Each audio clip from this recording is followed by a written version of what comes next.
expected. Anyways, this is Voice of Cards, Isle Dragon Roars, the first of the trilogy of the Voice of Cards games made by Yoko Taro and his team. These are not your traditional, well, they kind of act like your traditional RPG in a sense. However, we're going to be doing a new game run. First, we have a couple things to double check first, because or else this game will be slow. So one thing that we're doing is we're turning off some of the in-game shadows to improve performance. All three games are going to be done on the Switch throughout the trilogy. The other two games will be done the following Monday and Tuesday of next week. We're also putting the game into high-speed mode to speed up a lot of the animations. It saves a lot of time. I can't stress how much time the high-speed setting improves the overall pace of the game, especially for a speedrun. So with that set up, a few things that we do to customize. I'm going to be using the Emil avatar head for our play piece. We'll be using the... I suppose we could use the cute Melody outfit, but I like the defaults, so we're going to stick with the defaults. We're going to be using all the other DLC, though, related to OG Nier. The only thing I'm not going to be using is the Devolo's music box, which is the OG Nier music tracks. For those people that like the Dragon Nier series, it is a really good soundtrack. However, I do really enjoy the Voice of Cards music quite a bit. They worked very hard on this. That being said, everything else is set up to start a run. And we'll begin here once we hit new game. We'll be continuing without importing any save data from a previously cleared playthrough. And we'll be going straight through to the end. We'll be letting the narrator do their job, since this is a story run. So for the moments the narrator's talking, I'll do my best not to interrupt them unless we're answering questions and stuff like that, because there's going to be a lot of lore to go through. That being said, we'll start the run in 3, 2, 1...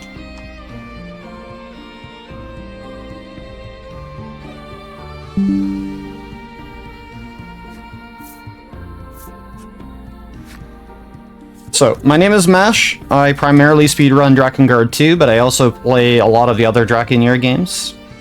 I also speedrun and play through the entire Ani Shambara series and plenty of other action and RPG games as well. But we're going to be here for the next 7 or more hours doing Voice of Cards, the first part of the trilogy, and I hope you enjoy the game with me. And we'll talk about some of the mechanics and stuff as we get through the game as we go. But anyways, we're going to get introduced to the narrator. Good afternoon. Or should I say evening? Morning. Morning? At any rate, I'm the Game Master. Pleased to make your acquaintance.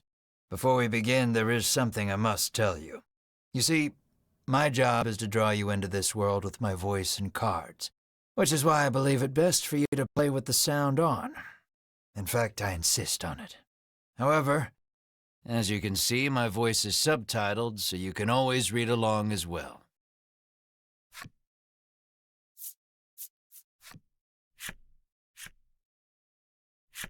Now then, are you ready? Let's begin. Welcome to Voice of Cards. You are about to take the first steps of your adventure. Through a realm of sword and sorcery you will travel, battling bloodthirsty monsters as you strive to realize your ambitions. I have every faith you will accomplish great things here. I am merely a witness to your exploits. Now then, your departure draws nigh. May your journey be a safe one. Alright, so there's going to be a lot through the game where we're having the narrator talk to us and we're basically advancing text. So unlike other games with actual cutscenes, this game's cutscenes are basically audio. We begin in a cave. The surrounding rocks are slimy with damp. It feels as if some foul creature could leap out from the shadows at any moment. Yet in this horrible place gathers a fellowship of 3 adventurers. One is a young woman. You can tell just by looking at her, she enjoyed a good upbringing. Another is a stoic warrior. He stands at the ready, scanning his surroundings for any sign of threat. Last but not least is the old man. He has a sagely air and gazes into the darkness stretching out before him. These adventurers seek a certain treasure hidden in this cave.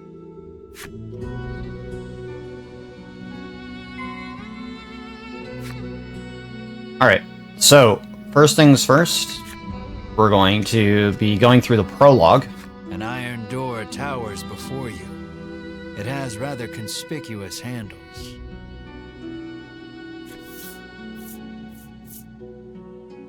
The stoic man takes hold of the handles and pulls as hard as he can, but the door doesn't so much as budge. The stoic man winds his leg back and lets fly a powerful kick into the door. As his foot connects, the door trundles to the side. So it was one of those sliding contraptions.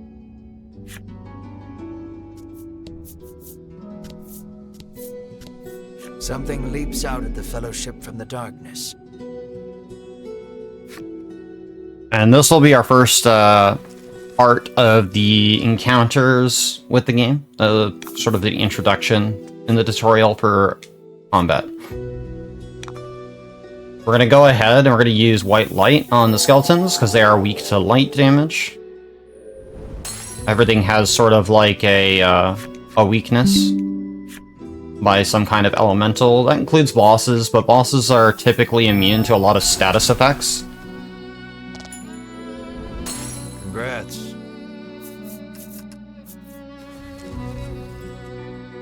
These adventurers have seen their fair share of battle and defeat their attackers with ease. So, if you're used to playing games like D&D or other card-based games, this will have a similar vibe to it. The treasure chest. An awful rumbling resounds deep in the cave. You shall not have it, a voice growls. Before the wary trio appear creatures the likes of which they've never seen.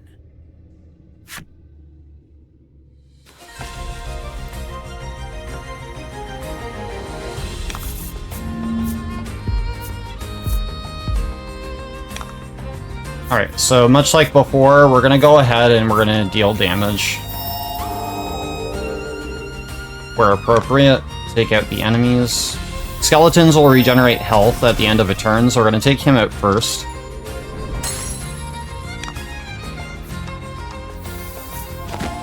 So every turn we do get gems to spend on certain skills that have various costs. So basic skills don't really require any gems, where other skills do.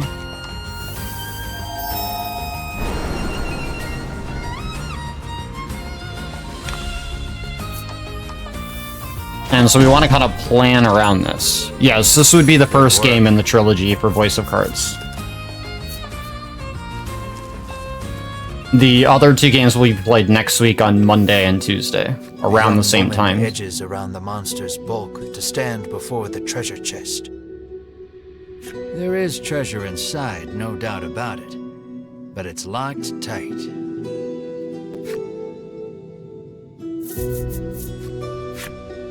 The woman slides the simple key into the lock. The chest clicks open. Inside is what appears for all the world to be an ordinary medicine bottle. At last, we've retrieved the royal treasure, the old man says. The woman and warrior exchange a nod. Their quest complete, the triumphant trio put the cave behind them. Alright, so that is prologue done. Now, we won't be playing those characters in the actual game.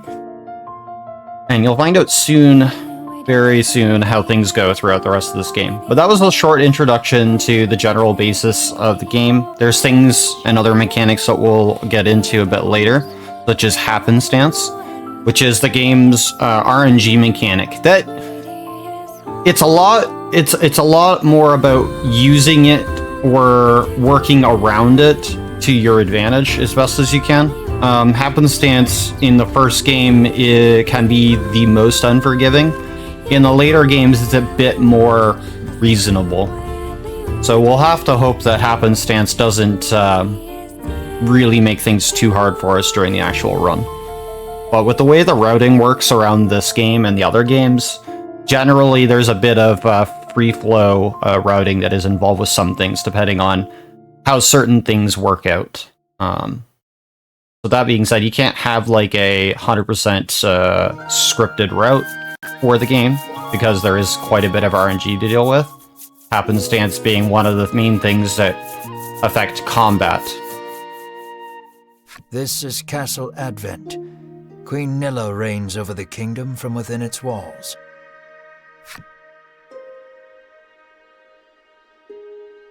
In the crowded audience chamber jostle all manner of knights, adventurers, and bounty hunters. The white-robed adventurers stand close to the throne. A palace guard calls over the tumult, "Be silent! Her Royal Majesty graces us with her presence."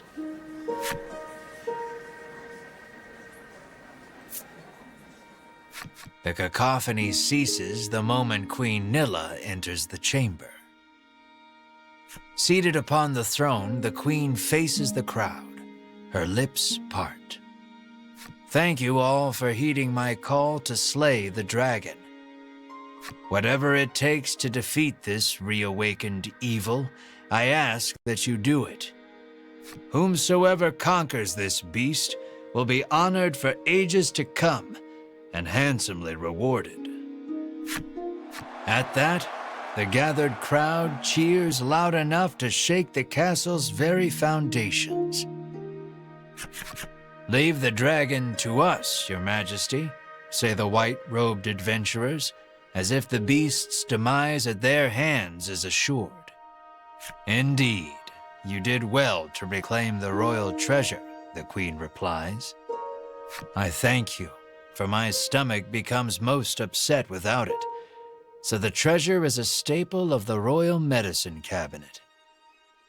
It puts my mind at ease to know the Ivory Order offers its aid in slaying the dragon.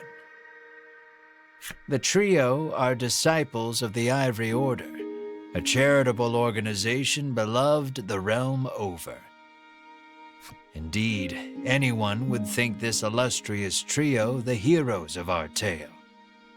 But they'd be wrong.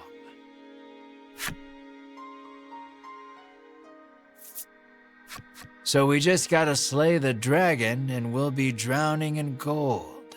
The man trails off, drooling over unknowable fantasies.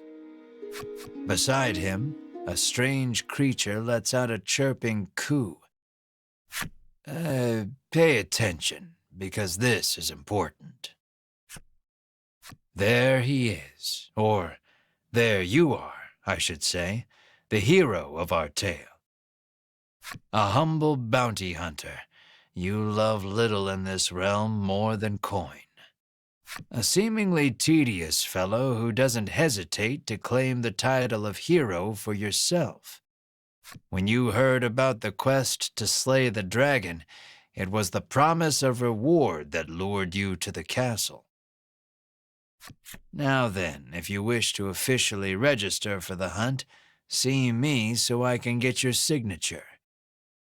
You wonder why you need to sign anything, but head for the guard anyway. Alright, so right off the bat, we're going to use a mechanic in the game called jump, which the game doesn't really tell us about until a little bit later. And we're going to immediately jump to the guard. "Sign here," says the guard, handing you a pen and paper. And we're just going to go with the default name for the character, which is Ash. You sign your name. A fine name. After you've signed, the guard motions to the strange creature beside you, the monster too. You sign your companion's name as well, Mar. Alright, so both Mar and Ash are both registered Mar, for the hunt. your friend and sometimes traveling companion.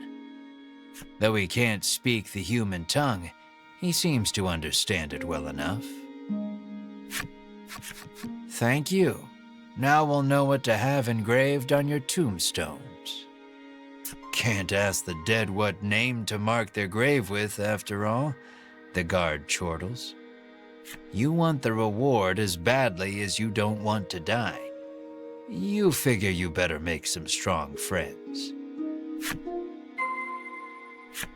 Alright, so, instead what we're gonna do is we're just gonna leave. You've yet to find any help for your quest.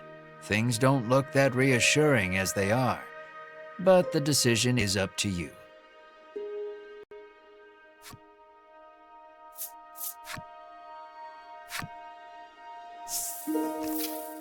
In the end, you set out, just the two of you, to hunt the dragon.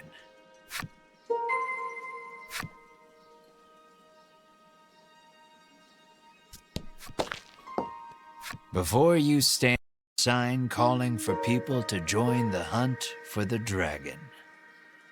Earlier, you saw the bit about the handsome reward for whoever slays the dragon and hightailed it to the castle. A woman stares at the sign, transfixed. Her face curls into a scowl as she notices you. "Monster!" the woman cries and flings magic at Mar.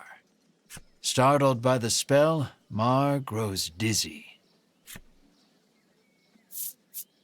You gather the dizzy Mar in your arms and glare at the woman. "This ain't a monster," you growl, as the woman snarls over you, "I hate monsters."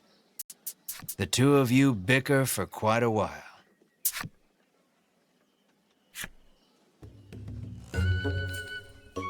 In the end, the woman admits she may have jumped to conclusions, but stubbornly refuses to apologize. Inwardly, you call her unsavory names as your attention shifts to a different topic of conversation. Turns out she really hates the dragon and would love to take him down with her own two hands. But she knows she's no match for him alone, so she's at a loss for what to do. When you tell her you're after the same thing, she squints down her nose at you. "Fine," she says, "I can help you." She's a little annoying, but you are looking for quest companions. "I only want to see the dragon dead. I don't care about anything else," she mutters. You overhear her remarks and grin without thinking. Then you don't care about getting a share of the reward. Yeah, that's gonna be a common thing, Bottle, in this run. A little bit later. That suits you perfectly. You happily join forces with the black-clad woman. She introduces herself as Melanie. She tells you she is a witch, but says nothing of why she hates monsters or what grudge she bears against the dragon. I'll do my best not to talk over as much as the narrator doing their job, but sometimes it'll just be unavoidable.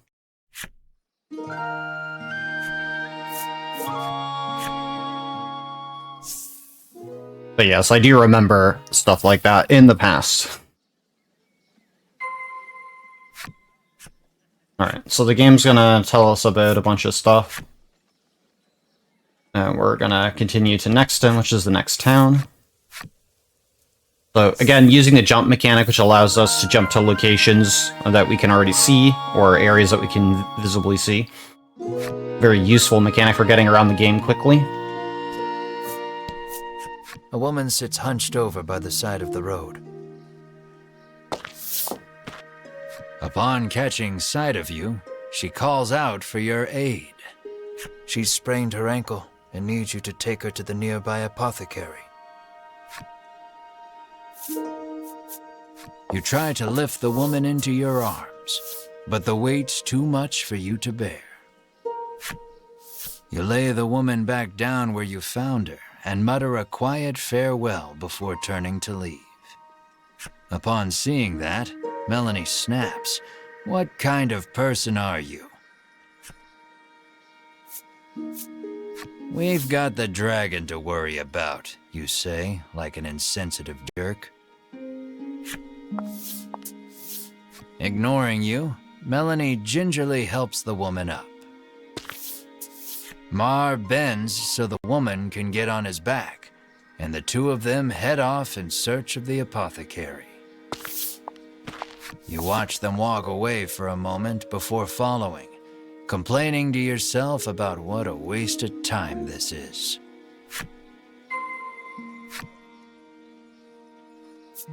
Alright, so since the apothecary was revealed, we'll actually be able to just jump to the apothecary, as the game just finally mentioned. You arrive at the apothecary. After taking a curative, the woman begins hopping up and down. Nothing holds a candle to Ivory Order medicine, she beams. She thanks you and pulls something from her breast pocket.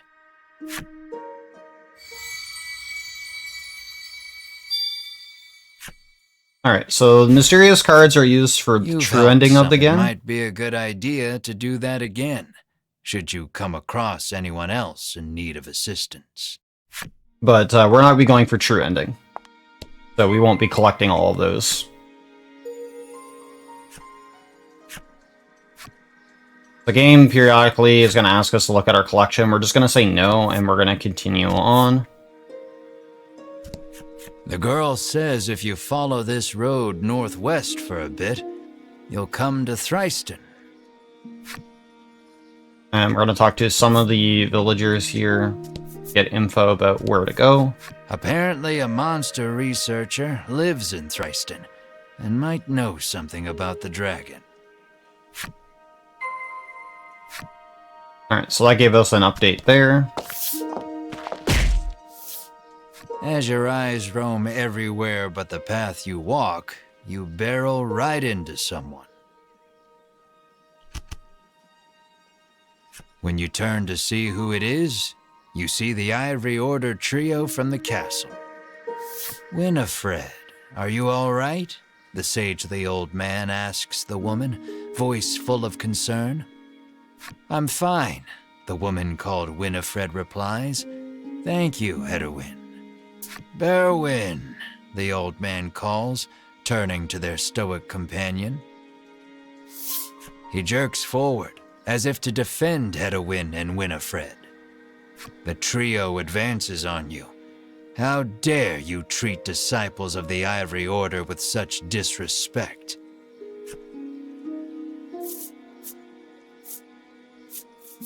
You grab your foot, wailing about how much it hurts, demanding the Ivory Order trio give you money to see a physician. It honestly doesn't matter too much what we choose for some dialogues. It just changes a bit of the narration a bit. Muttering a half-hearted apology, you try to keep walking. But that's when you notice something in your hand. Looks like you accidentally grabbed Winifred's coin purse when you ran into her. Thief, bellows Berwin, drawing his weapon. Guess you've got to fight your way past. Alright, so this fight is unwinnable. We're actually just gonna end up losing. So we just want to lose as fast as possible in this fight. Don't worry, the coffin card is down.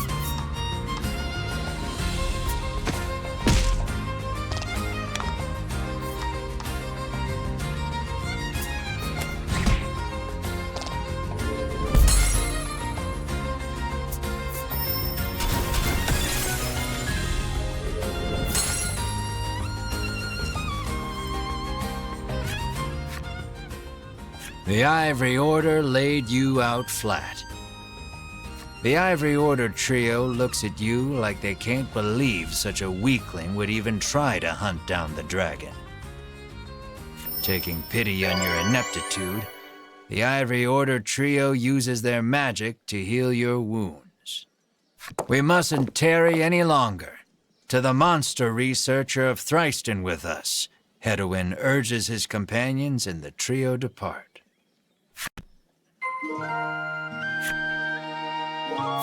Alright, with that out of the way, we can actually go out into the world and actually start getting more into the game.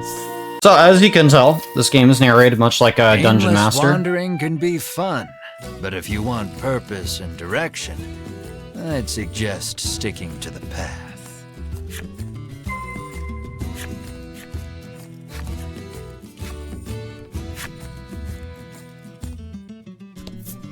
Alright, so first things first, there's going to be a forced encounter coming up here.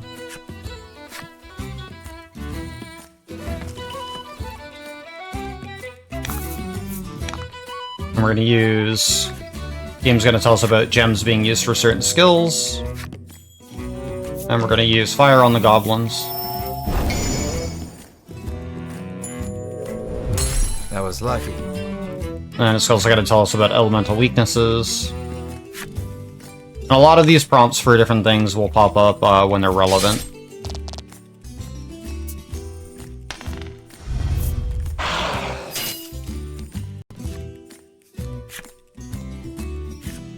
So, actually, more of them getting out of the way now is actually slightly better for us.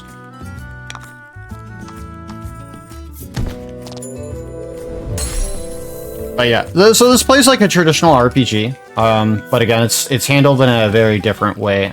It's represented by cards, and it's narrated as if it's like a Dungeon Master from a D&D campaign.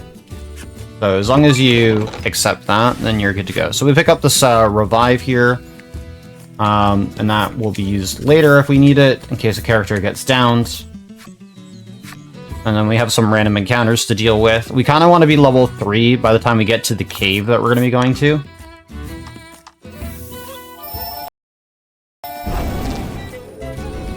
Congrats. And so we're hit level 2 on Melanie, which is good. She's going to be our main spellcaster for now. We'll be swapping party members later on in the run a few times, depending on what we're looking for. I'm also looking for this event. You come across 2 men sitting on a rock. They take no notice of you or the party, but you can hear their fervent discussion. You listen in and deduce that they are a pair of thieves. You lean in, trying to hear what else the thieves are talking about. You catch pieces of the conversation here and there. I hid the goods. Head south just before the bridge. No, whatever ye do, don't go into the bewildering wood. It sounds like they've just told you where to find their stolen loot. You hastily grab a scrap of paper, write down what you've heard, and quietly sneak away. Alright, so we have stolen goods cache number 1. So side quests in this game are kind of treated like events. There is some random events as well. You kick a rock down the road, muttering about what jerks those 3 from the Ivory Order are. Cut it out, chides Melanie.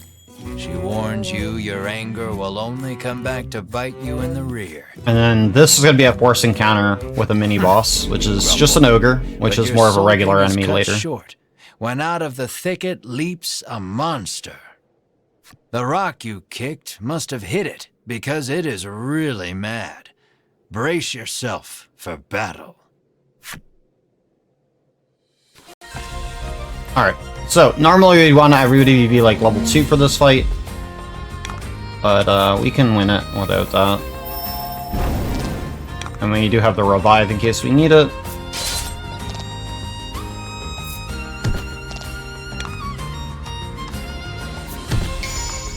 Melanie being our main damage dealer this early in the run. Not that big of a threat.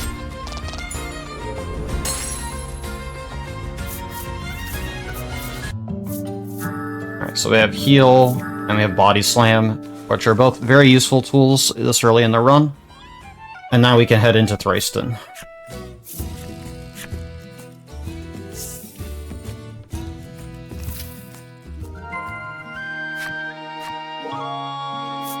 We're gonna say no to viewing the establishments. And we're just gonna head straight to the doctor's house. Cyprian Ombre, I'm sorry, Cyprian Amber, has lived here for many years, conducting research on monsters.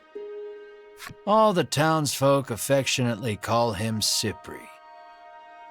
If anyone knows anything about the dragon, it's him.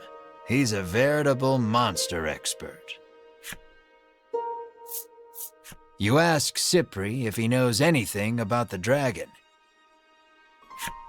He says he'll tell you if you do him a favor. The monsters stole a precious treasure from him. If you reclaim the treasure, Cypri promises to tell you all he knows about the dragon. It seems the treasure-thieving monster makes its hideout in the western cave. That's where you'll want to head. Alright, so we're gonna go retrieve the treasure that he lost.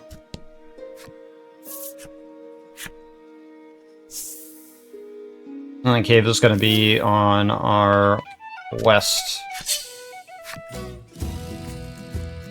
So, early on in the game, we're going to try to do as many of the random encounters as we can, just to make sure that we're staying at a decent level. Nice work.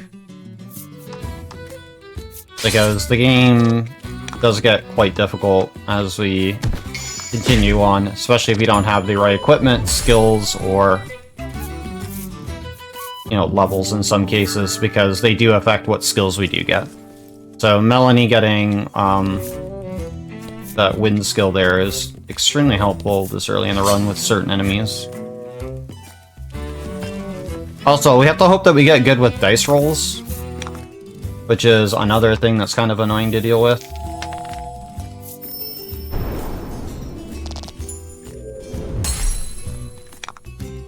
So again, stuff that plays into the RNG factor of doing runs of this game. And on each card, you can see that there's an attack value, a health value, and a defense value. And those affect the damage, and the damage you deal to other targets. Unfortunately, we got bad luck there with the random item drop, which is unfortunate. But that's totally fine. The game warns us about being level 3 before we enter, but that's totally fine. We can go in. Not a big deal. Light can't reach the furthest depths of the cave. It may be impossible to proceed without a torch. Taking no heed of any danger, you press on. So having a torch is optional. The cave is dark and dangerous. Are you sure you want to keep going without a torch? Are you sure you want to keep going without a torch? Perhaps you...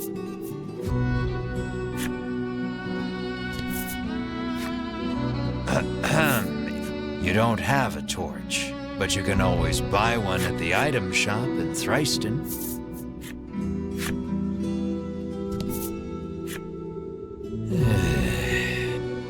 Narrator's getting very angry with us. That's totally fine. I love it. In the darkness, you hear the skittering sounds of movement. You strain to see, and make out the shape of a grotesque, otherworldly creature. Utter terror knocks you off your feet. You feel your consciousness slip away. Totally fine. When you come to, you find yourself outside the western cave. Seems like Melanie and Mar carried you here. If you're set on exploring the caves, they've got them at the item store in town and everything. So obviously I want a torch, so I'm gonna go back and buy one. I just did that because it's funny. Torch only costs 10 anyways, Help you. so we're gonna go buy that torch. Or 100. So that's fine. We only need the one. Well, But I figured I'd give you all a little treat of some of the funny stuff that can happen in these games. Because the narrator is quite a treat to have in a game like this.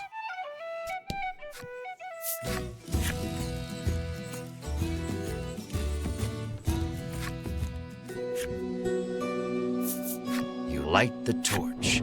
It'll be much easier to explore now with your surroundings. Though the torch lights your immediate surroundings, you still cannot peer far into the distance.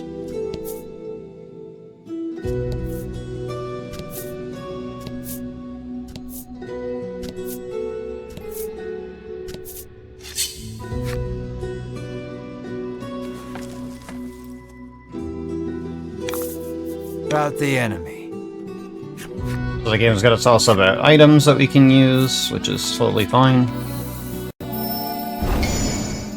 Again, we're going to use some weaknesses that kind of makes a lot of these fights pretty trivial.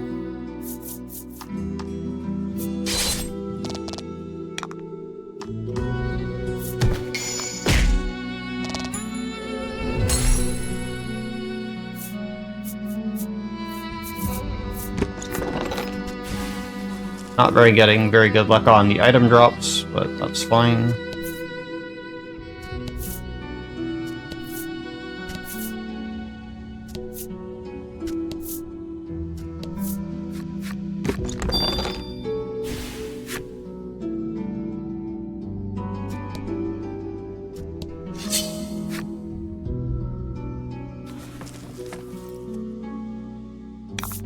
And fight.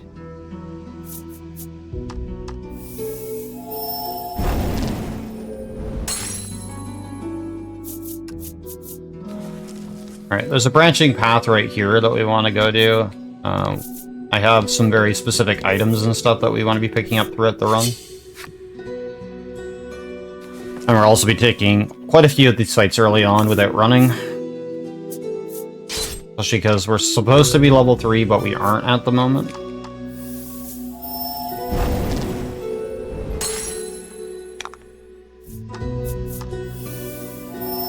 But we also want to keep everybody healthy in the party as well.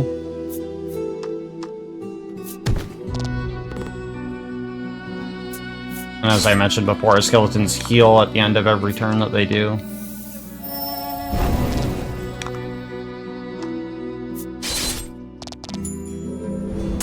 You did great.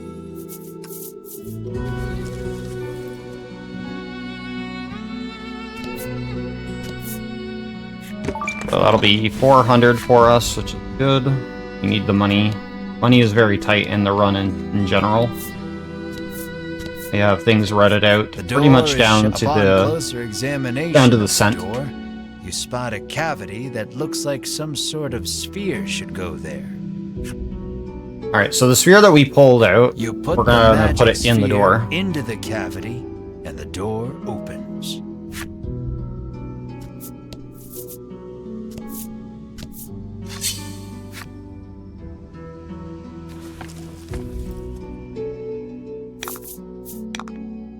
There'll be another elixir in the chest just above us.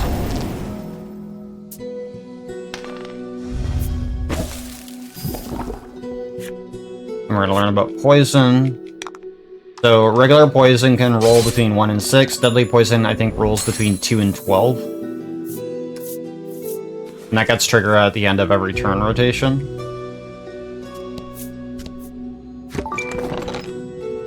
So the Inspire Elixirs are basically revives.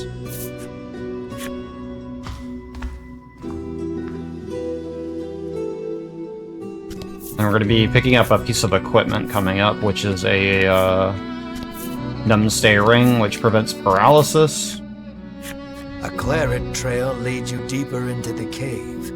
Was the walking wounded a monster or a human? A knot forms in your gut. You raise the torch to get a better look at your surroundings. The walls have been gouged and scarred as far as you can see. Another message comes into view, written in tiny letters among the scars. I will find you. What horrors transpired here? So we'll be trying to use the jump ability in sort of areas with restricted camera, just so we can cut corners, save a bit on the movement as much as possible. But sometimes we just can't do that.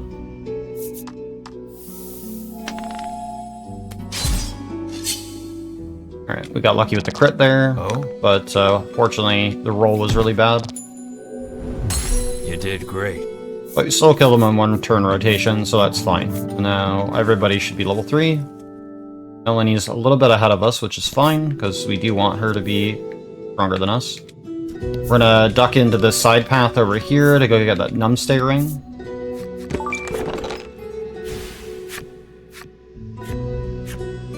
We're gonna go ahead and equip that to Ash.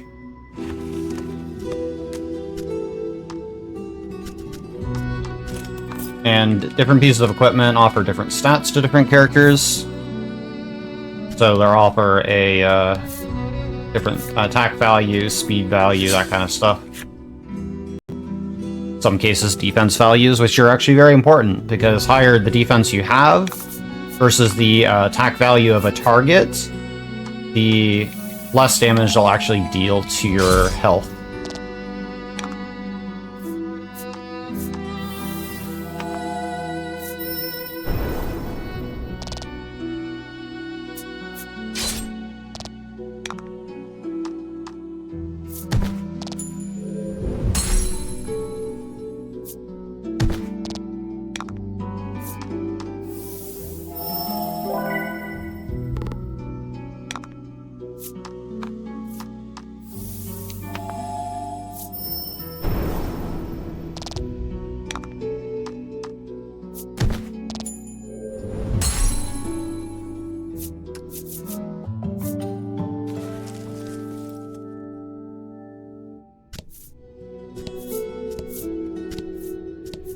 You make to open the chest, but an ominous voice echoes around you. I will not relinquish my hoard. The next instant, something leaps at you out from the darkness. Alright, so this is our first actual boss. Just a very strong skeleton with some magic abilities. That was a really bad roll.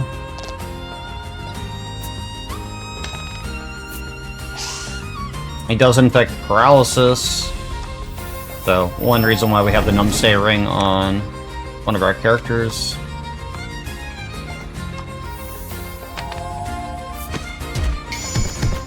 Right.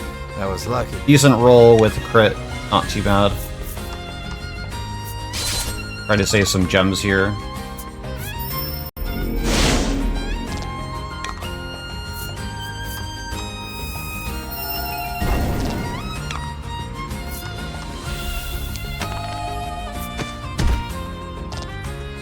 When a gem is faded on the character's HP, which is in the center of their card, that means they're at less than half HP, or they're close to death. If it's bright, then it is near full. A little hard to tell sometimes, but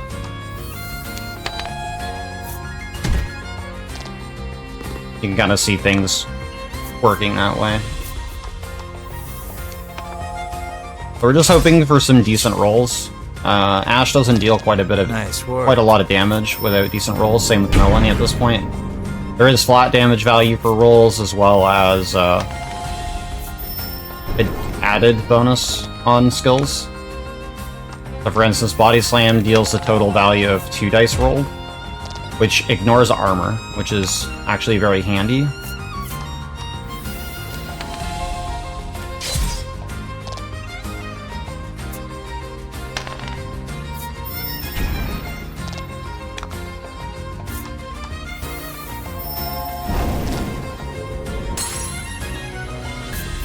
So using that to your advantage, as best you can help in really tough fights with very beefy enemies.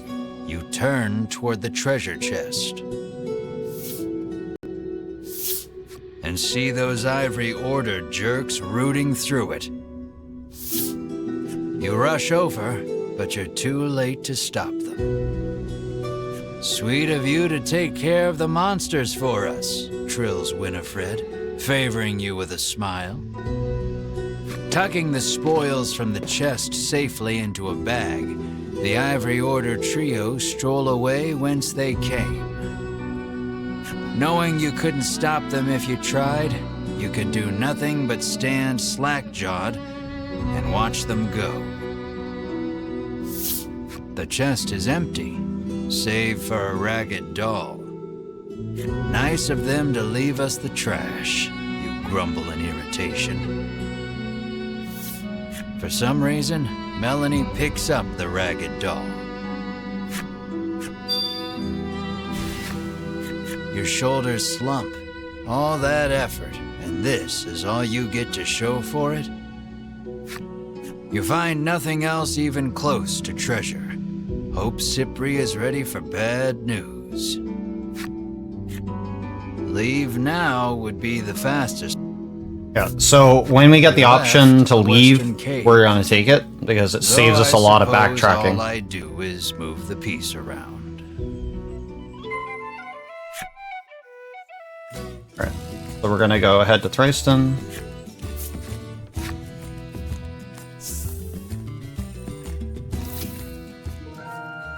And we're gonna jump to Cypri.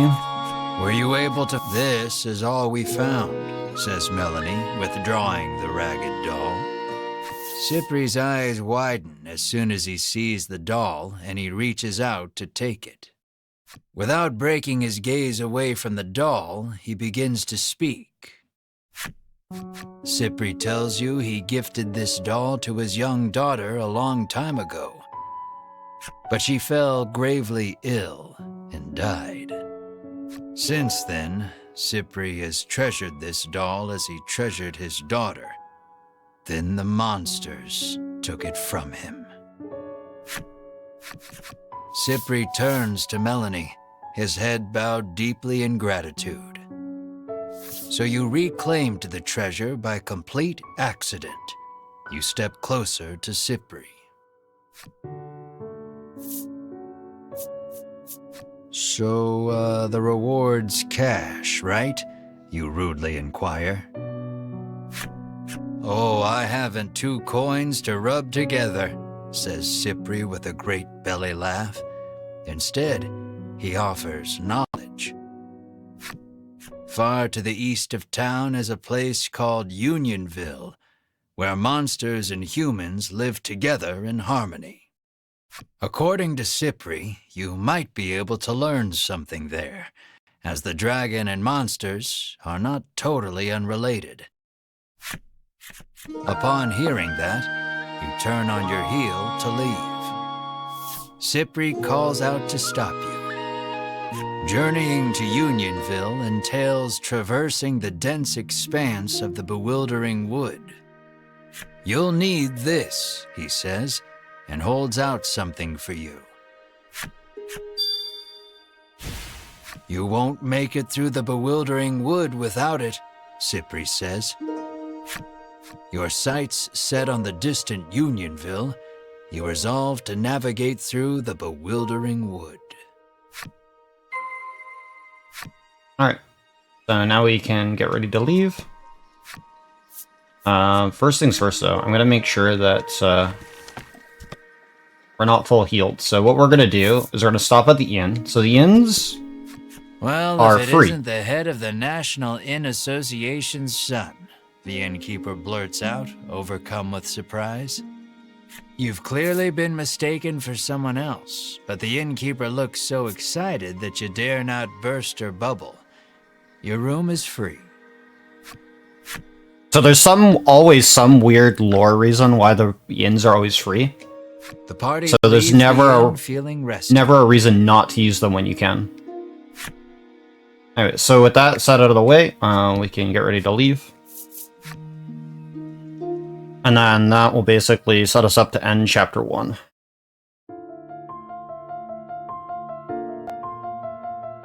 So So this is about the best form of cutscenes we get, which is basically a retelling of our adventure, which is pretty nice.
Alright, so we're going to be heading out to the Bewildering Wood. We got a few things to go grab first. There's going to be some money up here at the top. And we're going to need all this money for when we go to buy actual equipment and stuff a bit later.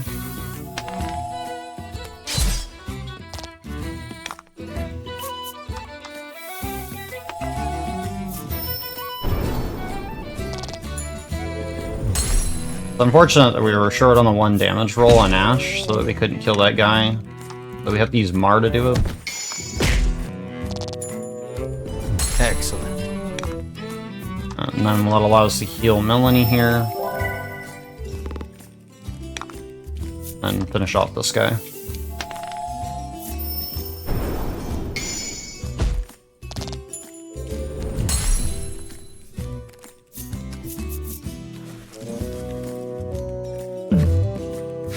You pick up a scrap of paper, you stash the scrap of paper in your pack, and resolve to keep an eye out for the treasure on your travels. Alright, so as I said, there's other random events and stuff like that. We don't care too much about some of those other ones. And now we can head down to go to the Bewildering Woods. But before we go in there, we're actually going to do that stolen cache that we found. And that'll allow us to get a nice free piece of gear.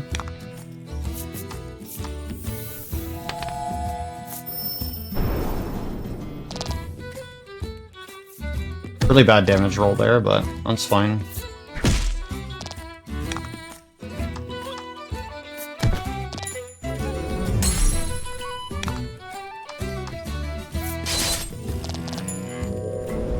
Good work.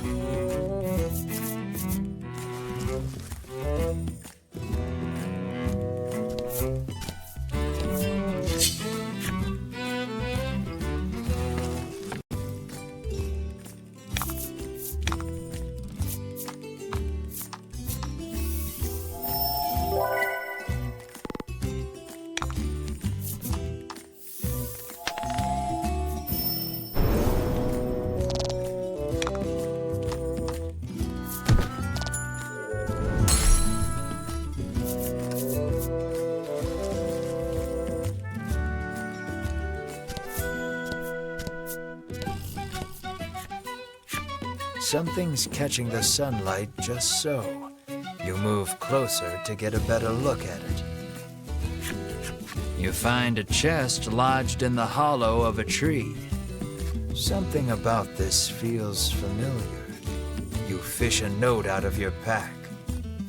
Sure enough, this is the location those thieves mentioned when you were eavesdropping. Quite convinced you've found their stash, you open the chest with a self-satisfied smirk on your face. Alright, so we got a steel breastplate. That'll help us. And now we can head into the Bewildering Wood.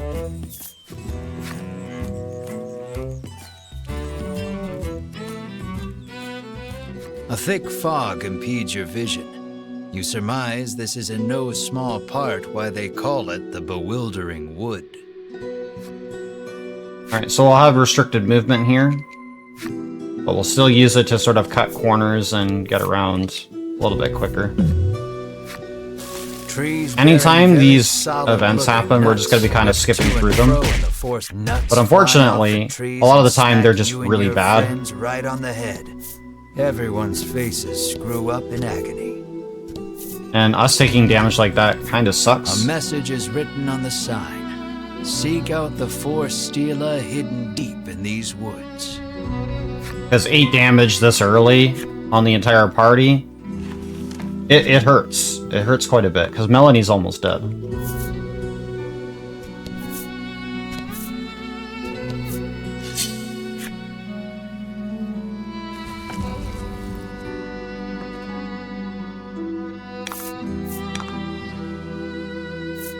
So we're gonna heal Melanie here.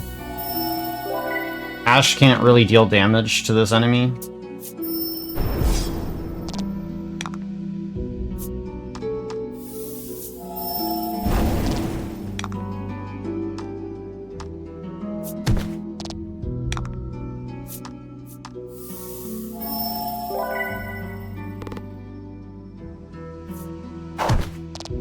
These are like one of the fights that I don't like this early in the run, because these enemies are significantly stronger than us.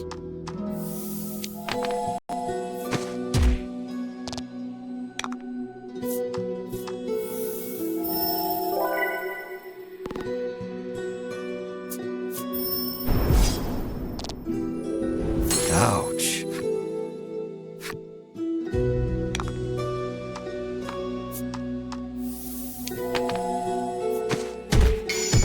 Alright, that was a good crit. The Melanie will come back at the end of this fight. If she levels up, she'll get a full heal. And she did, so that's fine.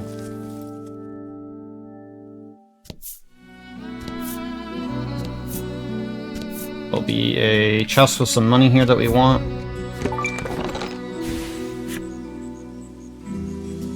And then a Stela that we need to activate. You found the Northern Stela. It doesn't look particularly special. You resolve to touch it anyhow.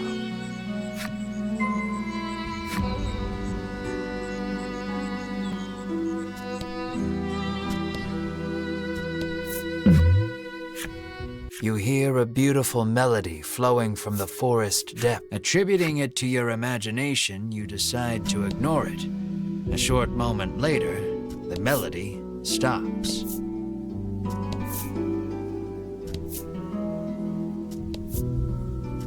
Alright, so we're gonna make our way around, grab another chest over here.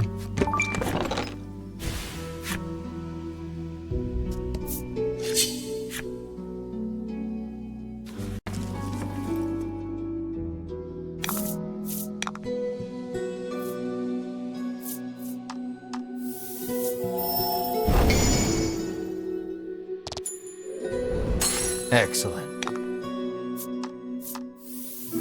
And since Ash only has 10 damage, I would have to get a good roll to even deal damage to that tree. I'd rather just save the gems for useful skills, or use Mar to jump over the armor, as long as my damage rolls hold out, just to make some of those fights even easier. But the Dryads are... I think they're Dryads. The Dryads are more of the tougher enemy to deal with in the run. You have found the Southern Stela. You smack it and hear a sound off to the west. You'd best head that way next. So as the game said, we're going to head west now. So again, using the jump mechanic to kind of get around a little easier. We're going to get a Wednesday ring here. We're going to equip this to Mar,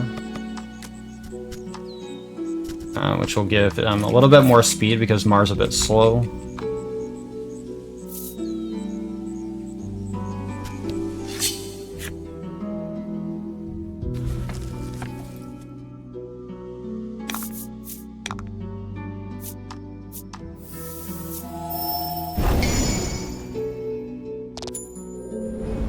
Oh?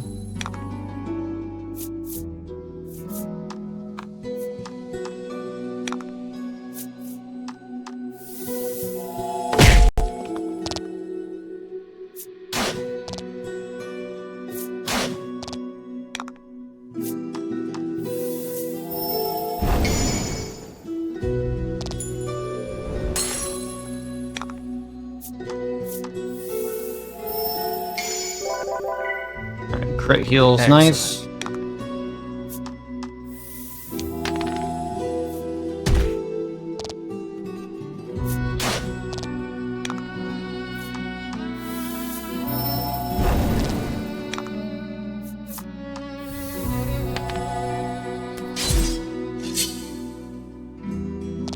Nice I was work. hoping for enough damage there, but we didn't get it. That's fine. Main thing is getting the experience from these encounters. You have found the Western Stela, which you swear up and down was not here when you came in. Nevertheless, you give it a smack.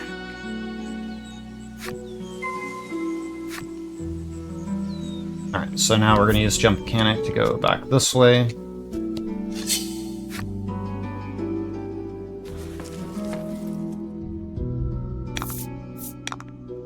Alright, so another one of these fights here can grab. That was lucky. They are worth quite a bit of experience.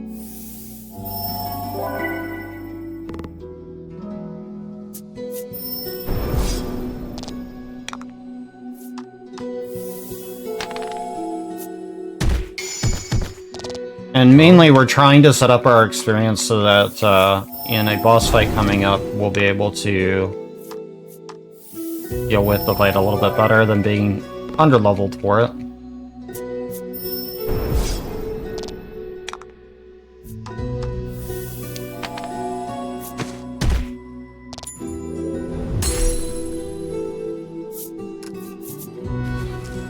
And it also helps to have that extra money.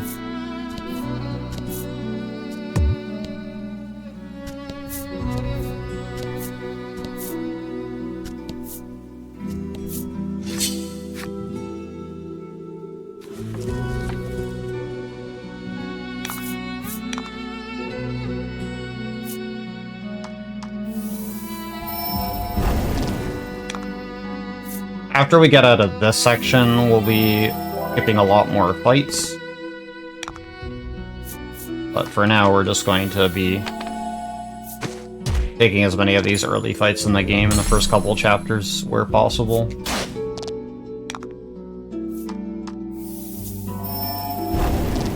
Because we're very low on like equipment and stuff like that.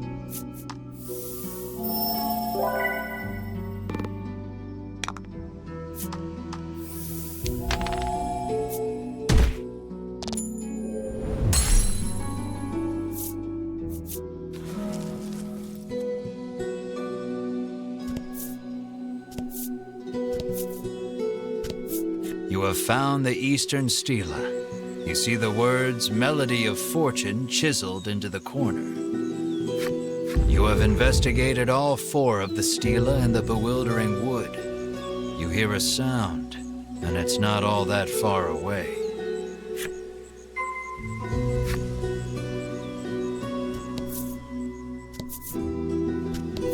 There's a chest here with a Protectorant, which is a buff item that lasts for 3 turns.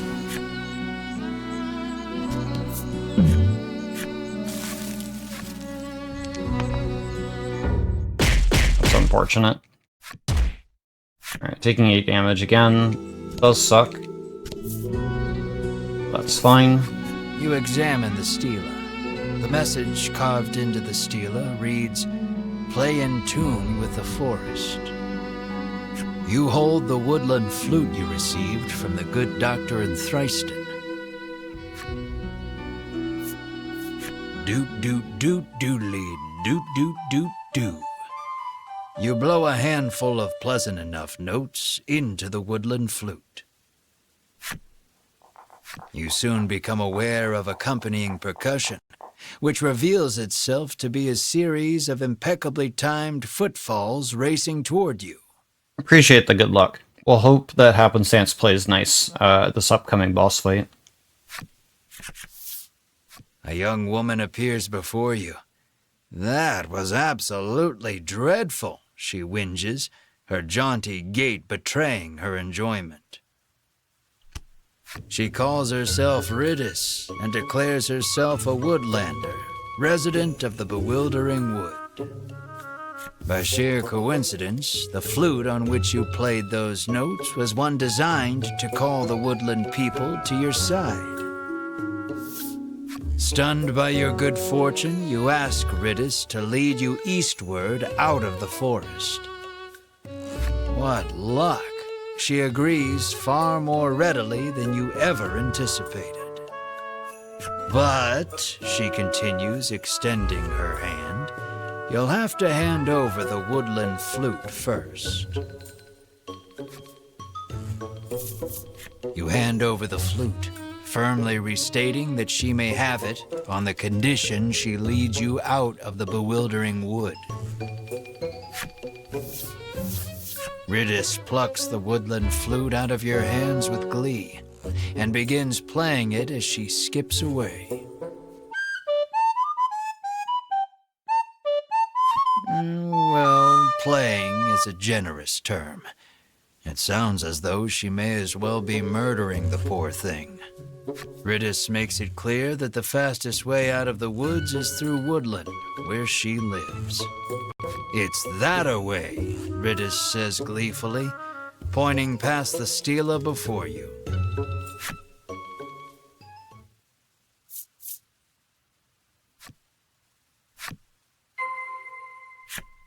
Alright, so now that we met Riddis, we can go ahead and jump to the village.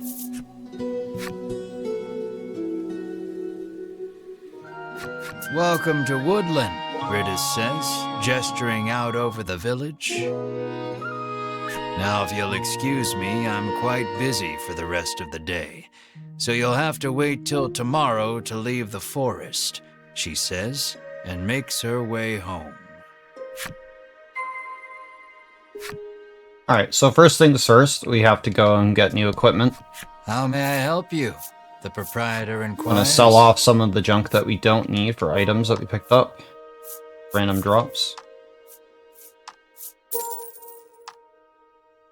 Because money is a bit tight, and we want to make sure that we have enough to buy everything that we want. Oops. Will that be all? Fine. The proprietor asks. Alright, so first things first, we need to buy the mercenary sword for Ash. And the knight's armor. To increase his attack and defense value. And then we're going to be buying the magic staff for Melanie. And the adventurer's attire.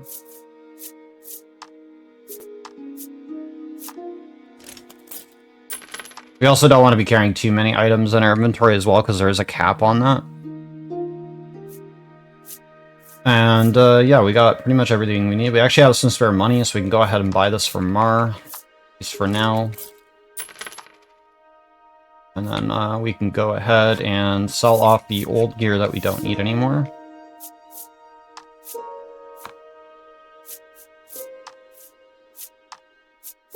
To make sure that we have the money, because every cent is going to be used in this run. Come a bit later.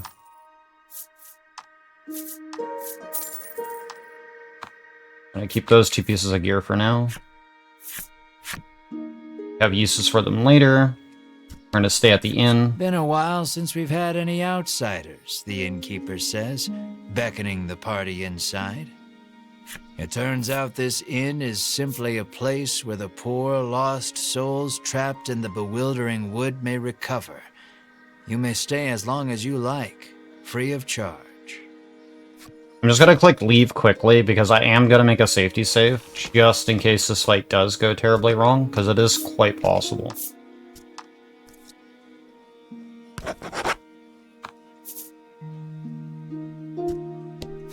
Here to stay the night? The innkeeper asks, the moment you set the wooden dining table practically groans under the weight of the platters upon it, all brimming with meats and vegetables from the bewildering wood. I've certainly earned this, you say to yourself, as you slide into your seat at the table, positively drooling over the feast before you. Melanie takes no note of your boorish behavior. uttering a small prayer of thanksgiving before reaching for a plate of vegetables.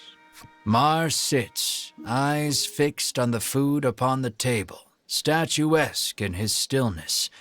What a good boy.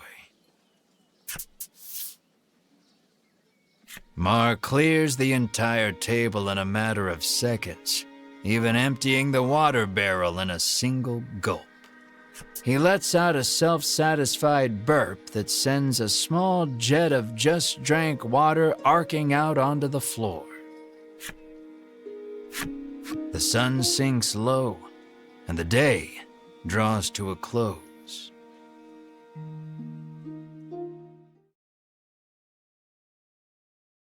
A scream pierces the silence. Fire!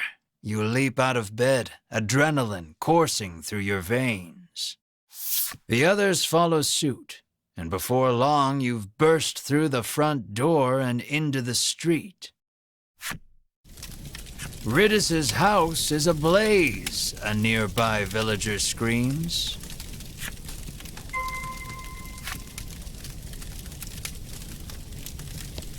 My mother is still inside, Riddis shrieks, darting past you to fetch water from the well south of the village.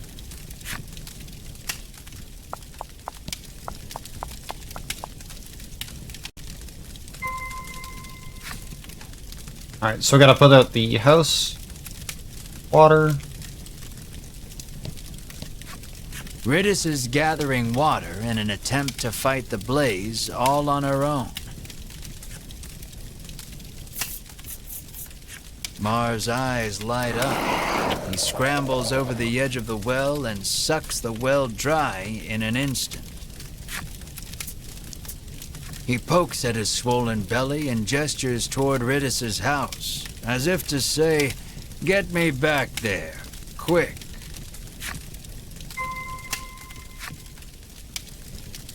Mar is this boy. Mar douses the house with the water he sucked up from the well. The fire is reduced to mere embers, and all is well. Or so you think. Something darts out from behind the house and attacks. Alright, so this is the fight. And yeah, Mar used Hydro Pump, even though Mar doesn't know that. Alright, so this is the first introduction of Happenstance, which can control the flow of a fight.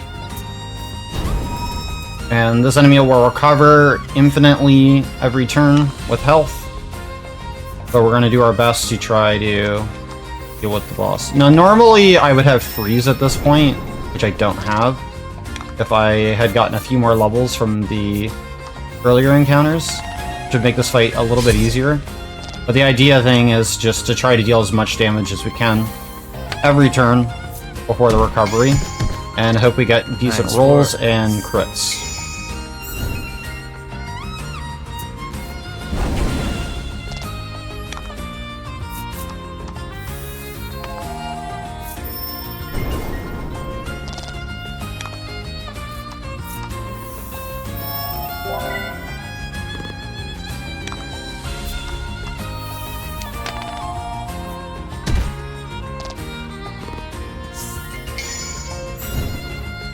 And Happenstance is being nice by shielding us from most of the fire damage so far. I'm very happy about that.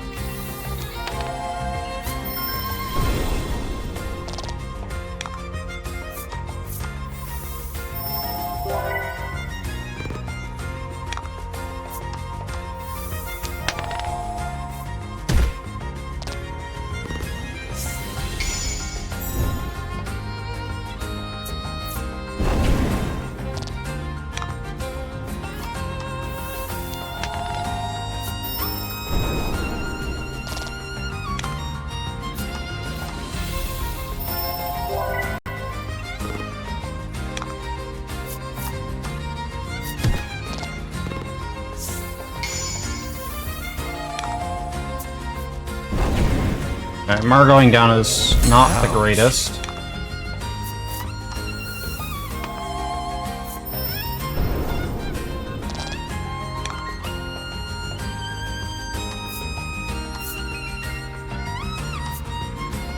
That's not what I meant to do. Can I use an item, please? Ooh.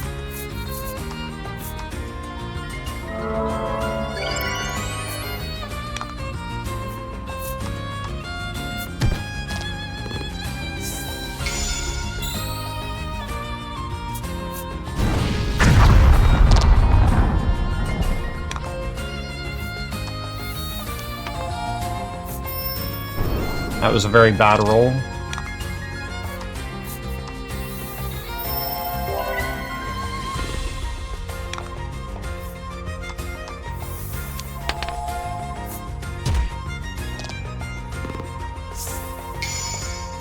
That is not good.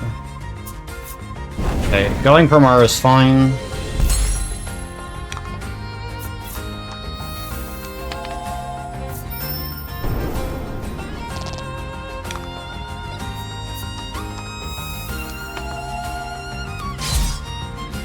Alright, good. We made it through. I was a little worried about that fight going in there without the freeze ability on Melanie, but we did okay. So everybody will get a level up. Got full health. There's our freeze ability. The fiery beast dispatched, you return to putting out the last of the blaze with Mars' help. Ridis's mother, now safe, tells you the creature came out of nowhere and set the house aflame. What would bring a creature of fire to a place like this, you wonder?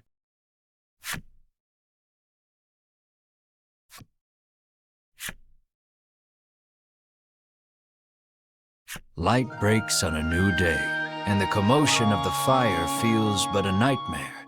You lead your party to Ridis's house to ask for safe passage out of the bewildering wood. Alright, so now that's out of the way, we can head back to Ridis. We're down 1 Aspire Elixir, which is okay. Though spared You can always from buy a more complete later. collapse, Ridis's home has been thoroughly scorched. Ridis sits alone in one of its rooms, the air thick with the smell of char.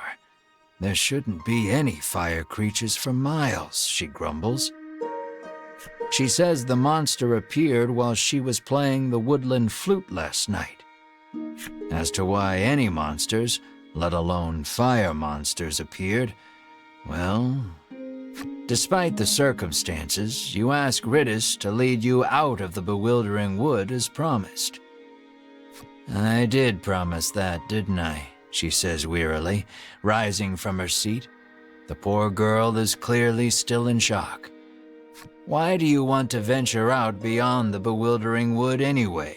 She inquires, as she gathers this and that in preparation to leave. We are in search of the dragon, you say valiantly, adding, the reward will be significant should we defeat him. Honesty is the best policy.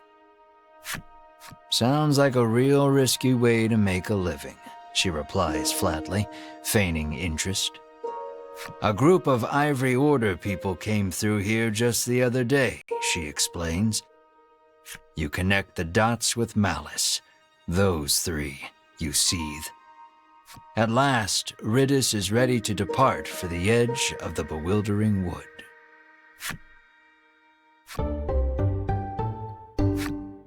Alright, so we have a new character in our party. We're gonna go ahead and do party setup. We're gonna keep Mar in for now.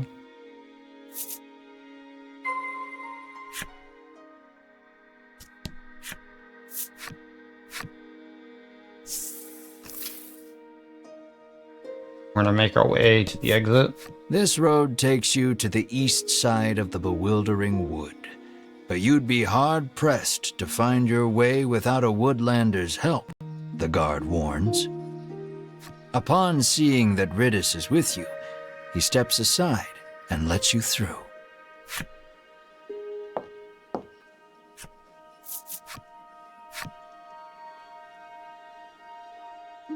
The eastern portion of the woods certainly does not want for thick, soupy fog.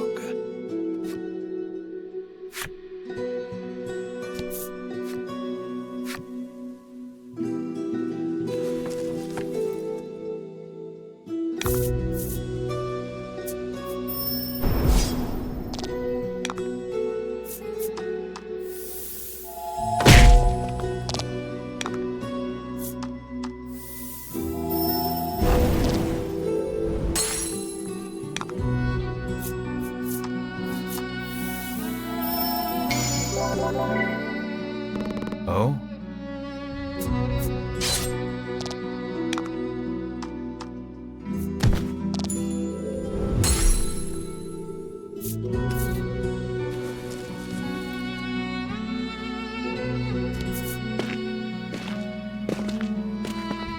You turn away, ready to lead the party deeper into the bewildering wood.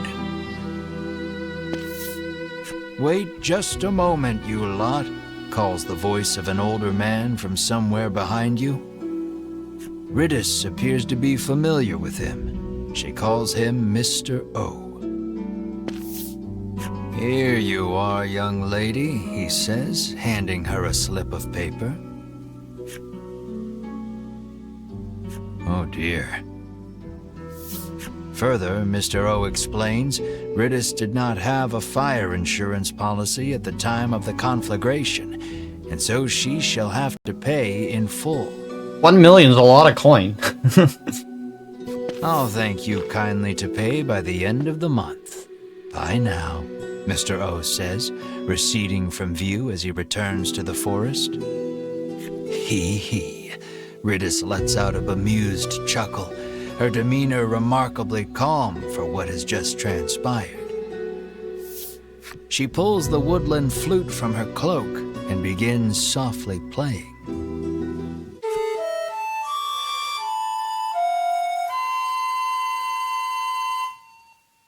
Ridis's ear-splitting performance, shall we say, draws monsters out from behind the trees. Within moments, they are nearly upon you.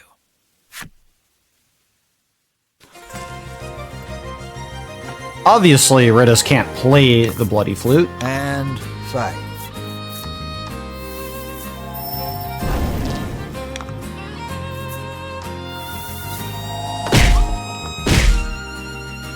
Does it get hit? Nice work.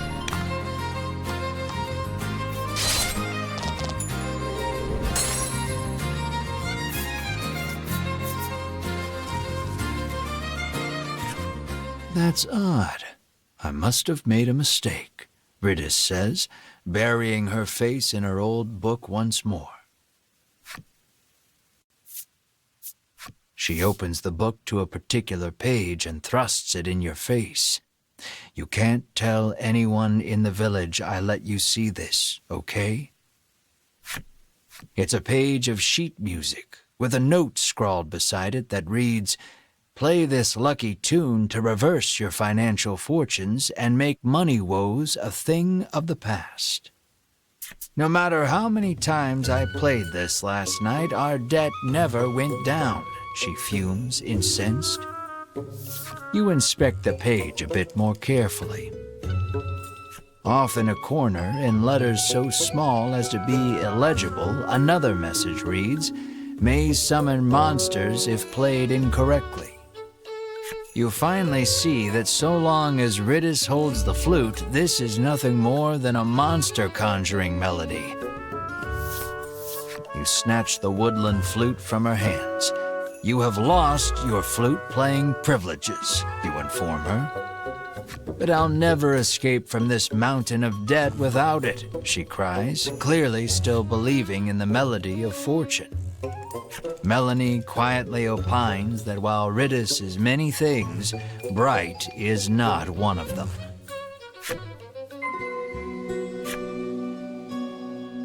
So, the firewolf attacked because Ridis wanted to make money.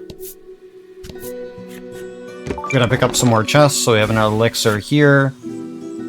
Southeast is going to be another piece of gear for us.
Oh, that sucks.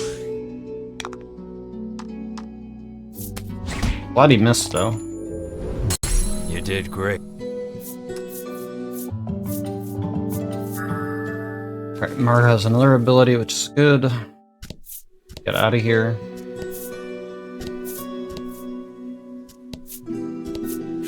Here, Ritis chirps, pushing overgrown boughs and shrubs aside. As she does, a hidden path out of the bewildering wood comes into view.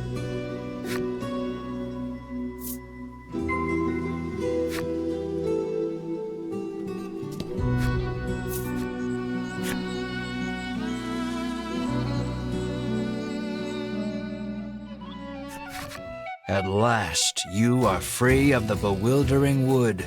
Praise the power of the woodlanders, you squeal in admiration of Ritis. She giggles bashfully. You've certainly kept your promise, you say. Thank you for showing us the way.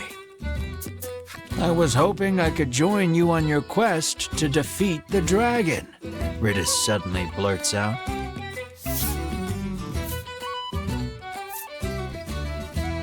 She takes out her old book and thrusts another page in your face. This week's creature of fortune is the dragon. Boons may befall those who encounter him. Melanie's jaw goes slack. What is the deal with this book? Melanie asks, bewildered.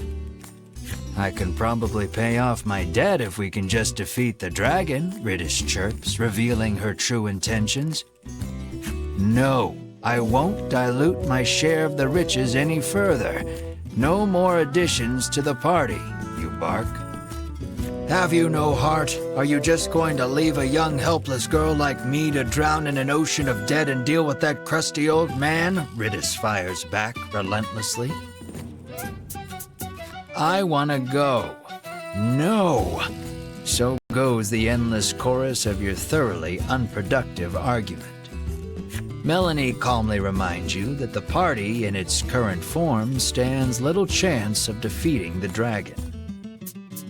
See, you need me, Ritis says, sensing an opportunity. Your well-reasoned argument of no thwarted, you nod your head in resignation and welcome Ritis to the party.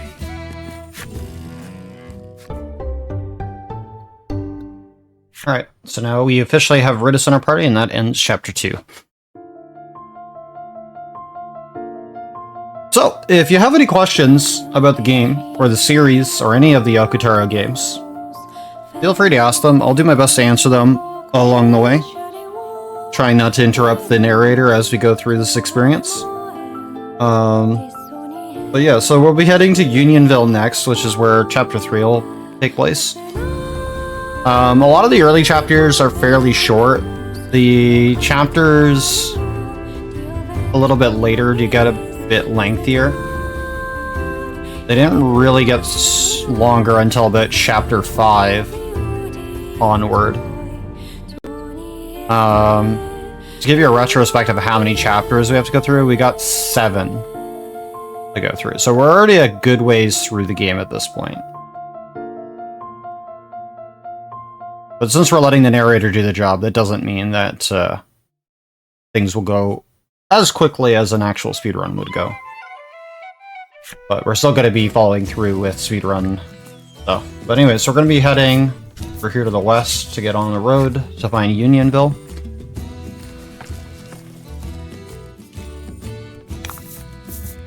And at this point, we're going to be starting to run away from a lot of the random encounters.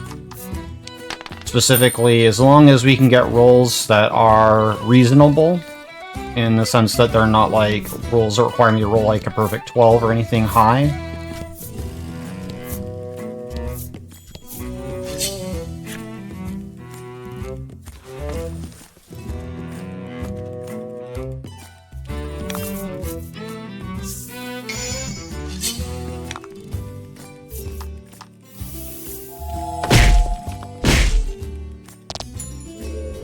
Excellent.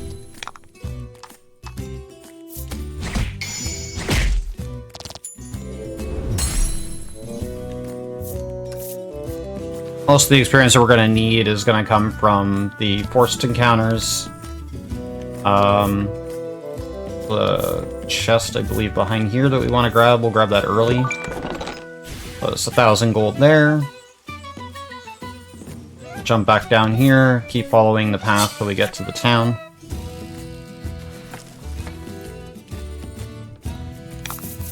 Don't hold back.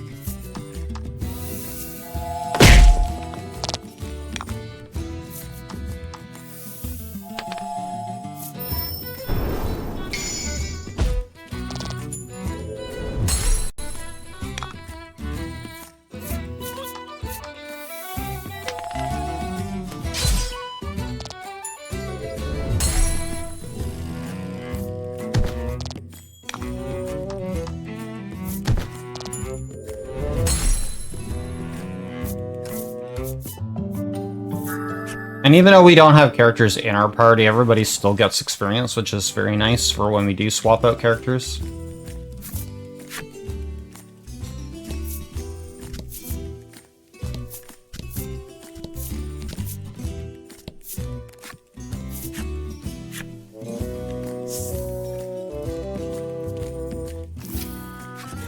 You see something approaching from up ahead. A monster, Melanie shouts, readying for battle.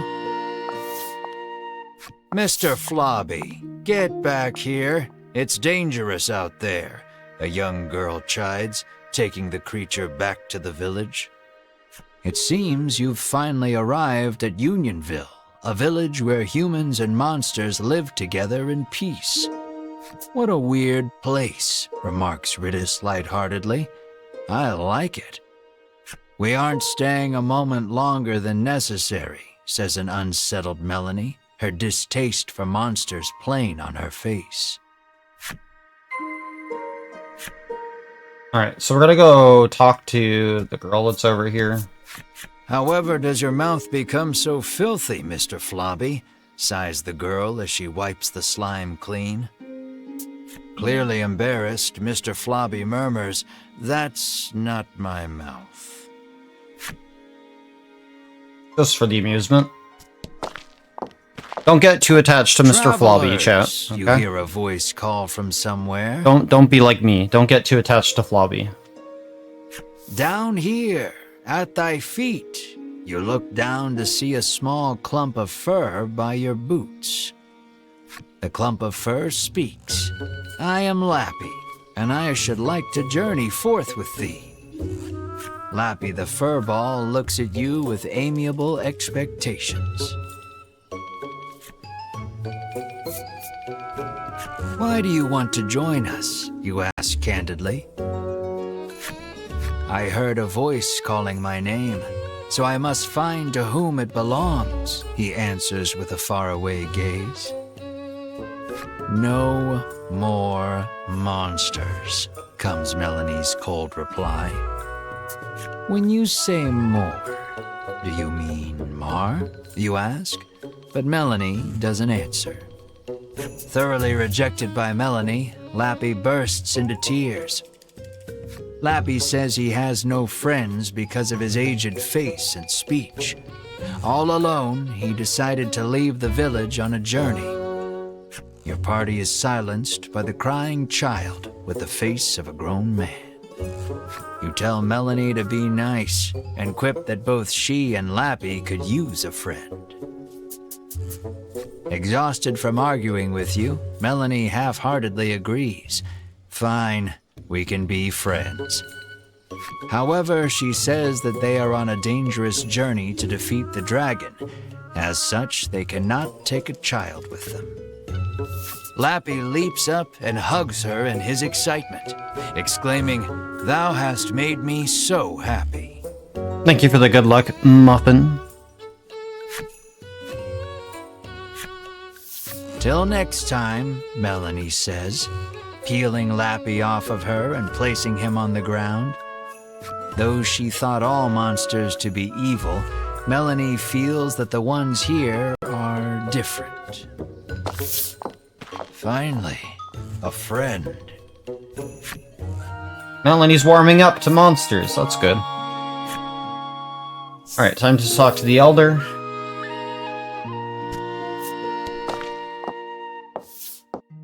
You bow, but before you can speak, the man suddenly introduces himself as the village headman.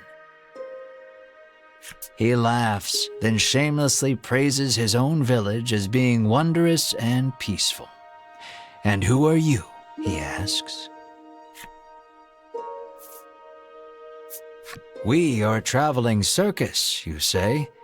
It's not a total lie. I should have seen that one coming.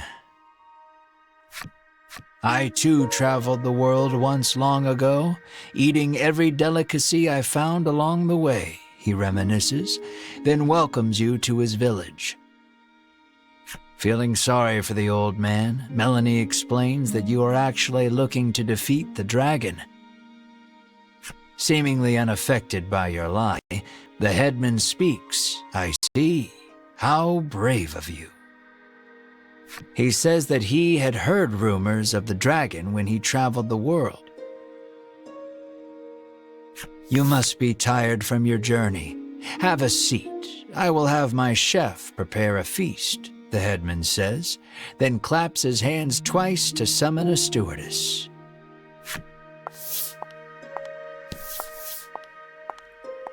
Extravagant dishes that you have never seen before are placed on the table before you, each one looking more delicious than the last. "You're drooling," Melanie scowls. You hadn't even noticed. You wipe your mouth with your sleeve, then gasp as you turn to Mar. Perhaps in an attempt to hold himself back, Mar is gnawing on the table corner. There. We'll eat soon," you reassure Mar while gently stroking his head. The doors fly open in the next instant, and a girl runs in. With tears in her eyes, she tells you that her dear companion Mr. Flobby the Slime is missing. The headman's eyes go wide in surprise. "We must find that slime right away," he says anxiously. "You are starving, but it doesn't look like you'll be able to partake of the feast before you because of Mr. Flobby's disappearance. We will find your slime, and then we feast," you add quietly. Melanie reminds you that you are here to get clues about the dragon from the headman. What's the difference? Literally everything. Hunger taking its toll, you two begin to argue. "Brave heroes," the headman interjects, then bows his head. "Would you please find her slime?" It appears the story has hit a standstill until you find the missing Mr. Flobby. You need to hear the whole story from the young girl. Alright, so we're on a quest to save a slime. Not just any slime, Mr. Flobby. The girl sobs, wailing about the missing Mr. Flobby. Melanie places her hand atop the girl's head and promises that your party will find her companion. The girl then hands something to Melanie. It looks like the muddy handkerchief she used to wipe Mr. Flobby. She asks Melanie to wipe Mr. Flobby with it after you find him. The girl claims to have searched the village but cannot find her friend anywhere. Regardless, looking aimlessly outside the village would be a waste of time. You decide to collect more information in the village. Alright, so for this, we're going to go talk to a woman that's down here. Gonna tell us where to go. She saw a suspicious man in black with a slime outside the village not long ago. She claims they went northwest together. Did that man take Mr. Flobby? You resolve to leave the village in search of the pair.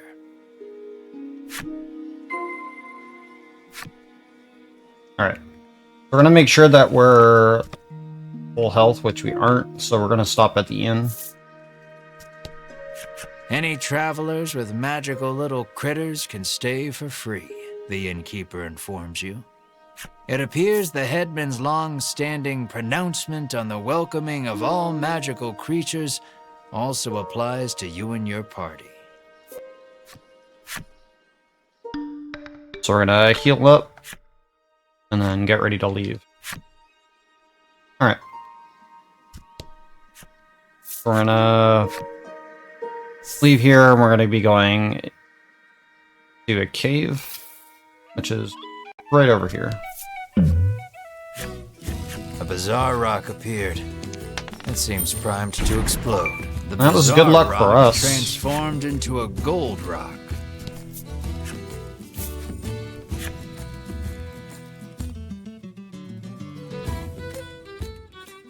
Though a torch is not strictly necessary, it would certainly help you find your way through the dimly lit shrine. So we don't actually need the torch for this cave. Your footing is obscured in the dimness of the shrine. You go forth slowly but steadily, taking it one step at a time. You take a good look at the floor and see it lined in trails of viscous liquid. No doubt a slime or 200 have passed through here.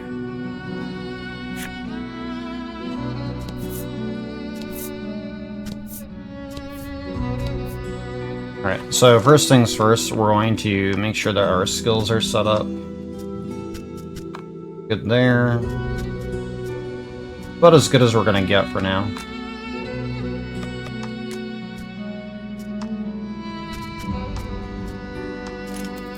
The Knight's Chainmail on for now. It looks like poor Mr. Flobby is being held captive by the Mystery Man. Alright, so this will be our next boss fight. Hand over that slime, you shout to the man in the dark. You speak as if I kidnapped him, he remarks, curtly turning to face you. When your eyes finally adjust to the surrounding darkness, you realize the man's clothes look eerily similar to Melanie's. Melanie's mouth falls open in surprise. It seems the man has noticed Melanie as well. It looks like the two know each other. The man says that he and Melanie came from the same village, where this was their native dress.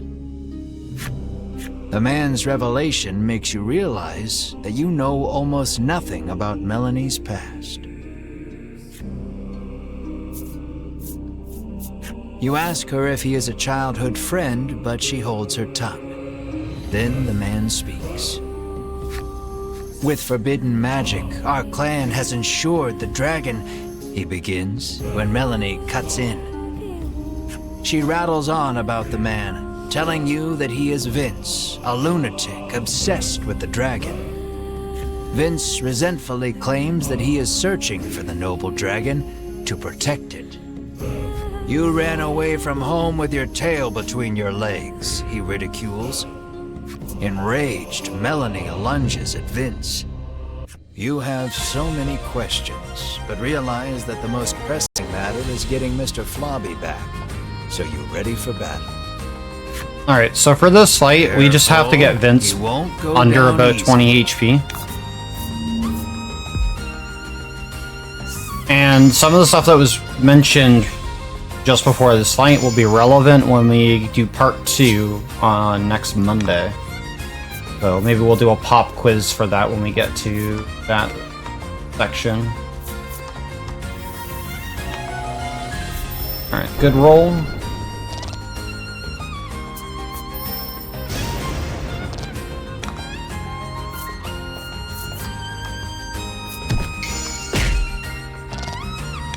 And we're gonna go for a heal here, just because we don't want Melanie to go down, if we can help it.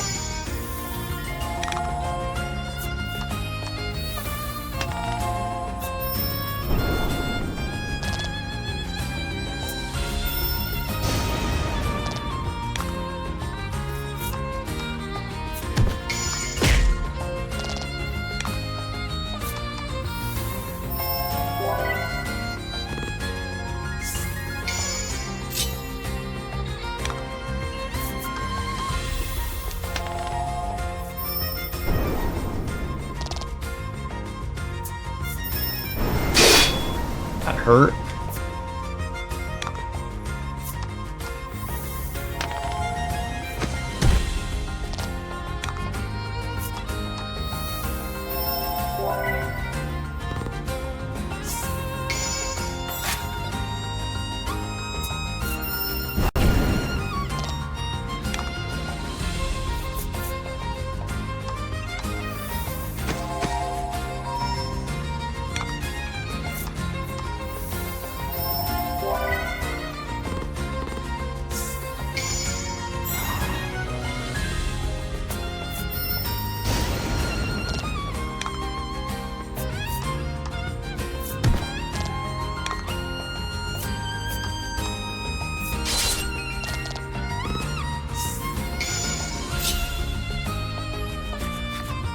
During the fight, Vince asks, "Do you know the truth about that village?"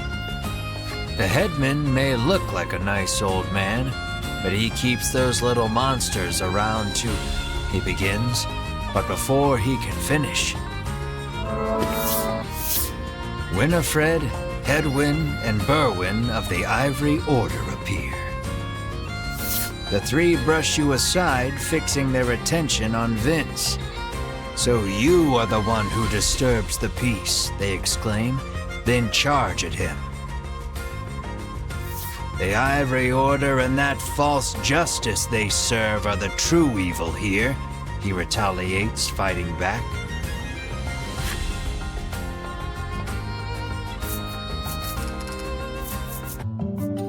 Everybody's gonna level up here. Our got a very important skill. Seeing the two parties occupied with each other, you realize this is your chance to grab Mr. Flobby.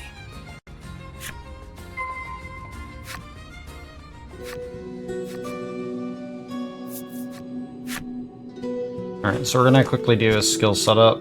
Make sure that we have everything on we want. Kira's okay, but we're not gonna be using it later when we get other abilities. We are gonna put on the 1.5 times damage, taking off the periodic heal.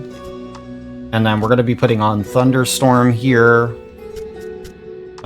Freeze, Zypher, and Flame. Oop. Zypher and Flame.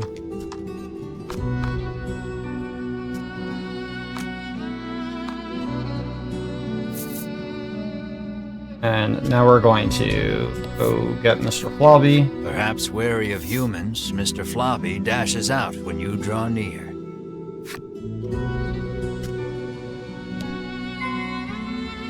We gotta go chase him down. He's left the exit, and while Vince is busy with the trio, we're gonna leave.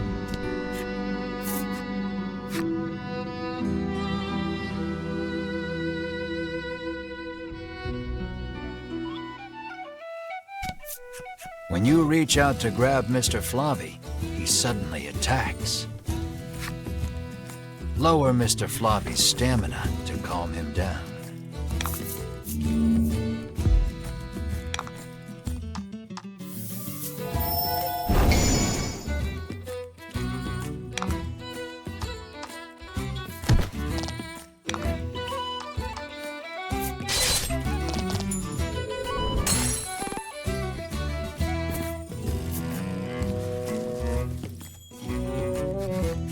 Exhausted from the fight, the raging Mr. Flobby finally stops attacking.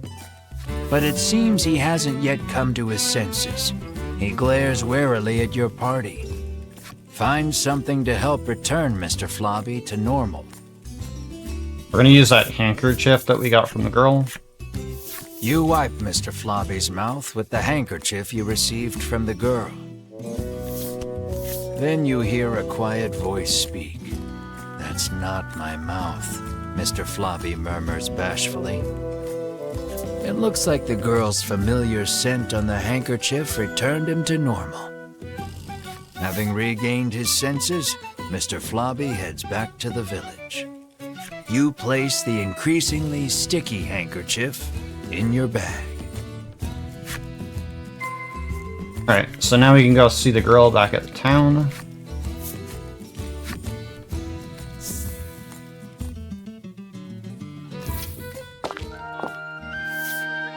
Lappy approaches and tells you that Mr. Flobby has returned.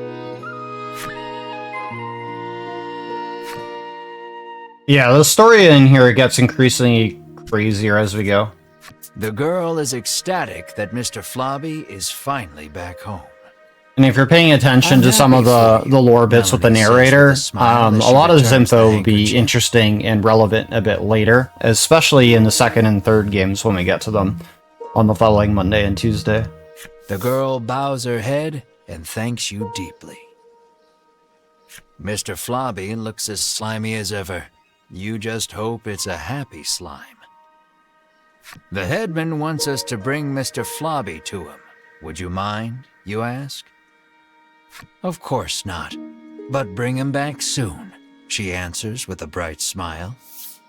In fact, the first major twist of events is going to start now. Because the story, as happy as go-lucky as things are, is going to increasingly get more and more Yoko Taro as we go.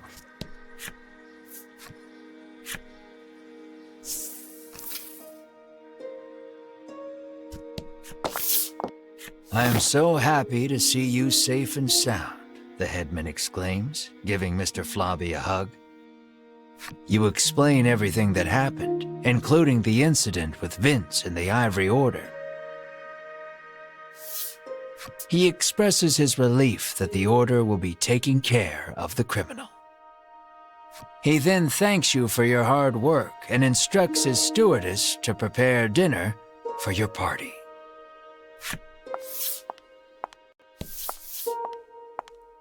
You can feel your collective mouths watering at the sight of the lavish meal before you. You, Mar, and Ridis immediately dig in. You aren't sure where you find a moment to breathe among all the feasting.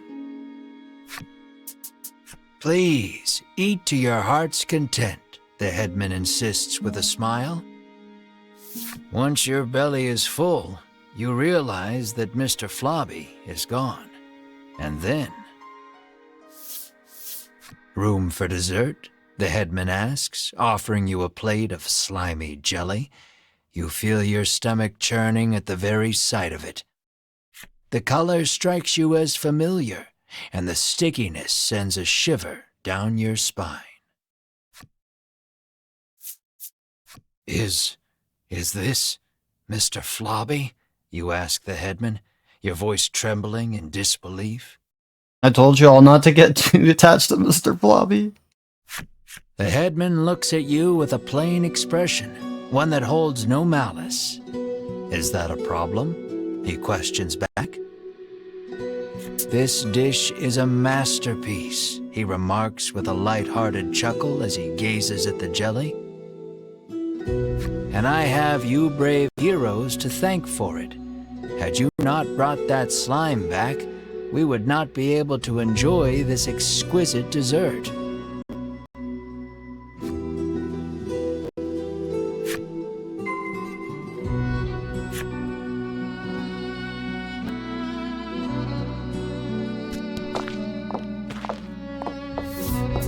You move to leave, but the headman stops you. I try to get my meat while it's still young and tender, but at least your pet is very plump, he remarks, licking his lips. He points at Mar and asks, would you consider leaving that creature here with me? Never, you refuse flatly, not bothering to hide your discomfort. Think about it, he entreats, and then... You grab the headman by his lapels, hands trembling in fury. Yeah, so the headmaster basically is a cannibal who's enforcing cannibalism on others. Don't hold back. Pretty sad realization. We went through all that effort to save Mr. Flobby too, just to have him wind up turned into a dessert. But don't worry, the sads are just starting. You pummel the headman with all your might.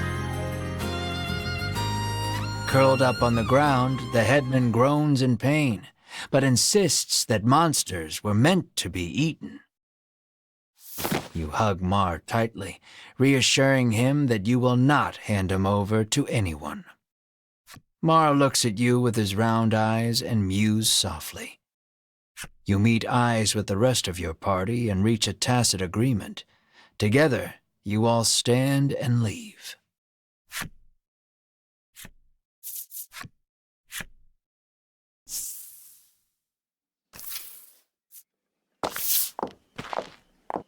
As you are about to leave the headman's house, though, the old man suddenly charges at you from behind. But Mar, the keener of you two, is quick to block his path. With a crash, Mar and the headman tumble to the ground. From the headman's hand falls a small blade. It clatters to the ground, covered in blood.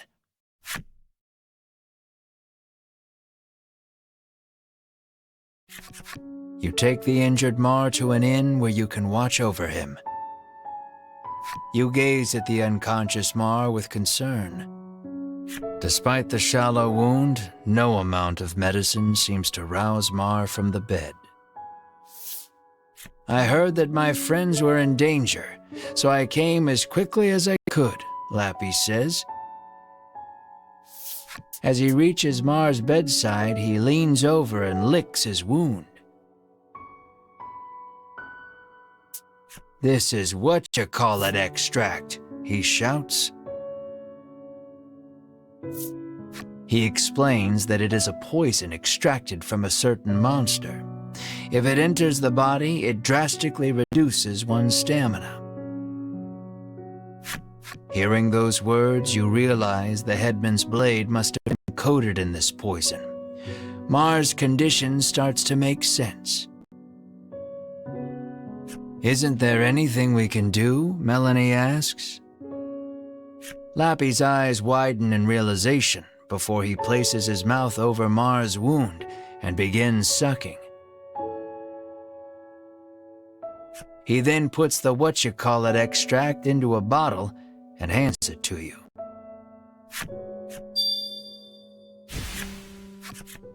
Lappy says that if you follow the road south of the village, you will reach Shoreland. He tells you to give the extract to the famous nutritionist there. Realizing that you are at fault for this, you don't hesitate to undertake the quest. But this is strange. The extract comes from a monster, so it should have no effect on one, Lappy remarks with a curious tilt of his head. All right, we'll come back to this particular mention a bit later in the game, but keep that in the back of your head for now. Don't spoil it for anybody if you do know the answers. We're here for the long ride anyways, so let's just enjoy the experience since we are letting the narrator do their job. All right, so we're going to set up our party. I need to give her some better armor. Mar still has the ring on that we want, but that's fine. We won't be really doing any combat for now. But we are going to be buying new equipment. We're going to head to the armor. And we're going to be buying the Minstrel Blade for Ash. Really pump up his damage. And then we're going to be buying the Fairy Dress for Melanie.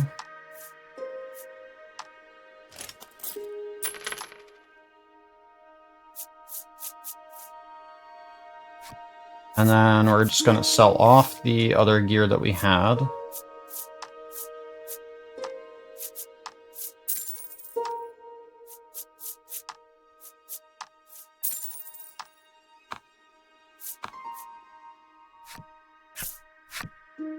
Double check that our party is full health. And then we're going to leave.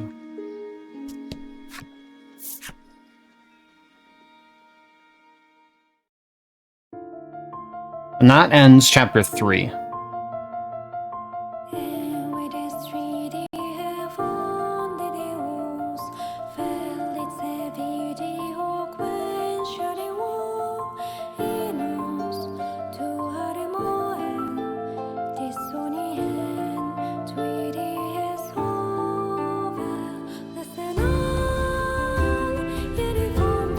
Alright, so I have a very important question for everybody here.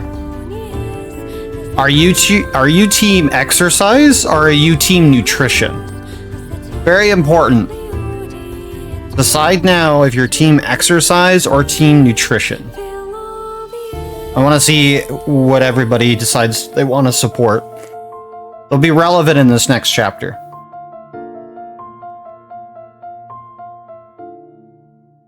If you're on Team Nutrition, do you use the emote here in the channel?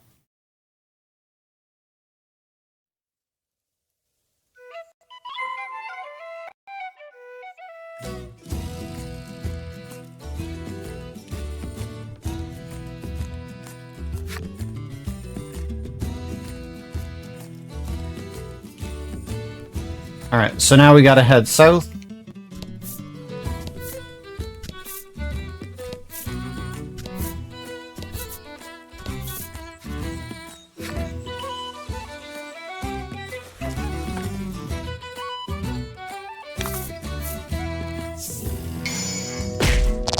Alright, happenstance made us get damaged by everybody. That's fine. We'll use Ridus temporarily for now.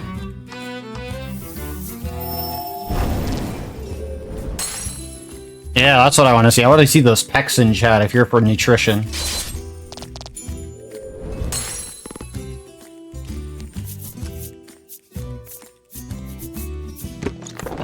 Alright, I missed out on a revive. That sucked. Oh well. Things happen. I can't control the drops that well. Look, you two, it's the sea, Ridus exclaims, frolicking in glee. You, on the other hand, trudge along as far as you can from the coast, ignoring the hair sticking to your forehead. Alright, so this will be a forced encounter with some lizard warriors. Feeling something at your feet, you glance down. There's something underneath your boot. It appears you've stepped on a monster's cape, making it very upset. It attacks you in fury. Alright, so Thunderstorm is going to be a very valuable tool in this fight, which is why Melanie needs to have it. These lizard warriors are weak to thunder. Rout the enemy.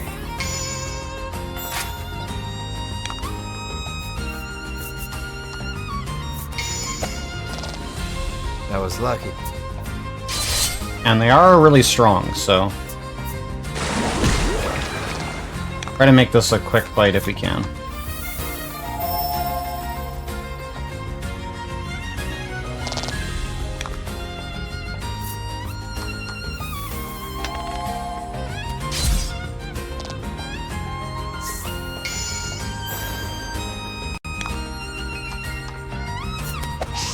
I missed, that's unfortunate.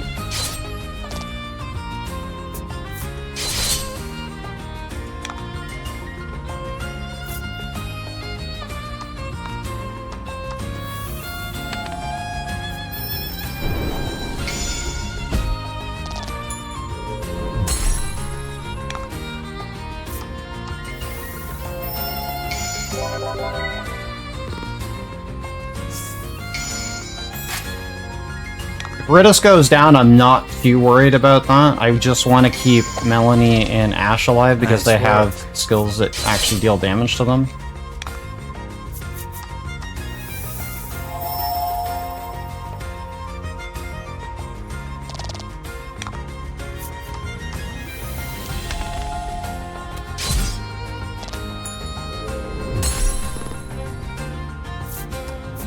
We'll get another level up here. Nice passives that we got there. Alright. So next thing, before I forget, we're gonna venture away from the village, don't worry. Lying in the grass, you find an old. Alright, random event. As I said before, we're going to try to avoid them. Path ahead can't hurt. All you know is there's something. We're going to go around because it'll be a fight. Not to go looking for trouble. You decide to detour around it.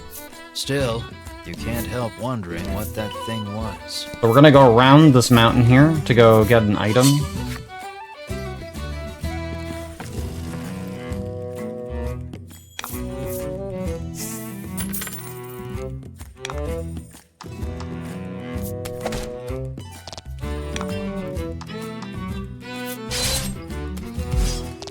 We're only taking this fight because of the increased money reward.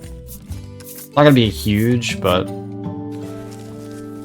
we'll end up spending pretty much every penny we have in the later chapters anyways. So we get this ring of protection, and then because we can jump back to where we want to go, we can just do that and skip all the backtracking that way, which is nice to be able to use that to get around. Alright, so we're looking for the nutritionist. You hear a roar in the distance. According to the townsfolk, it is a very recent phenomenon. Rumor in the village has it that it might be the dragon. The sign on the door reads, "The Great Nutritionist Oreo." You open the door without knocking. "Is anyone home?" you call. A muscular man emerges from the back. Praising his musculature seems to put him in high spirits. Anyone can achieve a body like this with the proper diet, he explains. So why don't we enjoy a life of love and nutritional meals together? Have mercy, you think, then immediately change the subject. You politely ask if he is the nutritionist. "Indeed, I am the nutritionist Oreo," he answers. He says he has been studying dietetics here for many years. You hand Oreo the extract and explain that your comrade is now bedridden because of it. He stares at the extract for a long time, and then opens the bottle and laps at the liquid inside. "That's poison!" Melanie shouts in alarm. The man insists that he'll be fine with his expertise of nutrition, and insists that knowledge is power, as if that will help somehow. Regardless, it seems he managed to grasp the composition of the poison with that lick, and starts concocting a nutritional supplement to counter it. However, he says he needs a spry fish, which has been difficult to catch lately.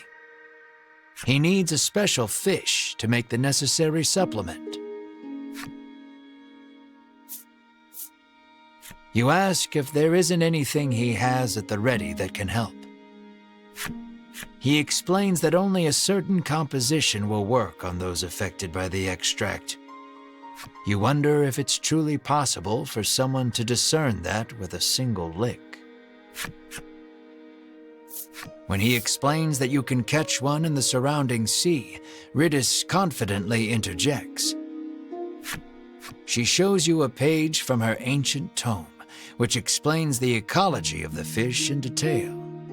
"That book comes in handy from time to time," Melanie remarks in surprise. Oreo gasps as if remembering something. He says that his son went out fishing and, with a bit of luck, may have already caught a spry fish. It sounds like his son is fishing on the wharf. You decide to go find him. Remember, nutrition is power. You see a young man with his line in the water and call out to him. He turns around and flexes, shouting out suddenly, "Power is power." You stare, enchanted by his bulging musculature. There is no doubt in your mind that this is Oreo's son. He asks if you have business with him. Praising his musculature seems to have put him in high spirits. Anyone can achieve a body like this with the proper exercise, he explains. So why don't we cast our needless garments aside and train together? Powers a convincing argument that I'll be switching teams. Fair. You think, But hear me out. then immediately Nutrition. change the subject. Nutrition is key. Knowledge is power, as Oreo has Though already you are explained. pretty sure of the answer, you ask the young man if he is the nutritionist's son. That I am, he answers. He introduces himself as Bruno and says he is learning to be a nutritionist like his father. You introduce yourself, expressing to him that you are a hero on a journey and require a spry fish to save your ill comrade. His eyes begin to sparkle the moment you utter the word hero, and he becomes engrossed in your tale.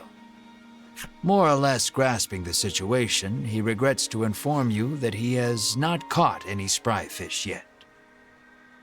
He says that a monster has settled near their town, and its thundering roars have scared most of the fish away. You know Oreo needs a spry fish to make that supplement. Hearing the despair in your voice, Bruno speaks, his words like an ember in the dark. He tells you that there is a harbor near town where fishermen gather. Perhaps you can find the fish you seek there. You thank him for the information, then head to the harbor with your comrades. Just as you are about to leave, Bruno offers to escort you there. Is it a reward you're after? You are about to ask, but Melanie smacks you on the head before you can voice it and allows him to come along. Alright, so now we have Bruno. Gotta love Bruno.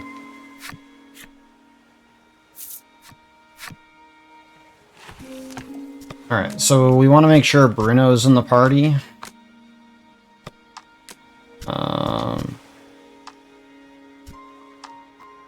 Steel breastplate, yeah, that's fine, I believe. Steel breastplate's fine. We're gonna go over here though to the armor. And we're gonna be buying a piece of gear. We're buying the frost mail, and we're gonna buy and equip it to Bruno. Because we need him to do a solo fight.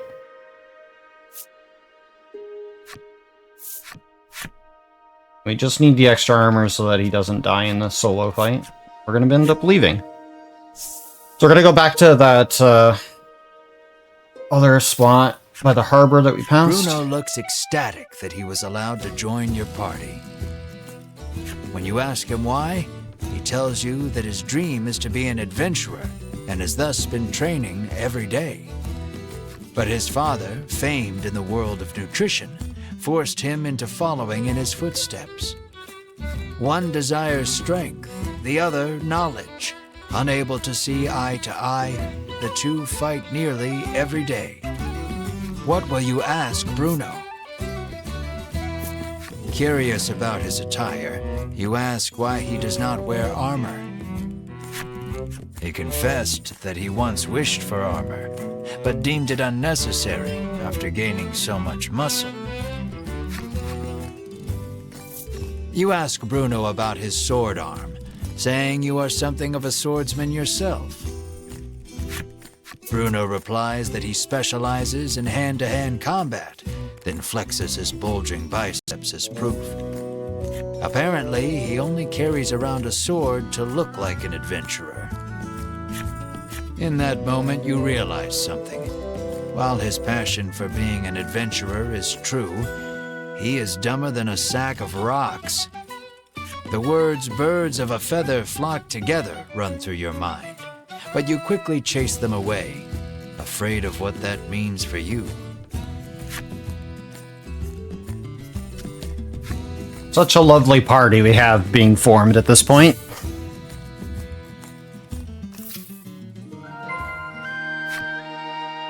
Alright, so Piscator is right here that we need to talk to. We're gonna save, just in case.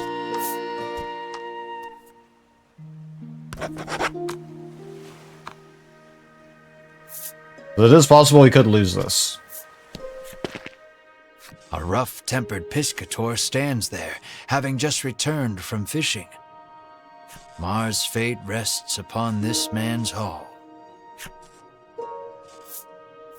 Terrible, he says, showing you the few fish he's caught. Inside you see... a spry fish, Bruno shouts. You ask him if you can have the spry fish, but he says he won't give it up for free. When you ask how much it will cost, he gives the absurd price of 1,000,000 gold pieces. You're heartless, Ridis pouts.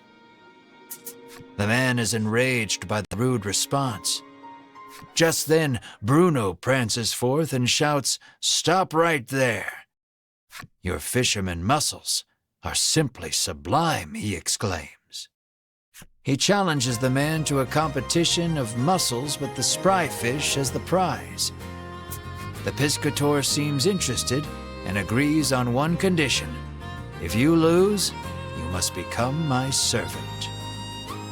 This one's all yours, Melanie says, patting you on the shoulder.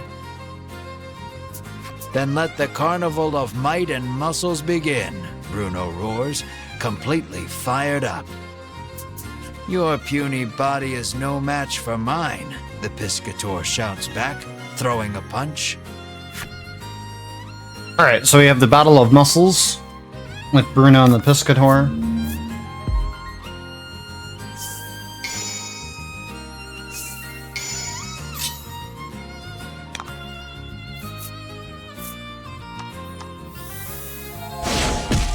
You're doing... So he's gonna buff his attack. He's gonna get buffed even further. We're just gonna try to damage him out. A battle. Win. And it's a good thing we have that armor, because I'll be taking a lot more damage if it wasn't for that. But, easy peasy.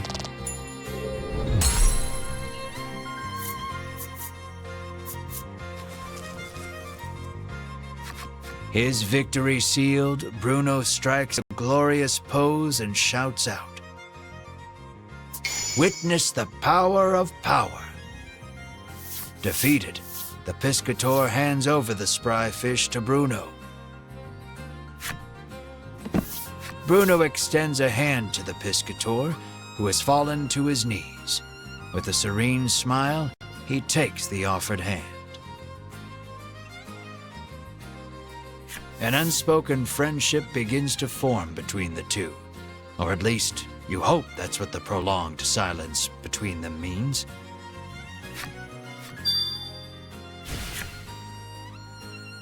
Alright, so now we got the spry fish.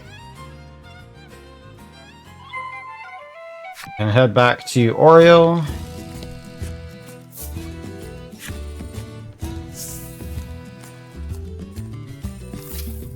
With the spry fish in hand, you head back towards Oreo's clinic.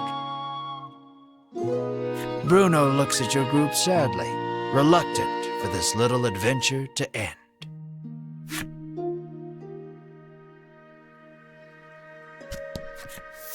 You hand the fish to Oreo and ask him to make you the supplement. "Give me a moment," he says, then takes the fish and heads into the back.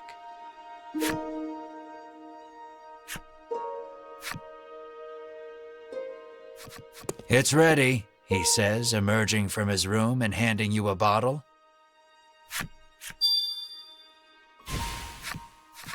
You hope this will get Mar back on his feet. You need to get back to Unionville on the double. But before that, you face Bruno and say, "Take care," then run off. But Bruno stops you and says he wants to journey with you just a little longer. But Oreo is quick to douse the flames of his desire. "You will stay here and study," he commands.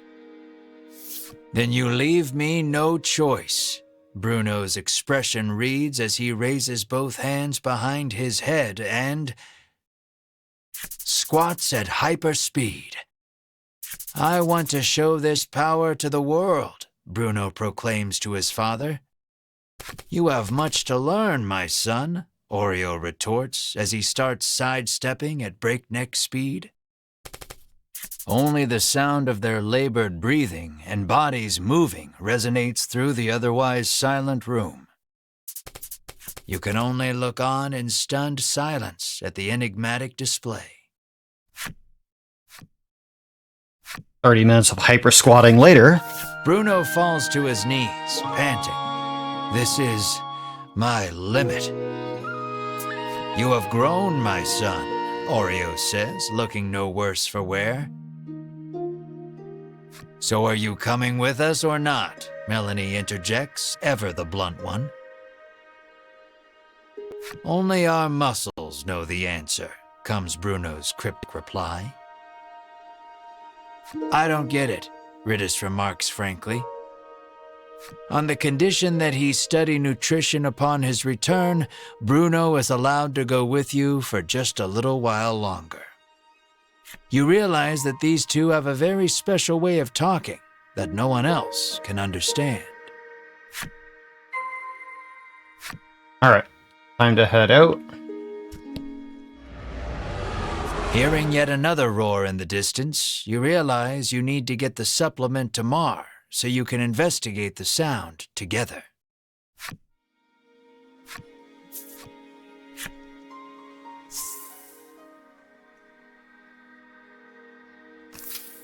All right, and because we have the jump ability, we can just jump straight back to Unionville.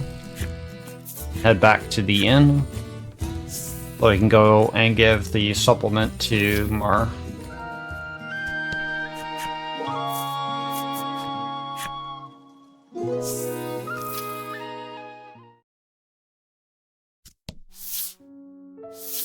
Mar lies listlessly upon the bed, looking somewhat haggard. You help Mar sit up. Drink this, Mar, you say to him gently. He weakly opens his mouth, and you slowly pour the energy concentrate inside.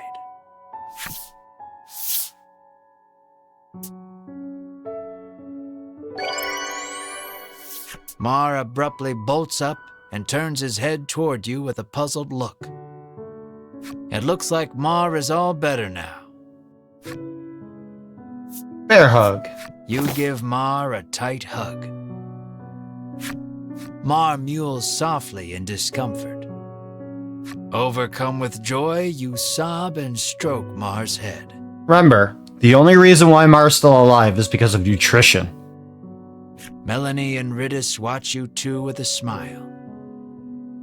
Bruno is deeply moved to see nutrition bringing a smile to others.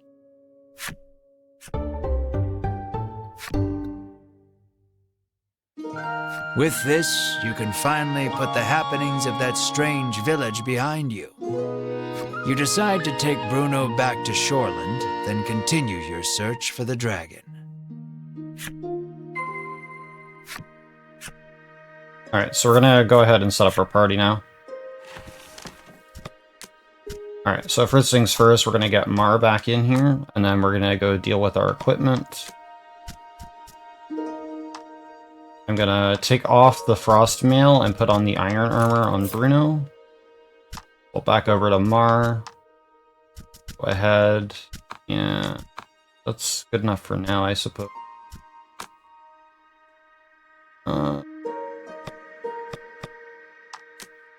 Check. Mar hasn't got the passives yet. Okay, so we're good there. Alright, so we're gonna finish this chapter very soon. We're gonna head back to town.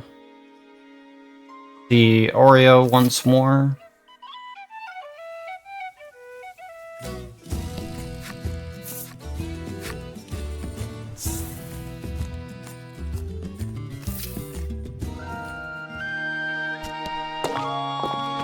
You arrive at Bruno's house. Though he seems to want to adventure a little more, he reluctantly enters his house.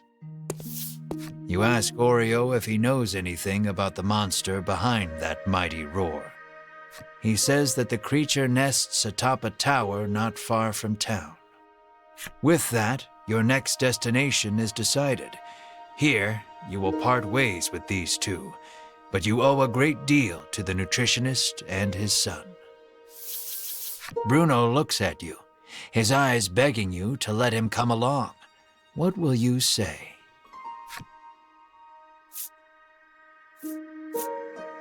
You know he would make a good ally, but you do not want to split the reward. Will you let him come if he doesn't ask for a share of the reward? Melanie asks, seeing straight through your sleazy thoughts. You nod. Yes, of course. What a quick change of heart. Bruno is happy he can continue the journey, but Oreo stops him before he can get carried away. You must stay here and study, Oreo says. Bruno explains that the journey thus far has taught him the splendor of nutrition, and he now wishes to travel the world to deepen his knowledge. After hearing his son out, Oreo suddenly removes his glasses. And in the blink of an eye, the flesh of Bruno's cheeks, pectorals, and abdomen recess. And Bruno is lifted off his feet with a dull roar.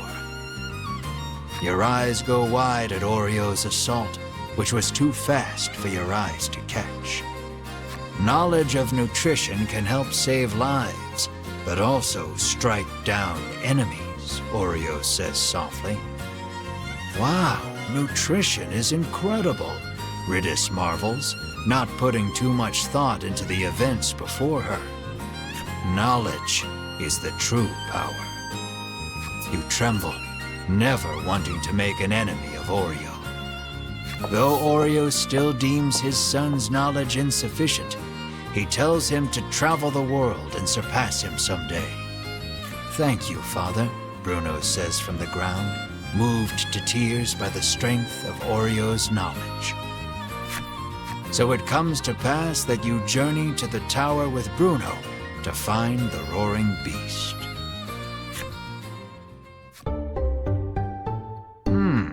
Yet another colorful character.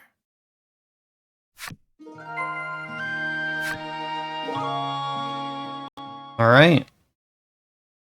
So now we officially have Bruno in the party, and now that ends chapter 4.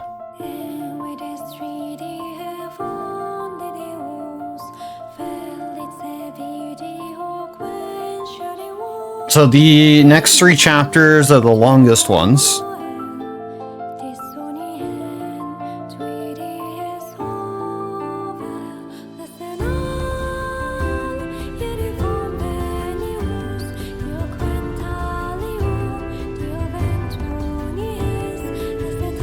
But yeah, nutrition, very, very important, as we can tell.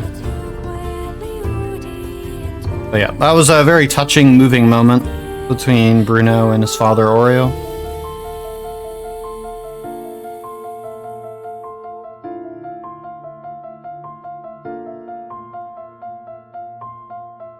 Gotta love the quirky characters in the Yokotaro games.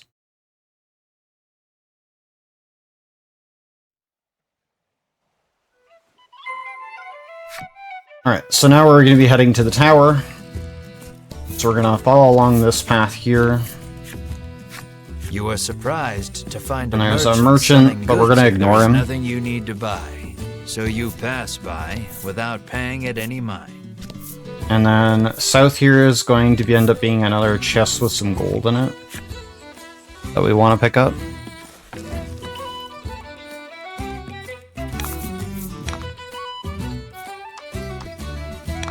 I meant to try to run. There we go. This is where we're going to start running away from encounters, other than the scripted ones and a few occasional ones that are a little too tough to run away.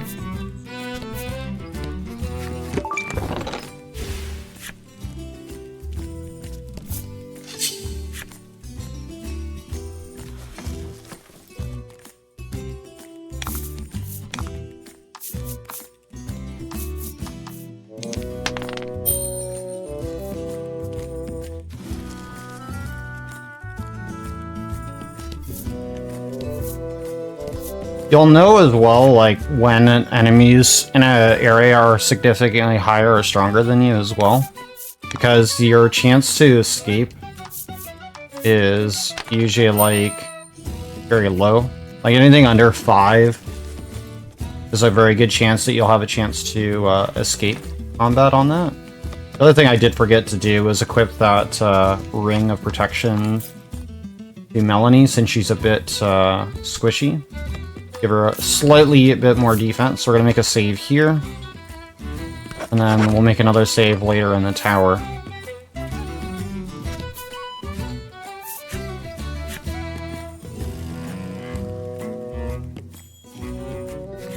We have finally arrived at the Tower of Legend. Is everyone ready? You ask with a posed look. Bruno is the first to respond. But this is just an old lighthouse, he remarks, oblivious to your sudden embarrassment. Riddis snorts to herself, seeing you red in the face from jumping to conclusions.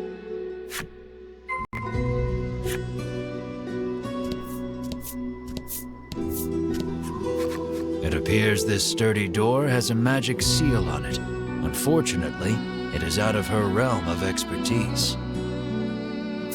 Riddis rolls up her sleeves and shouts, "Open sesame!"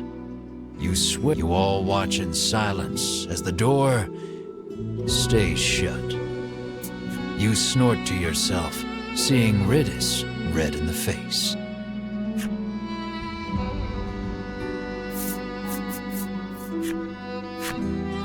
Bruno exhales deeply, then places both hands on the door.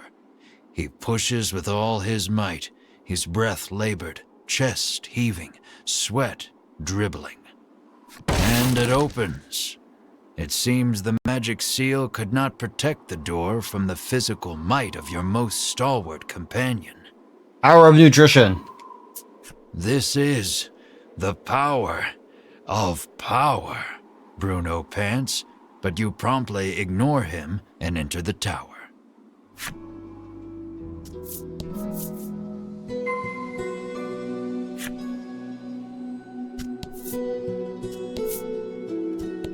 We're gonna head up the tower this way.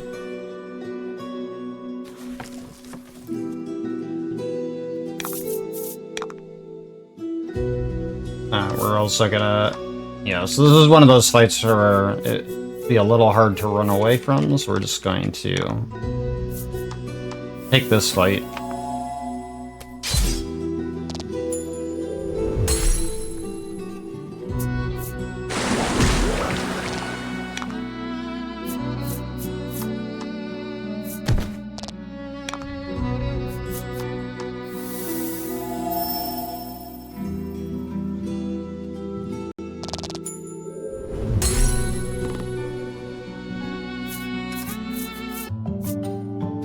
Melanie gets a level, so that's good.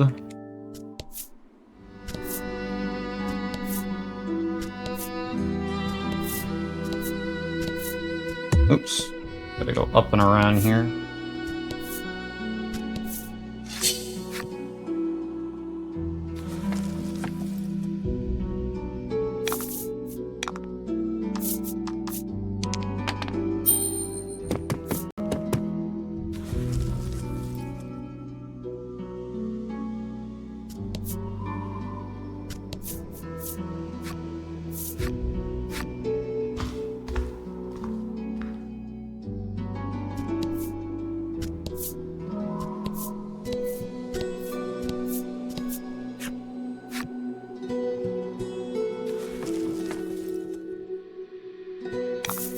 We're gonna be heading around the outside rim here.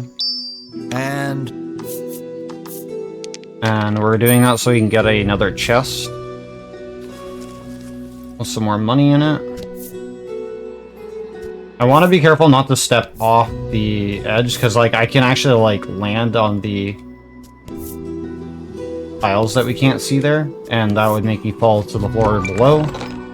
That would be bad. And we're gonna jump back over here, and then head down the center path.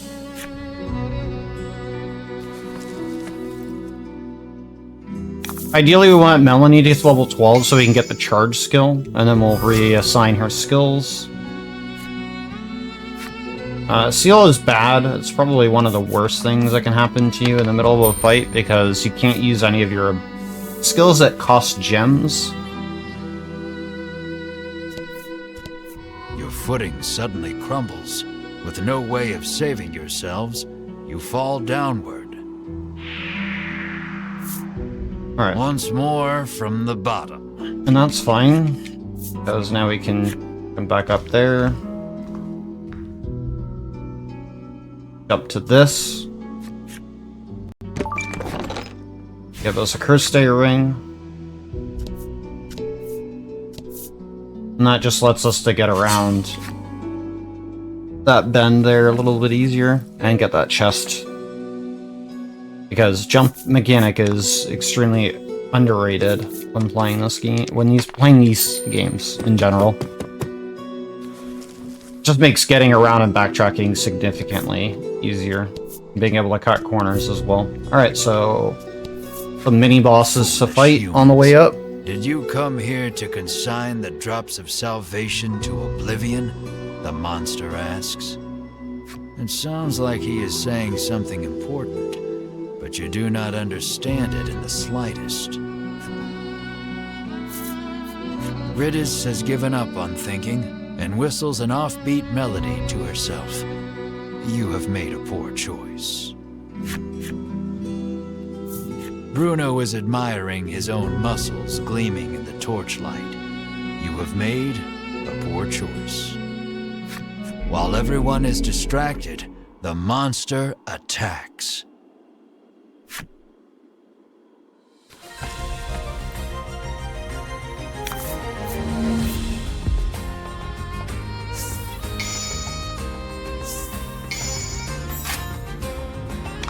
Alright, so first things first, we're just gonna pass on this turn with Melanie.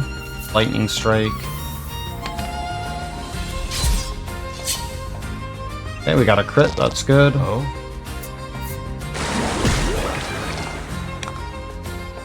19, so we're gonna jump the armor with Body Slam. Because we'd only deal 3 damage otherwise, so it's better to try for the roll and ignore the armor. And we'll do a Thunderstorm.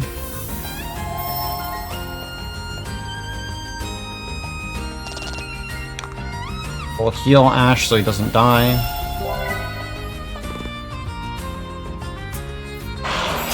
He lowered his defense, which is good for us.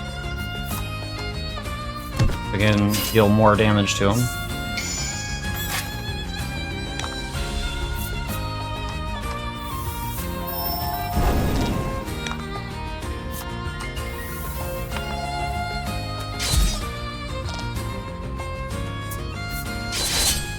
A few times damage there is rough, but that's fine. Oh?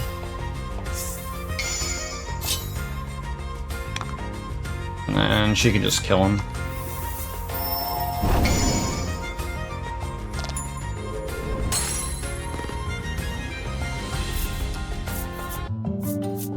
Alright, Melanie hit 12, we got the charge skill that we wanted.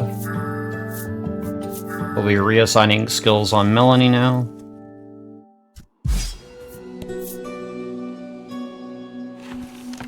We'll go ahead and do that. So we want to set up Melanie with Charge, Flame, Zypher, and Thunderstorm for now. And then if we get Ash to 12, he'll gain Spinning Ray, which is what we'll reassign skills for when he gets to level 12 as well.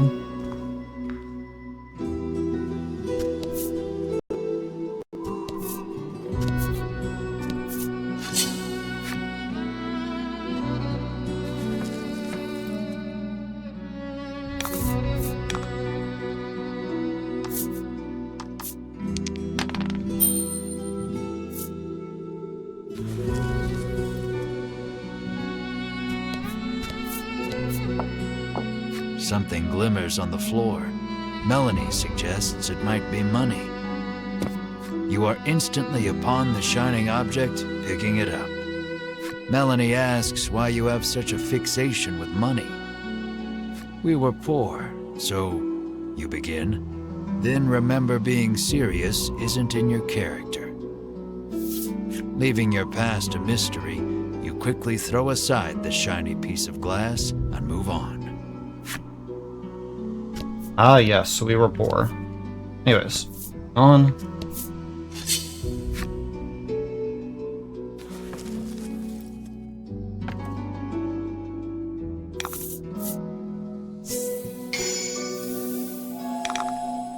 Again, we're gonna run from this fight.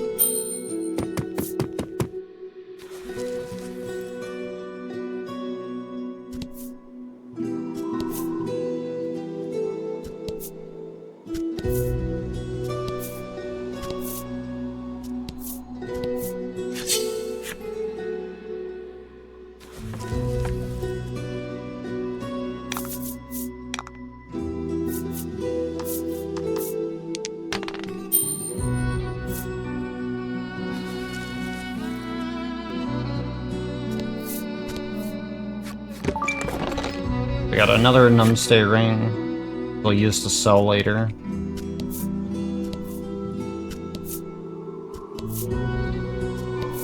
I'm up to the... Oops. You lose your footing. That's not what I meant to do. Falling headlong down. Third time's the charm. Meant to hit the button to go the other way, but that's fine. Thankfully, the jump mechanic... very handy for mistakes like that.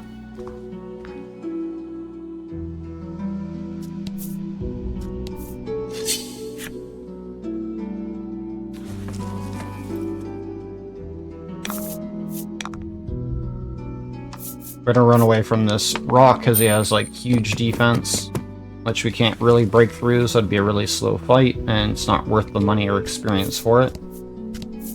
We're gonna go around the outside here. There'll be another elixir, which at this point, all the elixirs are very valuable to us.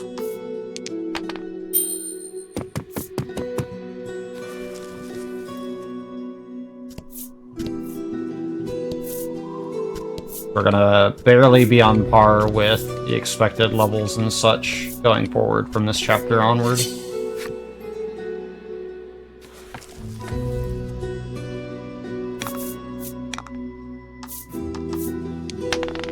Alright, we didn't get the runaway there, which is fine.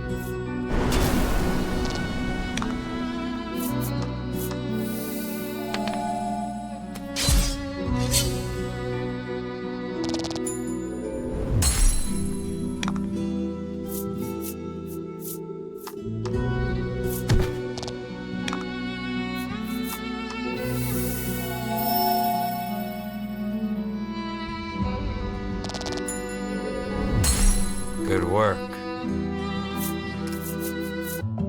Alright, so Ash hit 12, so we'll do skill reassign now. Alright, so we want spinning array. Plug that in. We'll get this elixir here. And then we'll head through the center.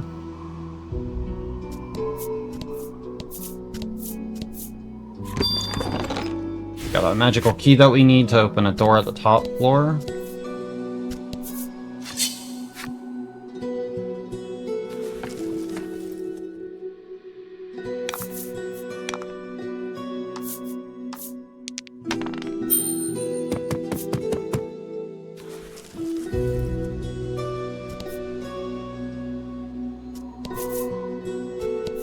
Alright, so there'll be another fight here. I'm gonna make a save right here, just because, like, could go south. I think we should be fine.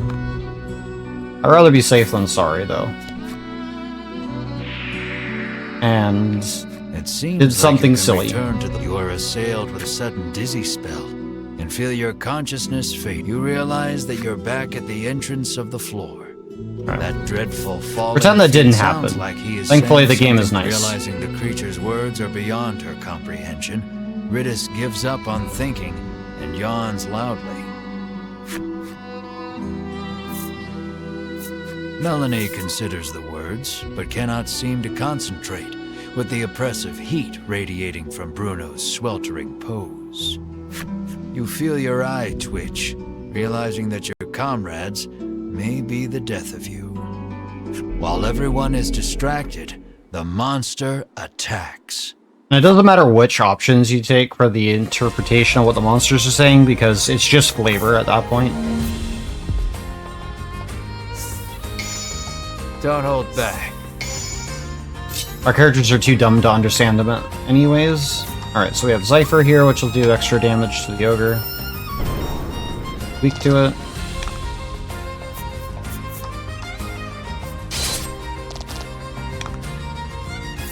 We use Mar to deal 1.5 times bonus damage. Gotta wheel this guy down as quickly as we can. He does have several skills that could straight out kill us, so we're hoping that just doesn't happen.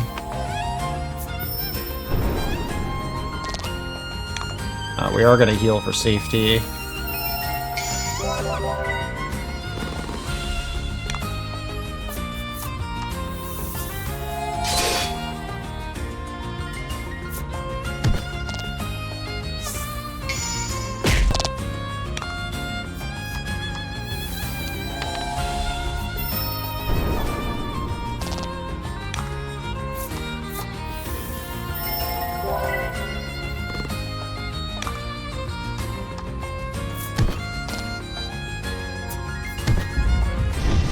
A flat 15 ignores my armor, so that's kind of why I'm scared of this boss.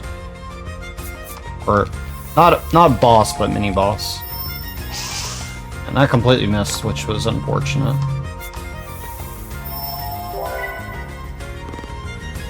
Alright, so we're gonna jump his armor there with the body slam. We'd only deal 3 damage otherwise.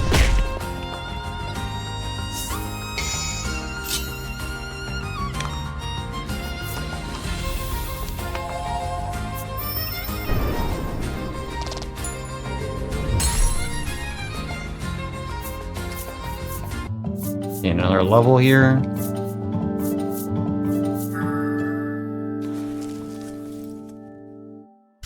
Everybody's full health again, which is good. Though the battle is over, you cannot stop thinking about what those monsters were saying. Come on, we have to defeat that dragon, Melanie says assuredly. Why are you so obsessed with defeating the dragon? You ask her. She explains that her mother was killed by the dragon. She did not say any more, but her hatred for the beast was clear in her eyes. Alright, so the party is basically level 13.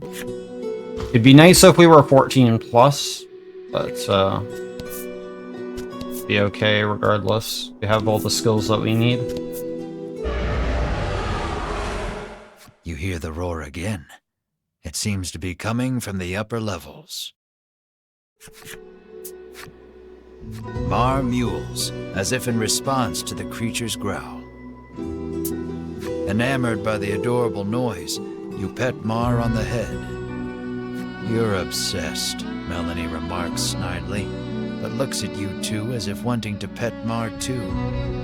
It sounds like the roaring beast is close.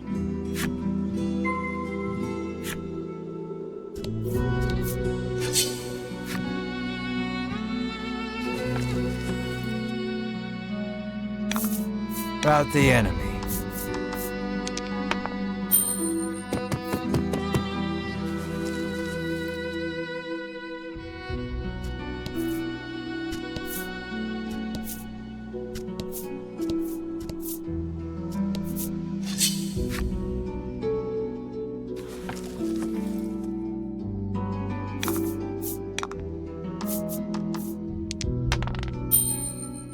So if a roll on an escape is 2, it's a guaranteed escape. Means there's very little point to doing the fight.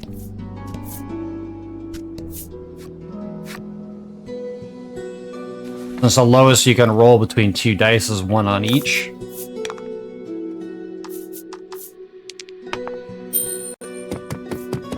So basically, I'm going to attempt to roll always if something's 5 or below. If it's higher than that, then there's a good chance I'll try to take the fight.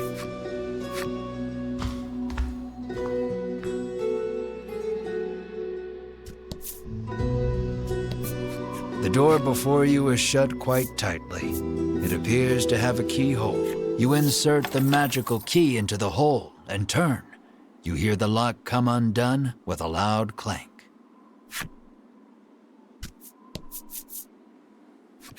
The dragon may be just ahead. Now we slay the dragon for riches. On your demotivating words, everyone proceeds through the doorway.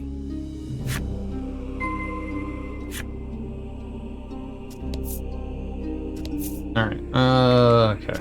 I gotta remember how to navigate this.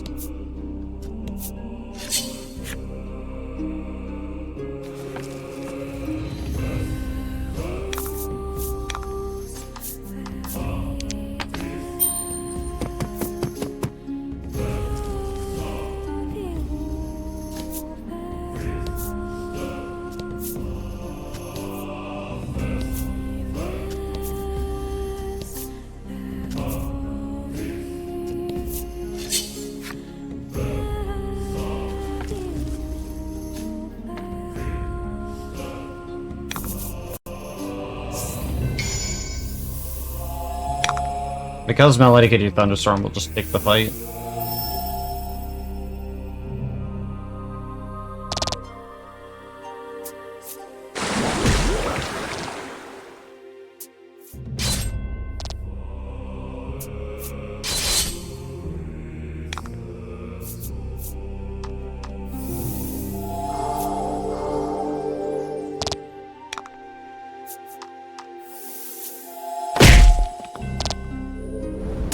You did great.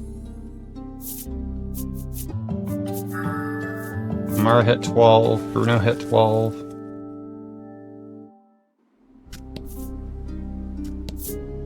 Alright, so we're going to make sure that we are healed as much as we can for this fight.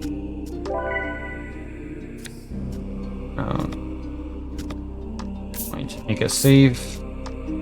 Just in case we do somehow botch this fight coming up. Alright. You have finally arrived. Before you stands the dragon you have been searching for. More assassins, the dragon sighs weakly. Whether or not the beast is weak, you care not. You muster up your courage and shout, "Prepare yourself, you big lizard."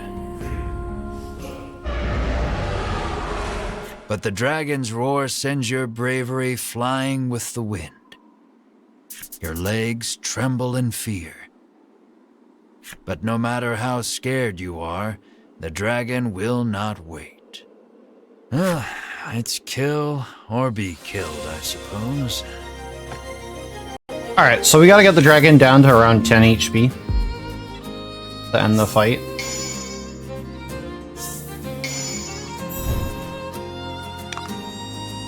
So first things first, we're gonna use charge to generate. We have the numbstay running on, so we can just resist that. We're also gonna heal Ash here. And then we're gonna have Mar 21, so we'll try for a body slam, hopefully with a decent roll. Because we're only gonna deal like 5 damage otherwise. Go for a Cypher. Ellie's not going to deal too much damage to the dragon, unfortunately, so we're just hoping for some crits and stuff.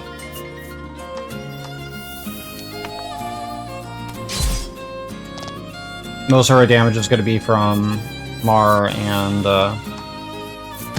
Ash. Alright, we can go with the Flame.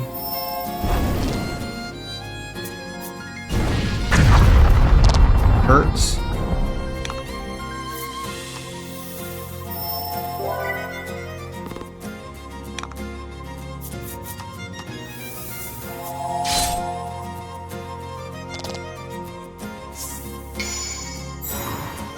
Extra wind damage is nice. So, I mean, Laker will do a bit more. Good roll.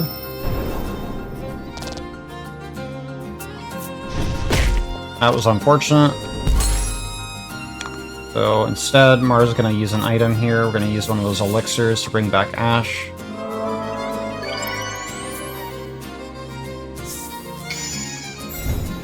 The extra fire damage right now is a bit scary. Not much I can do about it though.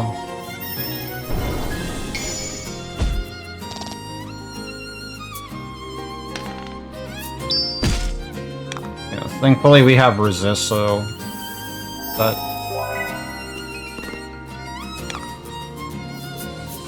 we'll go for another body slam.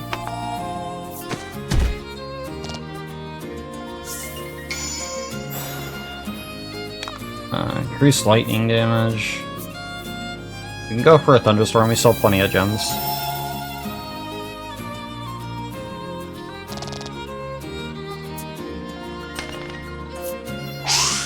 Alright, I'm glad that missed.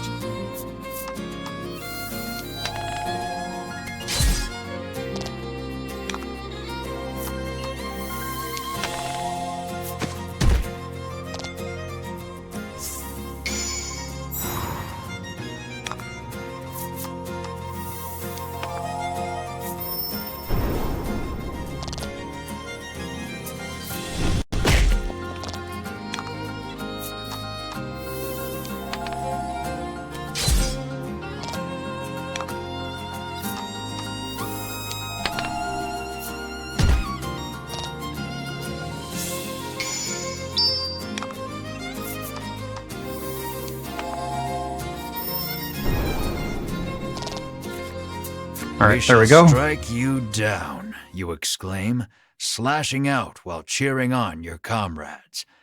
But at that moment, Vince appears. Its wounds healed, the dragon looks more lively than before. You too would be troubled without this dragon, he says, standing in your way.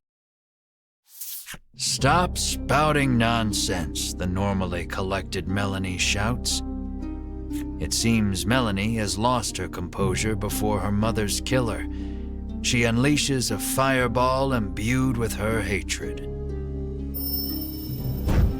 But it is repelled by the dragon's tough scales. And the dragon returns the favor by spewing fire from its mouth. You seem to stand no chance against the revitalized dragon. Melanie looks distressed. Vince climbs atop the beast's back. The flapping of the dragon's wings sends forth one wind blast after the next. Stay out of this, Vince commands, then flies off toward the western sea.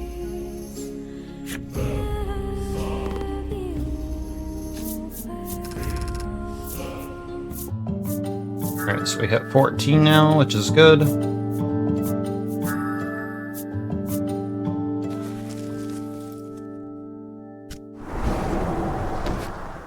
You worry for Melanie, who has been burnt badly by the dragon's fire. I can't get up, she whispers weakly. Drink this, Bruno instructs, offering her a small bottle. It will help you regain your strength. Bruno claims he drinks it every day. It is a recipe from his father, that of a custom supplement. Make her drink it already, you cry, your panicked expression urging Bruno to give Melanie the supplement. Melanie has a bad feeling about it, but downs it all in a single gulp. And suddenly regains her strength. At ease with her recovery, you descend the tower.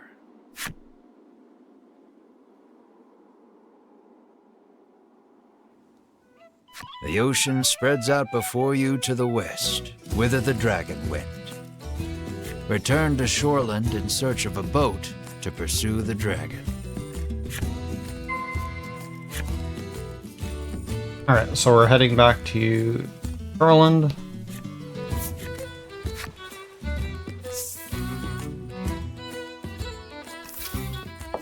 When you return, Oreo approaches.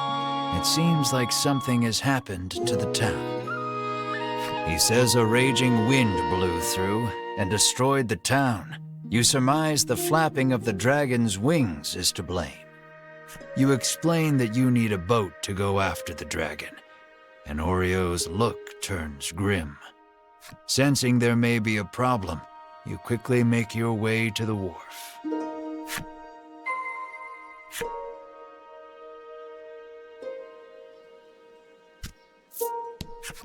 The woman says the violent winds stirred up the sea, causing her precious ship to run aground. But if you can return her vessel to the water, she will gladly give you a ride. Your brows furrow, knowing that there is no way you could move a ship. Beside you, Bruno stretches, warming up his body.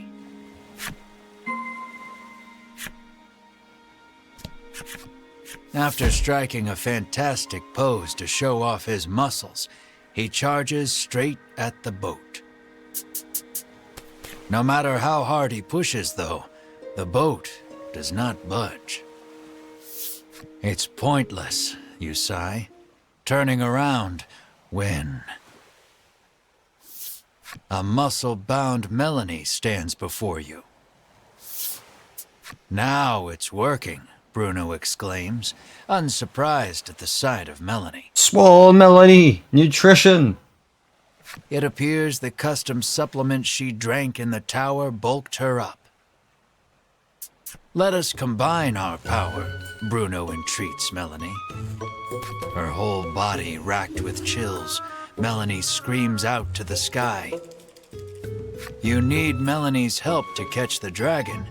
You call out to her. Hoping to distract her from her shame, you shout out complete nonsense. But in the next instant, you receive a violent punch to the face and are sent flying.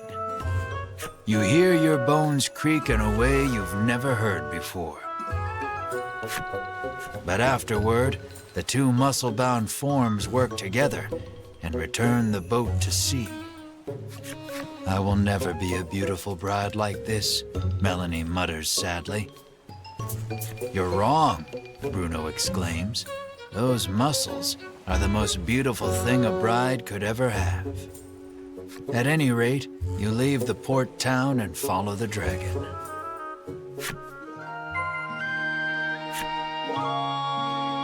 Alright, time to leave.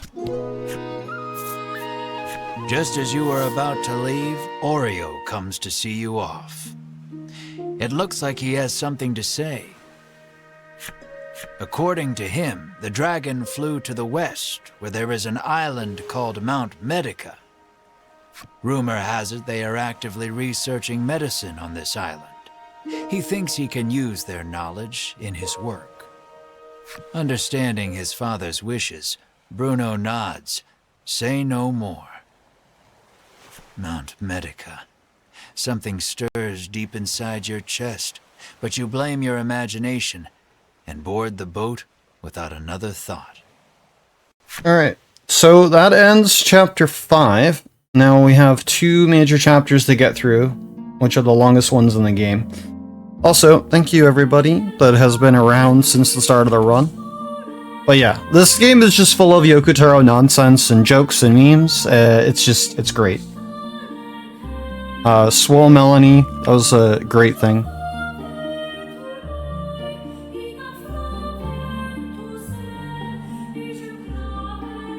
But, as I said, there is some sad moments here and there. We're about to get into a pretty serious chapter, that has a lot of touchy subjects.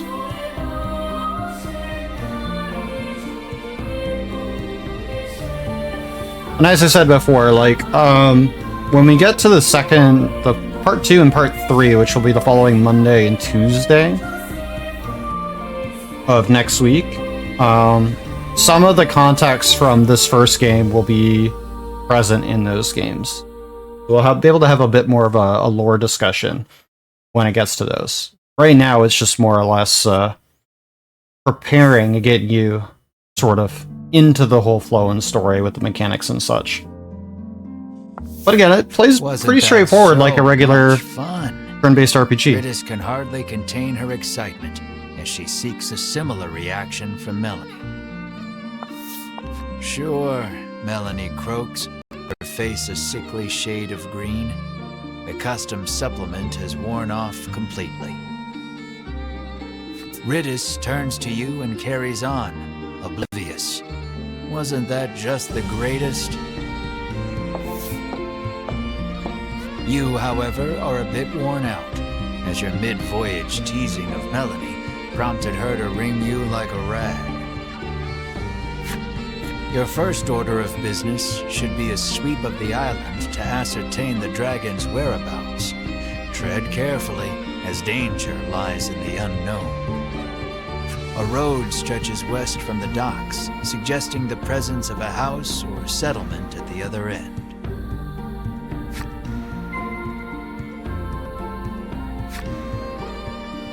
Alright, so we're gonna make our way to the next town. You take the lead, taking in the island's scenery. It all looks unsettlingly familiar to you. A white-hot streak of pain shoots through your head, feeling as though your skull will split in two. You grab your head as if holding it together and drop to your knees. The searing pain erases any hope of recalling the memory that felt primed to return to you. Beads of sweat are pouring off you now as you struggle to keep your head in one piece. Drink this, Bruno insists, offering you a bottle of headache curative. You greedily drink it down, desperate for relief.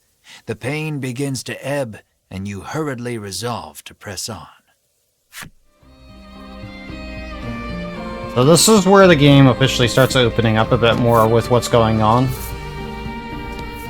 Gets a bit more serious. After a time, you happen upon a village. This place, you mutter unconsciously. Perhaps he is as anxious as you are about this place. You two okay? Melanie asks. You open your mouth to reply, only to notice the ambush a moment too late. Repel the monster attack. Alright, so we have a forced encounter here. Much stronger enemies than in the previous areas. Alright, so we're gonna try to get rid of this ogre as quickly as we can. The harpy is a bit of a concern as well, but there's not a whole lot I can do about that. Got a good crit.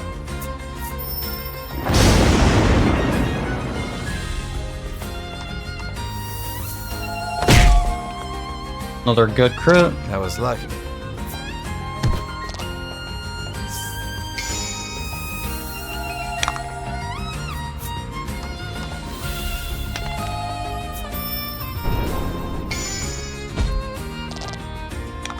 I'm gonna heal for safety here, just because the harpy could kill me or the ogre.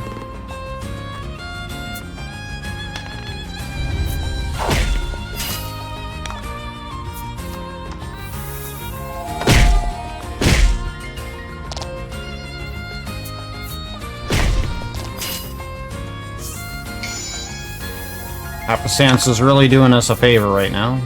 Good.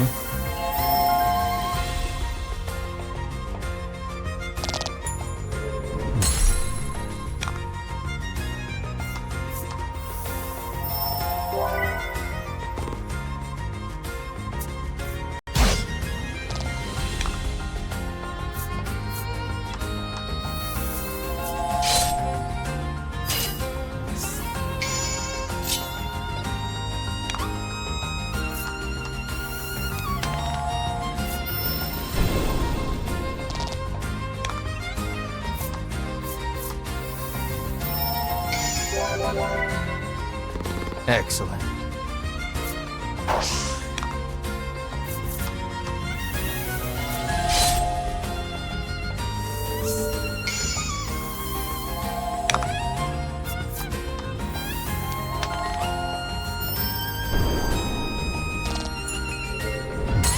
Congrats. Alright, made it through the fight. He's gonna get a level again. Alright, Eris got a really important, Ritus got a really important skill there. For some reason I had Drakengard 2 in my mind, but I said that name.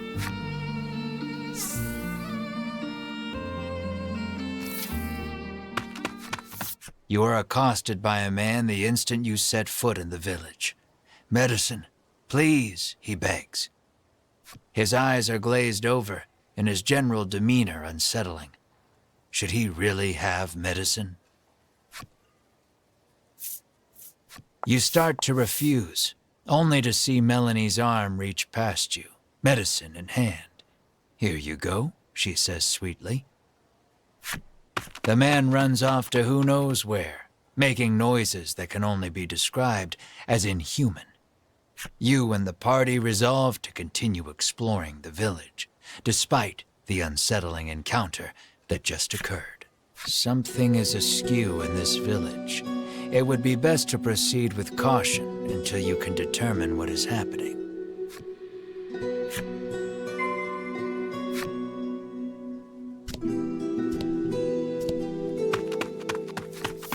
Another villager approaches you.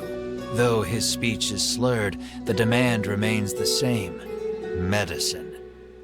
This villager is also behaving strangely. Will you acquiesce to his request? You remove the medicine from your pack, recall for a moment how much it cost, and begin sliding it back into place. In the blink of an eye, the villager snatches up the medicine bottle and darts out of view. Something's not right in this village, Bruno mutters, clearly worried. You hear a panicked cry up the road. Stay with me. Focus on me. That can't be good.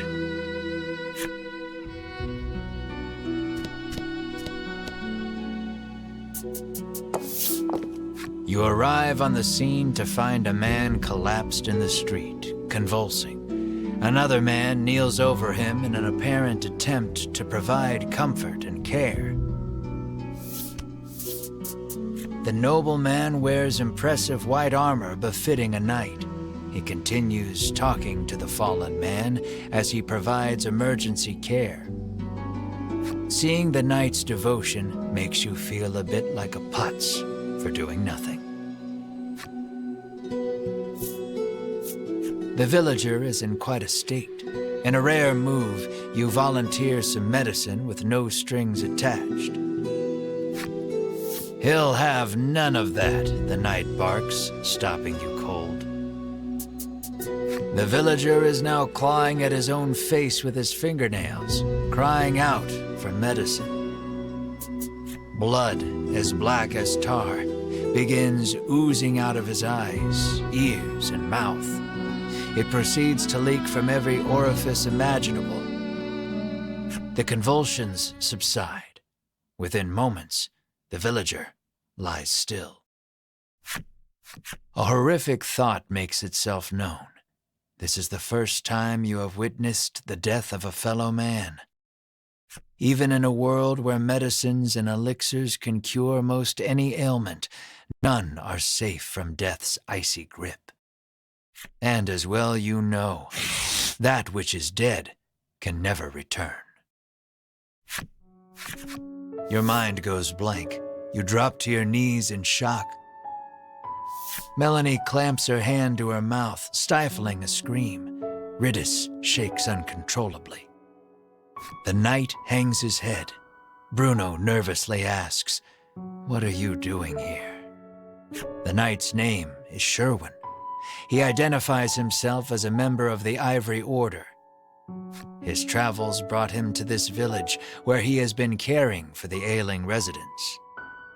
His face contorts in disgust. If not for these foul drugs, they would be healed. He spits and takes his leave. Bruno gazes upon the villager's corpse with a look of apparent realization.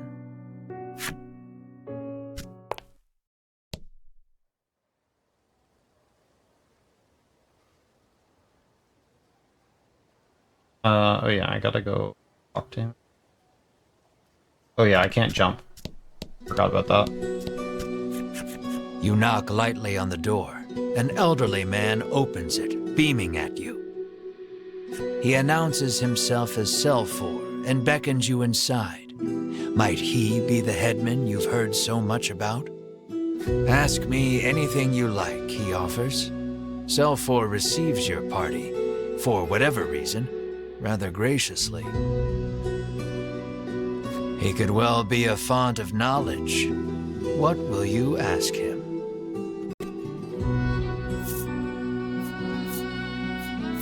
You make mention of the village's eccentricities. Selfor informs you that the island indeed suffers from an extreme shortage of medicine. He apologizes for the villagers' incivility. Consider it the price to pay for making the world a better place, he adds nonsensically. You ask if he has seen the dragon. Why, yes, he says. He returned to this island just the other day. Oh, but don't worry, he continues. He hasn't caused us too much trouble. Needless to say, this does not comport with your understanding of the dragon. You notice Melanie lift an eyebrow at his use of the word returned. At any rate, the dragon's presence on the island is confirmed. You quietly celebrate the first credible lead you've yet received. You ask if he is the one in charge of the village. It's true that the villagers call him their headman, but I feel compelled to correct the record and state that my official title is overseer. Your questions satisfactorily answered, you thank Selfor and turn to leave. He asks you to stop. We have yet to discuss the terms of your living here, he declares. You explain that you are only here to pursue the dragon and have no intention to stay. Selfor begs your forgiveness for thinking you were newcomers. It's perfectly understandable, though, what with the non-match among you, he says with a sneer. What does he mean by that? Melanie asks you, unable to grasp the old man's intentions. For reasons unknown, you feel the blood drain from your face. Your breathing grows ragged and you break out in a sweat. We're done here, you say defiantly, as you storm out of the house. Mar runs after you, chirping frantically. Melanie and the others give chase, but you and Mar are well out of sight by the time they make it outside. The two can't have gone far, though. It may be best to first search the village.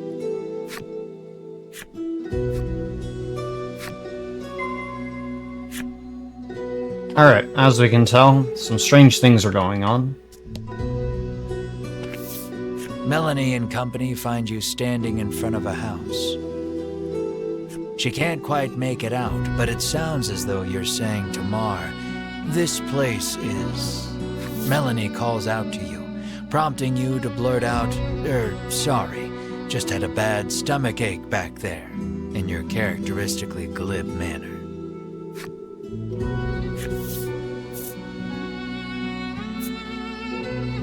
She surveys you both and sees two haggard travelers unwilling to admit they're in need. "Are you sure you're all right?" she asks, concerned. "Fine, absolutely fine," you tell her, perhaps too eagerly. "So you were worried about me," you shoot back. "No, I wasn't," she replies, her face reddening.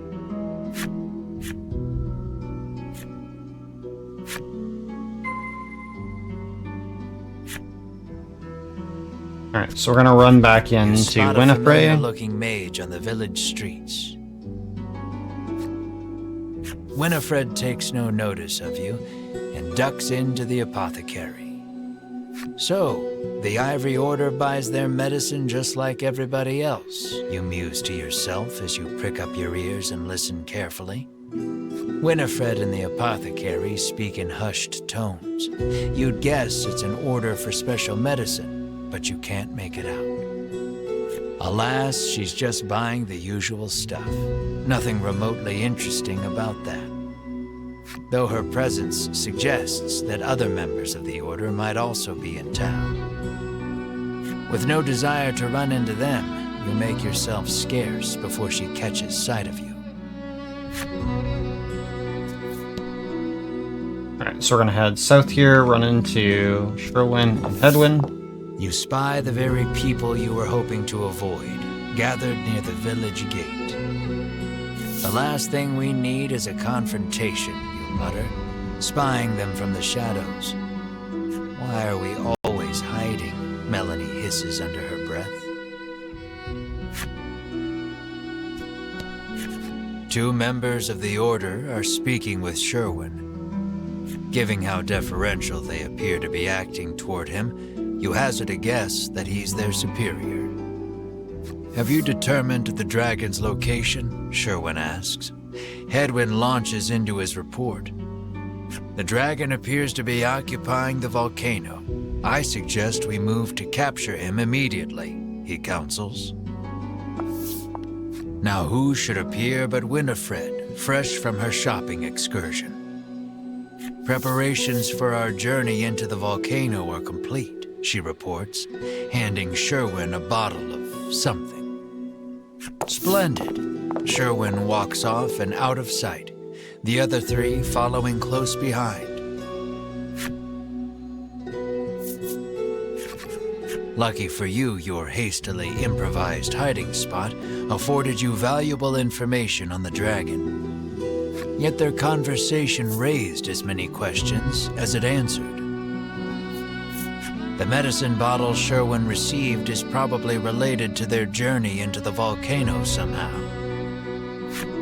Bruno recalls seeing a bottle much like it once before.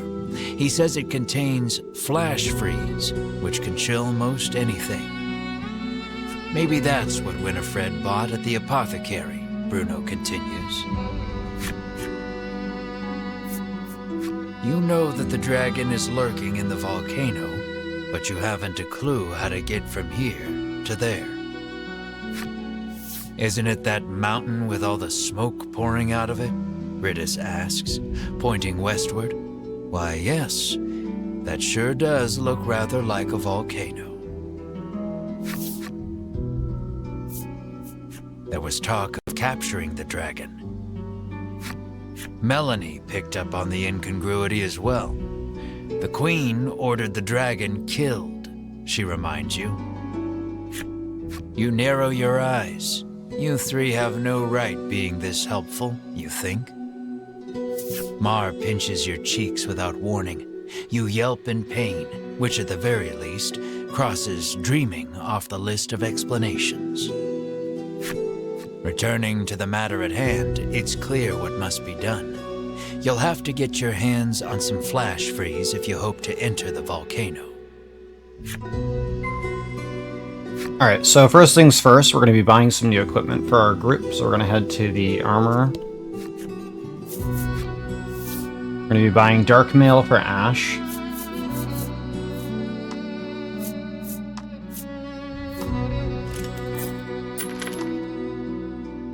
We could buying the warrior mail for Mar. And then we're going to buy the Sage's staff. Where is it? Sage's staff for Melanie. And the witch's wear.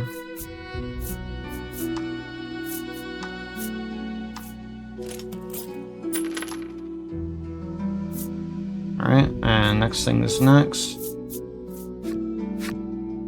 Going to open our party. We're going to make sure that we're all set up here.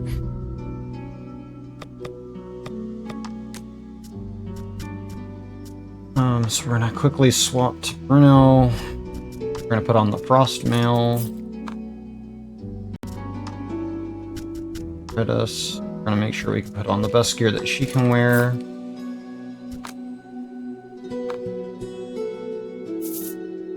And then we're gonna head to the apothecary. Happen to have any flash freeze for sale? You cheerily ask the apothecary. She flashes a wry smile.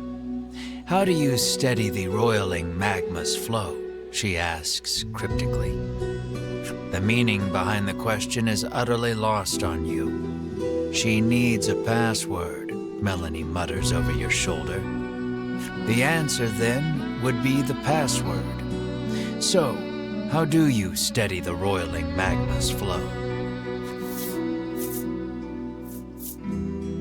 The old woman rolls her eyes, suddenly looking defeated. How did you know the answer? Did someone tell you? She mutters bitterly. Alright, so we can buy the bottle of flash freeze that we need for the get into the volcano. The other thing that we can buy is some medicine. We'll buy some healing.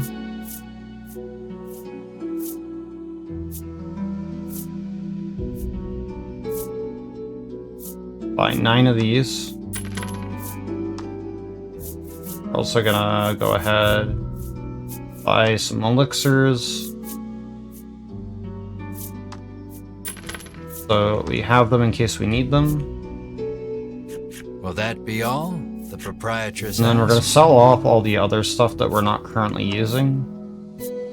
Like these cheap potions.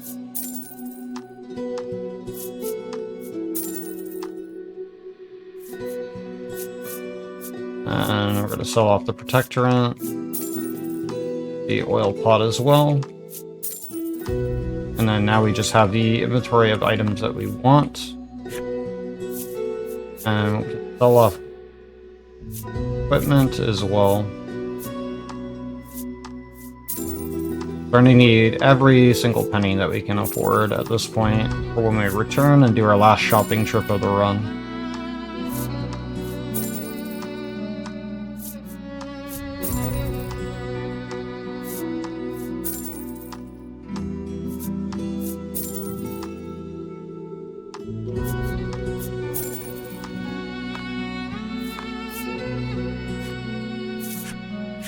We can You've leave. managed to crack the code, and a bottle of flash freeze is yours. At last, you are ready to enter the volcano. You've got a long road ahead of you, so you had best be prepared. Yeah, so this is where it's going to get a little bit lengthy here. So the other thing we're going to do, hold on, want to check our abilities. Alright, so Numbstay Ring is not useful on Ash anymore, so we're going to go ahead and take that off. I'm going to go swap that to Mar instead. Give him the extra that he needs. And we're going to go back on to Ash here, and we're going to put on the stay. And then for Melanie, we're going to go ahead and put the Dark Stay Ring on her. And we're good. And we're going to double check our health of our party. We're full health, so we're good there. And don't believe we're level 16 yet. So we can move on here. And when we do get to 16, we can do some reskilling. I think before I do forget, though, we do need to actually set up Melanie a little bit here.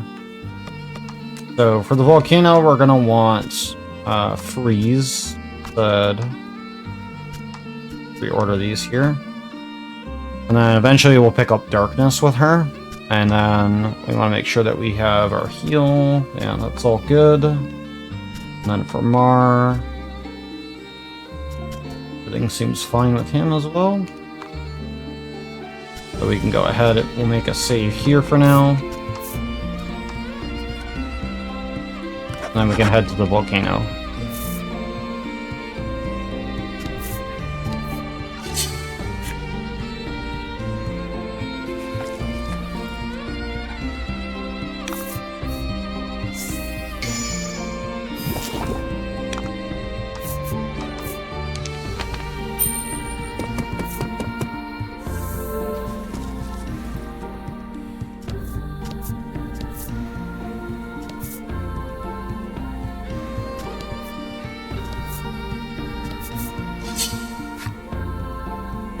That's gonna be a long way around, so we're gonna go the other way instead.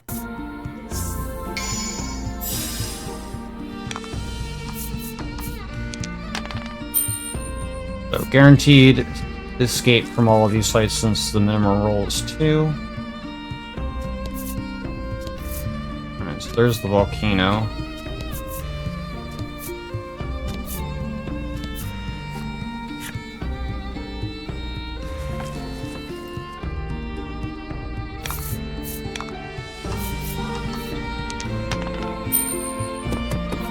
On the other side of the volcano, around that mountain ridge, is a chest that we'll want to get later. Suppose I could attempt to go get it now. And then just jump back to the volcano so I don't forget on the way out.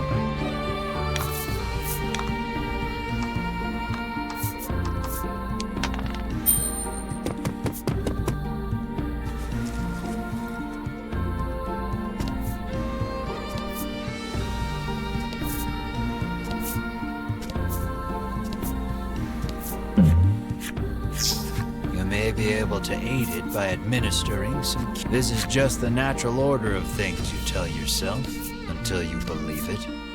You walk away.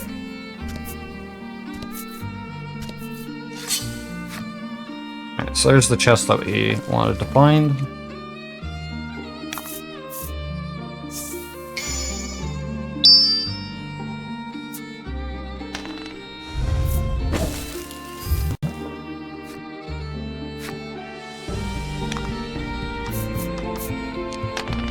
Damn, we didn't get the escape there. There we go.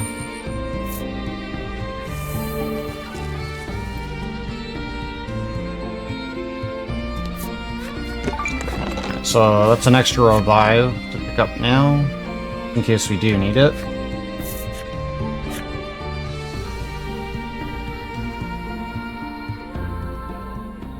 The heat of the volcano engulfs you the moment you set foot inside.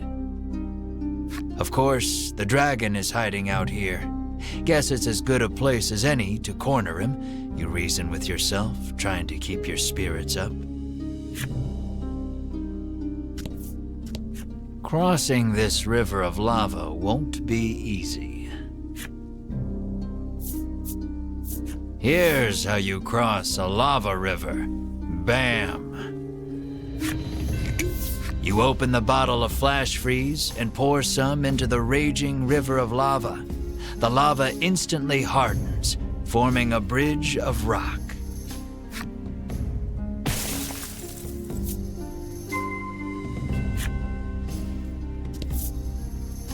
Alright, so we're gonna make our way up.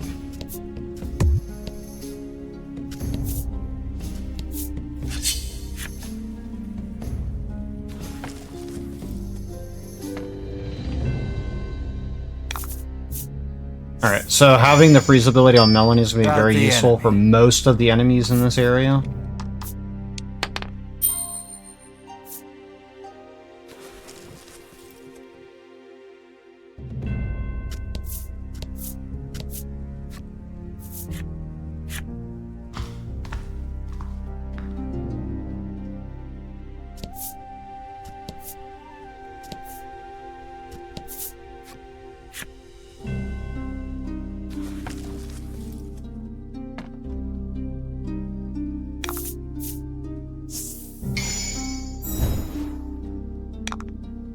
So first things first, we're going to go ahead and try to get some freezes here.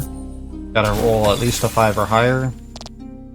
So the way freezes work is basically they can't do anything for that turn. Any damage they get dealt while they're frozen is doubled. So it's essentially how that works.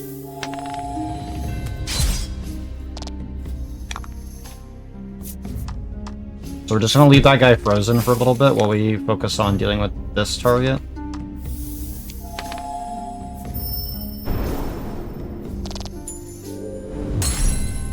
And then we can just kill this guy.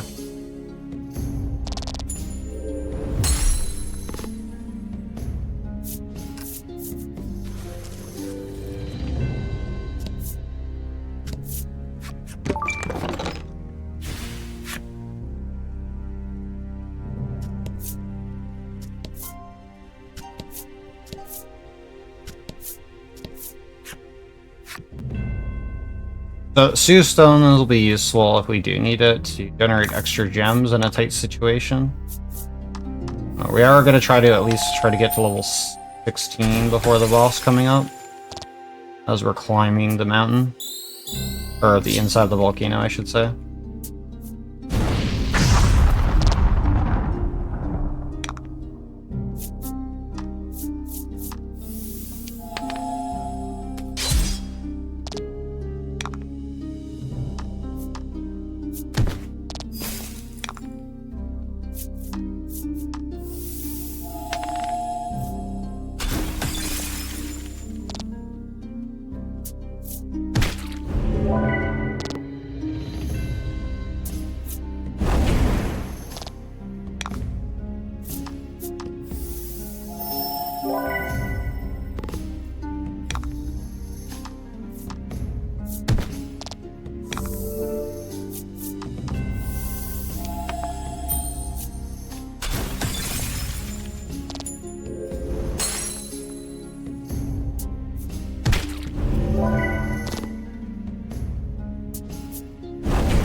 Oh?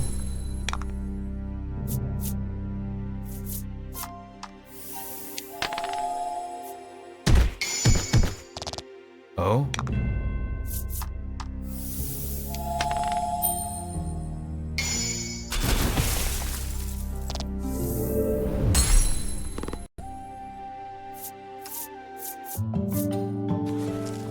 We're not too far off from there. That's not too bad. Pick up this 1,500 gold there.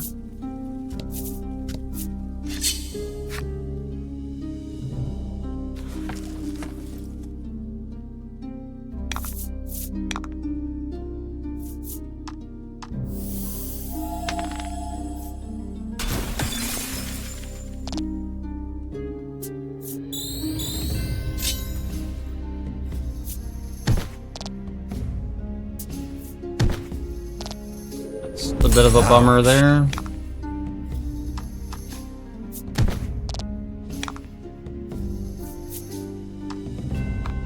Should just kill this guy. I'm just gotta go for the kill. This attack that they get.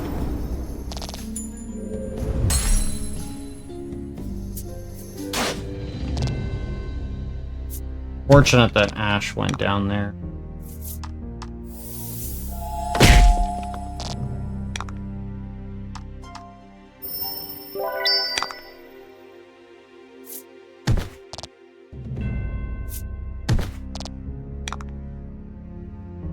If I do, yeah.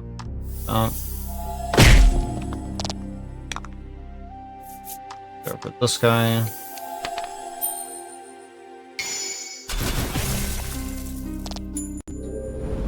Nice work.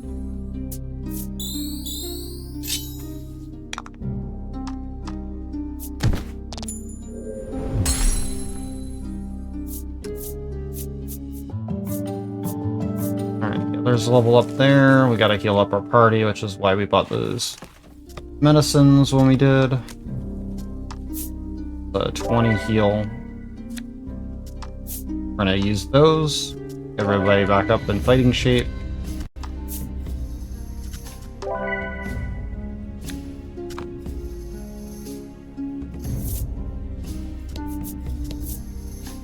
And at least the fights that we do end up taking at this section do help us a little bit.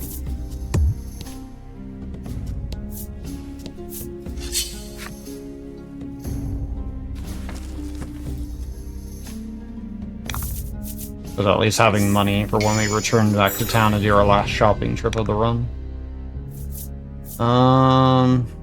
Okay, so this fight we're gonna want to freeze the ogre if possible.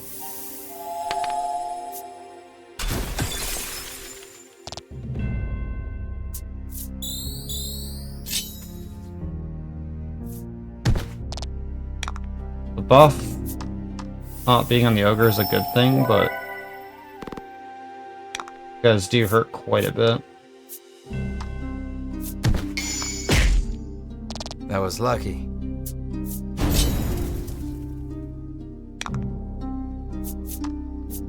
Really want this ogre frozen, but it doesn't look like we're gonna get that satisfaction.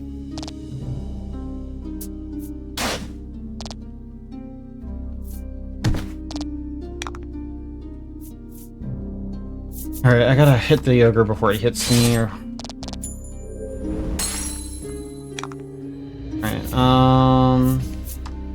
try to kill this guy.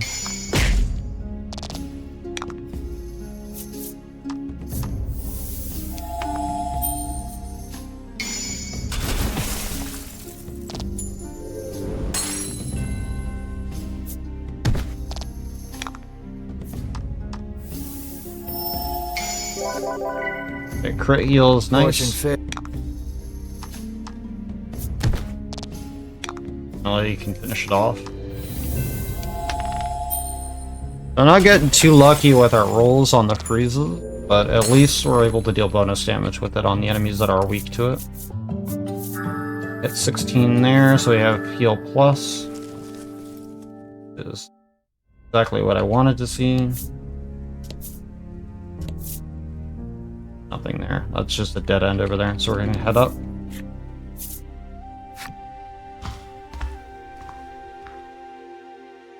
Do want to equip heal plus though, so we're gonna go ahead and put that on.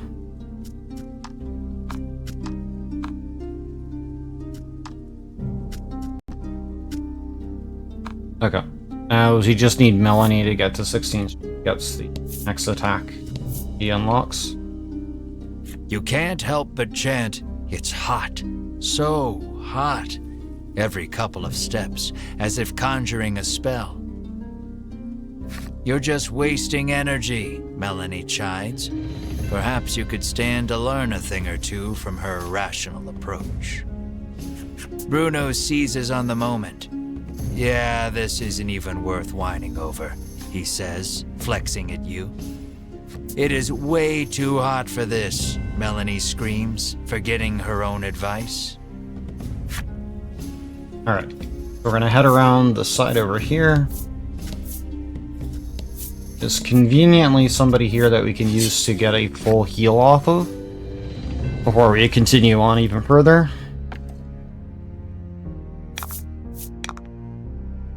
The turtle we want to definitely get a freeze on. And we definitely want to go for a lightning strike on the freeze for that extra damage. Mara's gonna have to jump over it with body slam because the armor's being considerably high.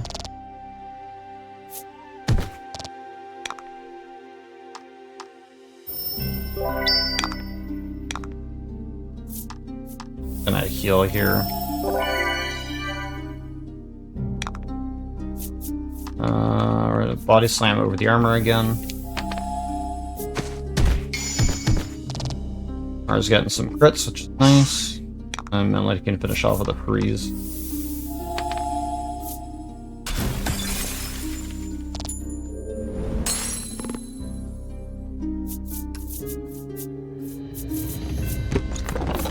Alright, well, would have been nice to get the healing, but that's fine. Just as you're about to faint from the oppressive heat, a heroic voice calls out to you. You turn and watch with wide eyes as beads of sweat glisten over his muscular body, only snapping out of your reverie when he asks if you're okay. According to the man, conditions will only worsen from here on out. He offers to lend you a comfy sleeping mat and blanket to rest with before continuing your journey.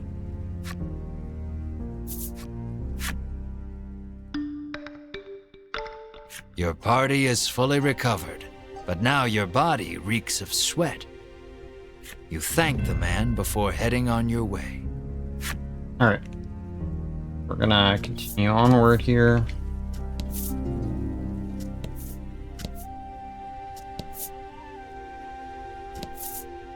There should be an item here west of the stairs, which will be a marine suit. Don't hold back. roll or run away from this one.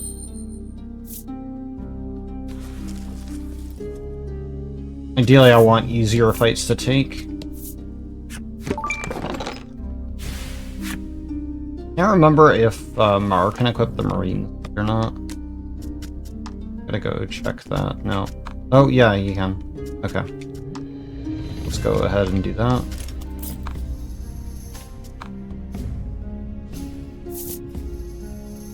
I'll head up the stairs. Some people like to use Bruno in this section of the volcano, but Mar being able to jump armor is significantly better.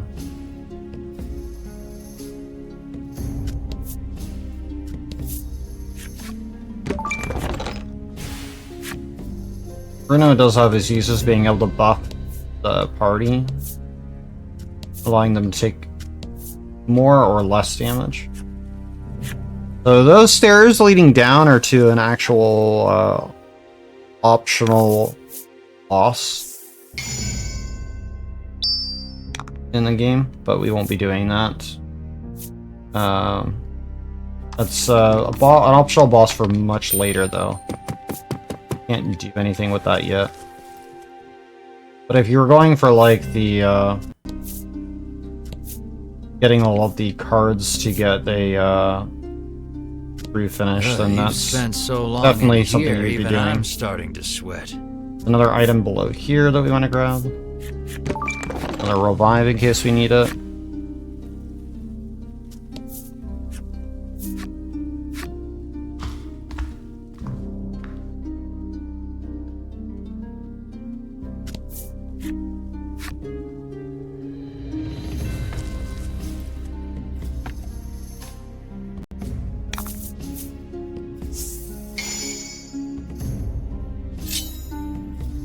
Let's do this. Yeah, we're gonna run from this. I'm getting the attack buff, and then me not being able to kill him on that turn would suck going into this next A fight. clump of familiar white outfits comes into view. You've caught up with the Ivory Order at last. We shall be the ones to fell the dragon. You proclaim loudly to no one, apparently, for the Order pays you no mind. At your persistence, Winifred requests, please do not interfere with the dragon's capture, clearly annoyed. As you all suspected, they have no intention of following the Queen's orders to slay the dragon. What will you do with him once he is yours? Melanie asks forcefully. But her answer shall have to wait. The lava bubbles and swirls as monsters leap out onto the rock before you. It would seem the only way out is through. In a flash, Sherwin's blade cleaves one in two. Clearly, he has earned his rank within the Order. Keep moving, he bellows, leading his companions deeper into the volcano. The remaining monster turns toward you, eager to avenge its fallen friend. There shall be no avoiding this battle.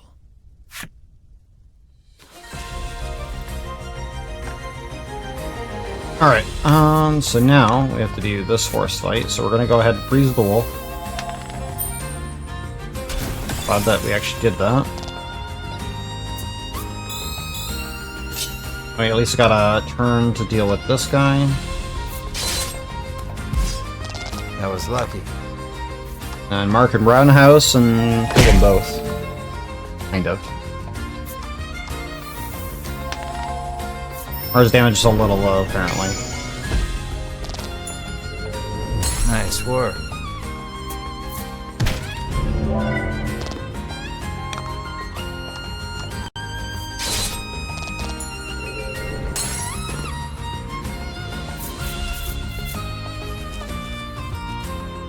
You escape with your lives, but the Ivory Order has put some distance between you.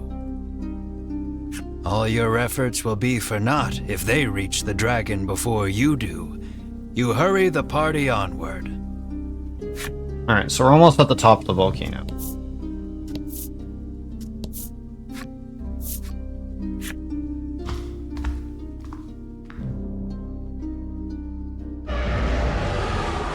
A deafening roar greets you as you set foot on the summit.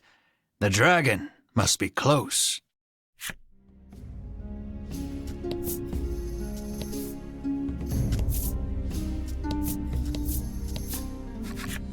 You reach the caldera only to find the dragon and the Ivory Order members locked in battle.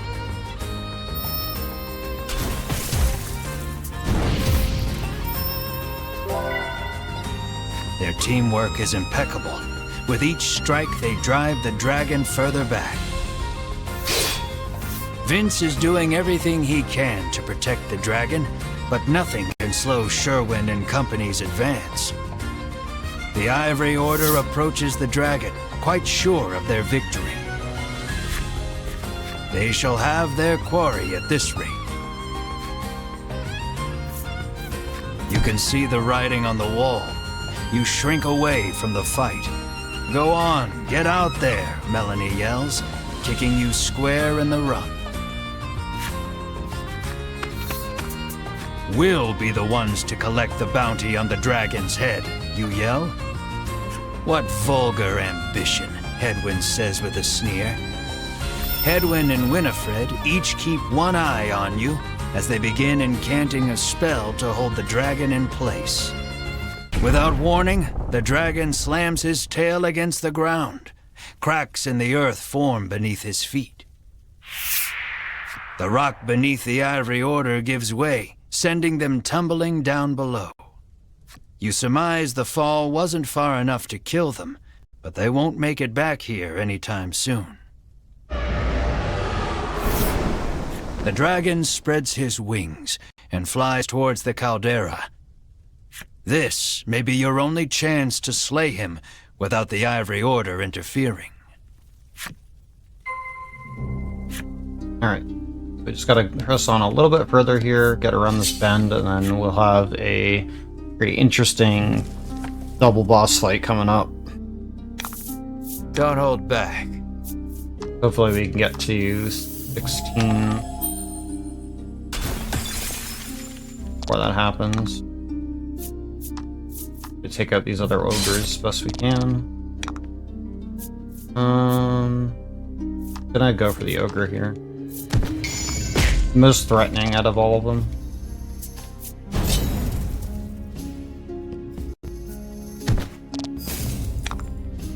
Alright, go for another freeze.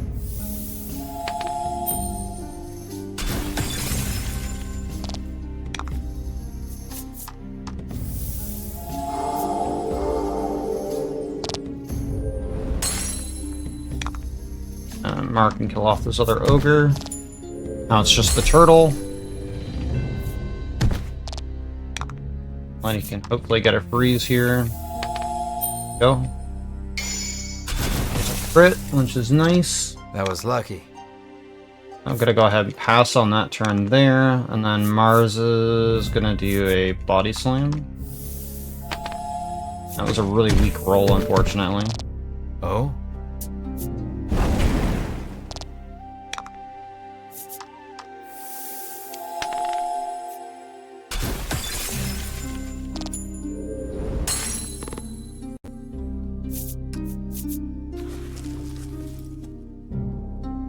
Still haven't quite hit 16 for Melanie yet.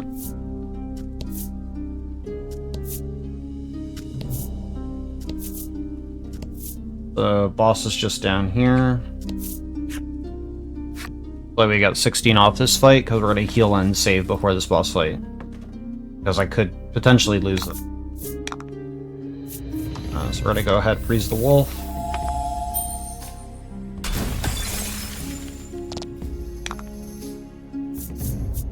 Gonna go pull it upright.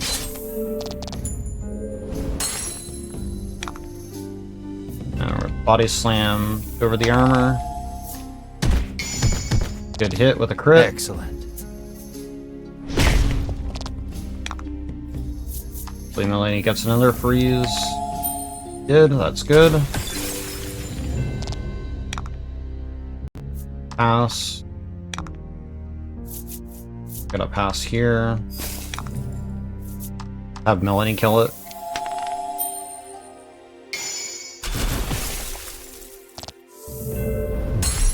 Congrats. We didn't get the level on Melanie, that's unfortunate. Fine. Alright, so we're going to heal up on Melanie and Mar. But we're able to do the fight at full health. And then we're gonna make that save. Just so we don't have to redo all that. Alright, time for the boss fight. The dragon sits perched on the edge of the caldera. You eye him warily, shouting, "There's nowhere left to run." He lets loose an intimidating roar, but you and your party stand tall, unbowed. Victory is within reach. You have never felt more ready to slay a creature in your life. You draw your sword and charge, blade raised and ready to strike. In an instant, his bodyguard appears before you. You can see the bloodlust inside him as he stares you all down. He looks upon you and sees only greed. "Fools," he shouts. "You shall not be stopped. You have your reasons for wanting the dragon dead, and they are enough. They are everything. This conflict is inevitable. You heave your sword toward the enemy, come what may."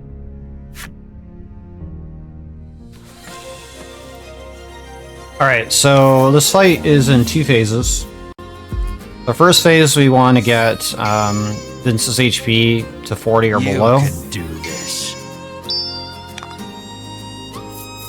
We're going to try to do that as best we can. If we had the flat damage on the next skill that Melanie learns, it would be significantly better for this fight, but we just don't have that right now.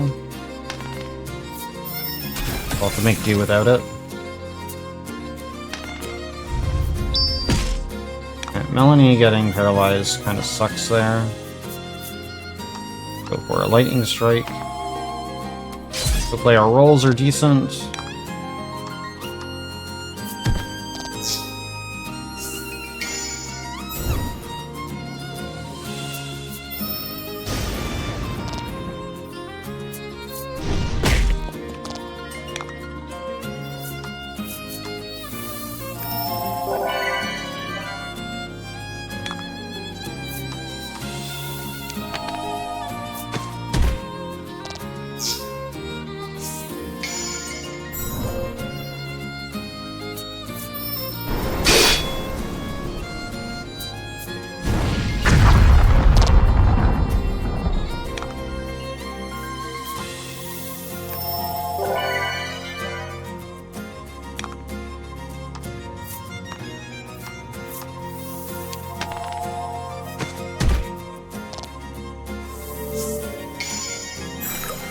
Melanie's unparalyzed, so we can actually start doing stuff here.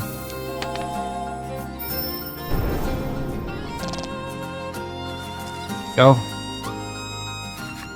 Vince falls, his face covered in blood. "Why would you give your life to protect the dragon?" Melanie asks sharply. Asks the one who has forsaken her own.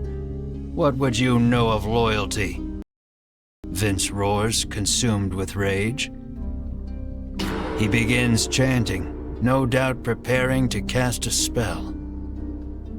"No, that spell is forbidden," Melanie shrieks. It's too late. A stupendously powerful magic swirls out of the ether, enveloping them both. Vince turns to face you once more, his aura unlike anything you've felt before. You tighten your grip on your sword. There's no turning back now. Alright, so now we gotta get him below 30. Once we do that, though, it'll trigger him to do a specific ability, which will deal massive AoE damage to everybody. So I want to be very careful about my HP once we get him to low health. Stance between you and the dragon. You'll have to deal with him first if you hope to attack your quarry.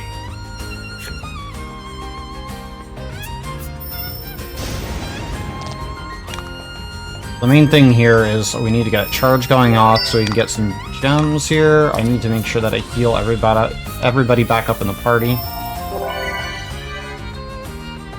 Still have the health that we came through the other fight from. Mars just gonna jump over the armor with some body slams.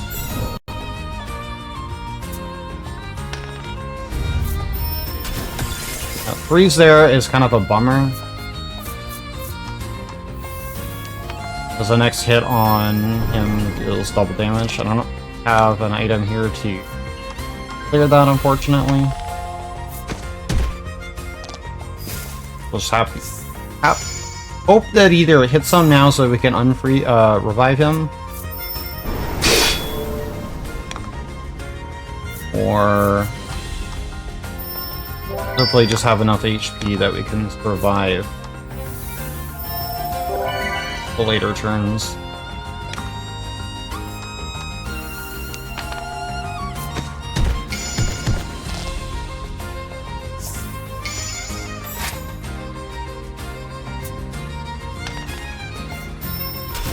Alright, no freeze that time, which is good.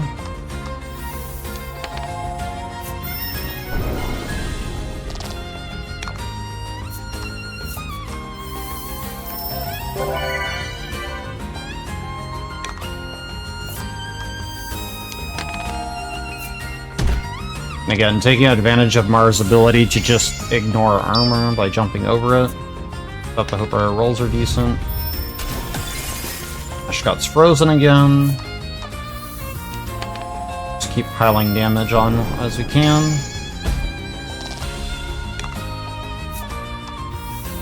Gotta be careful once he gets to around 30 HP though, because he's gonna do a skill that's gonna hit everybody.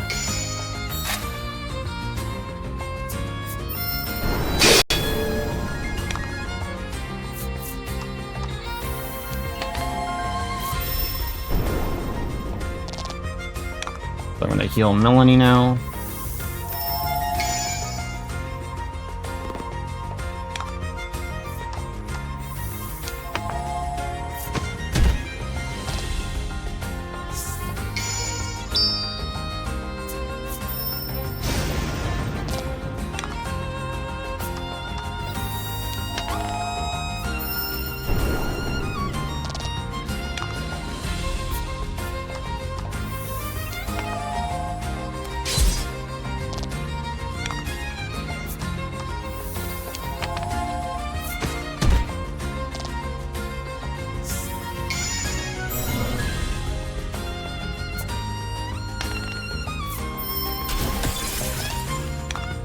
Alright, so ideally we're gonna try to keep everybody above 30 if we can.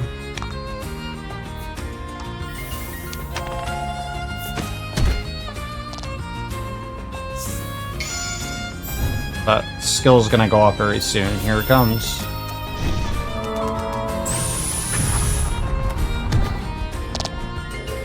Mar going down, that's fine.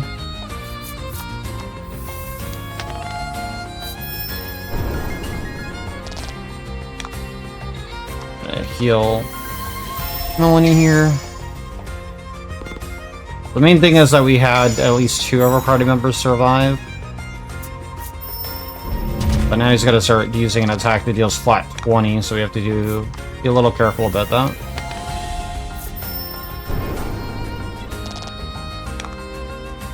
Go in for the finishing blow. And didn't quite get it, unfortunately, with the battle roll.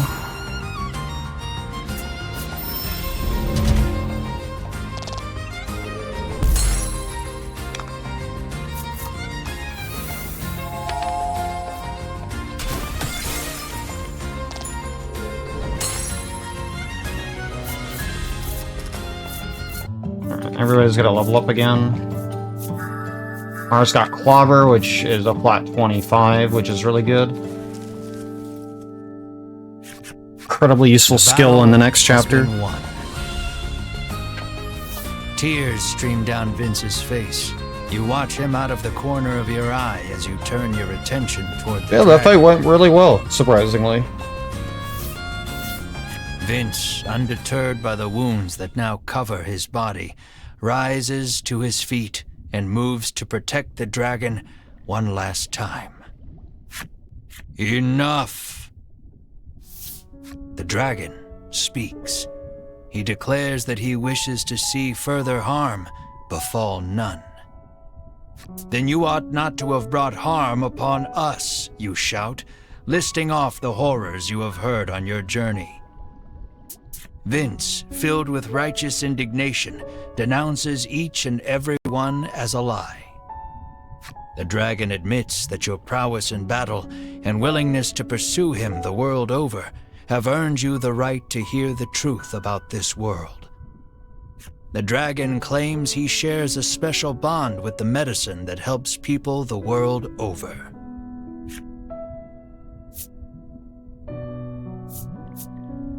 Everyone in the world drinks this medicine as though it were water. Taking this medicine heals all wounds and cures all ills. It is a crutch that humanity can no longer live without. The primary ingredient in this medicine is dragon tear. All those who succeeded in capturing the dragon in the past forced him to live a nightmarish existence on this island. They would stab him with several hundred spears. They would slice his scales off with their swords. Every day a fresh horror would visit him in the heart of the island, and every day he would cry out in pain. They then gathered up the dragon tear he shed and used it to produce their medicine.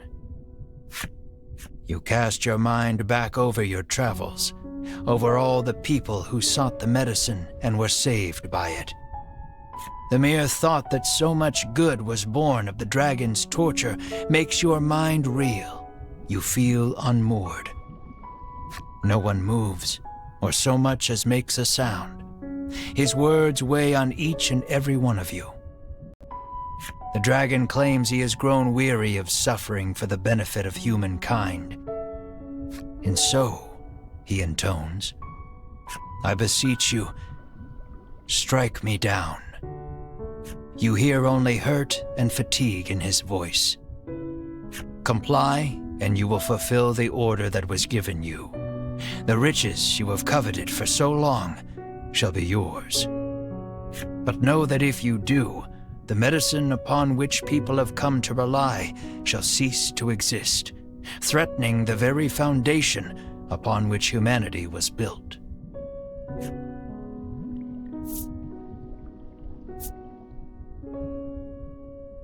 No matter the consequences, you resolve to complete your quest and slay the dragon.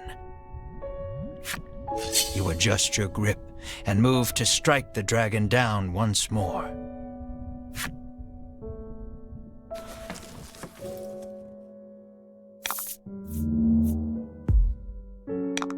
It looks like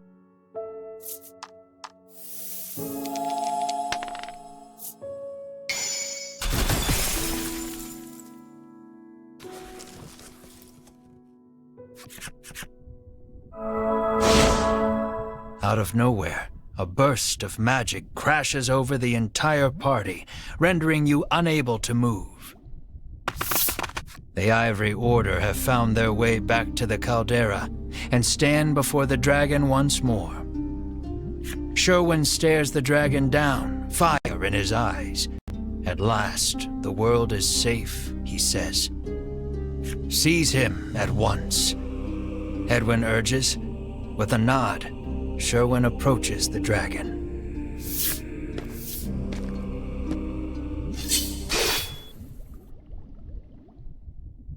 In one motion, Sherwin unsheathes his sword and cleaves the dragon in two.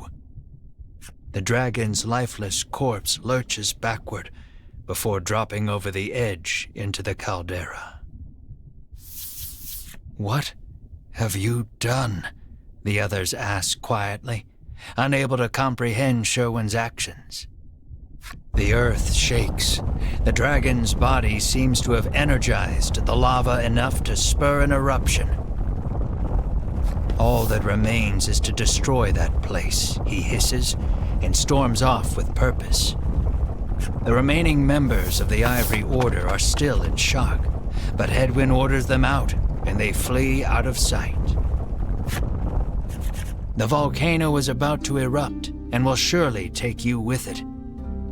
Melanie suggests the party take Vince as well, but he insists he remain here. He speaks his final request, his voice already fading. "Dragon Tear is more powerful than you can imagine," he says, his voice weak and raspy. "It could end this world. You mustn't let them use it. Stop them at all costs. Use the forbidden magic if you have to, Melanie." Vince's final pronouncement echoing in your head, you race to catch up to the Ivory Order. The eruption is imminent. The earlier tremors collapsed the passage you took to reach the caldera.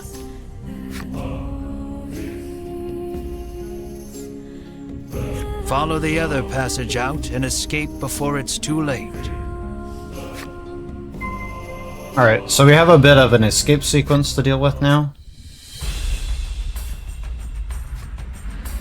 We're gonna make the save here just in case. We have a limited amount of actions before we can escape successfully. Go ahead and do that.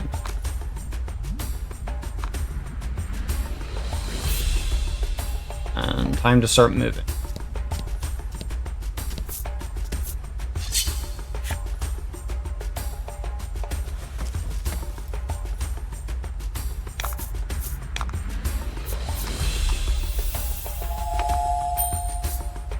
Any of the fights that we take at this point are just going to be adding to our money that we'll have as we as we go to our last shopping trip. We also just want to be at a fairly decent level though once we get into the next part as well.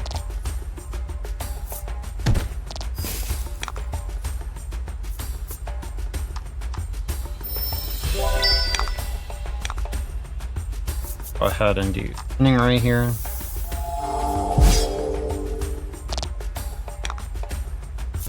Body slam. Excellent.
Don't hold back.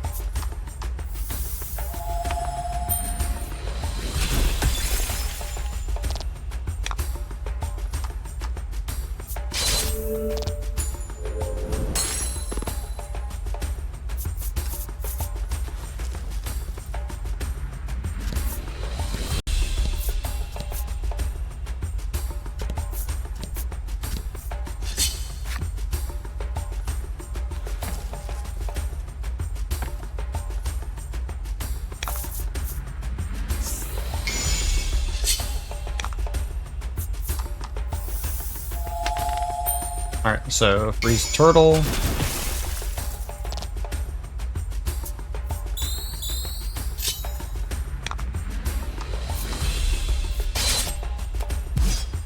Fortune fair.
I took a wrong turn there.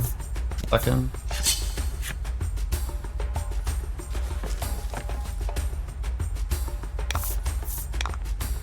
Don't have the jump ability either, so I be very careful about how many turns I use or get turned around with.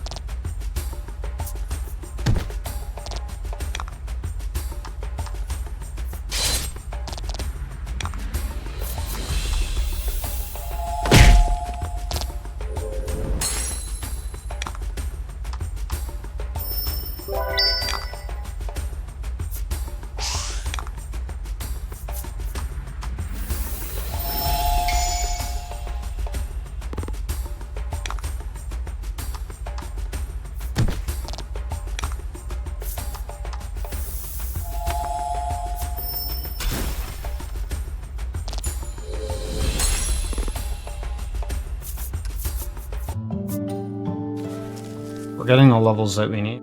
Good.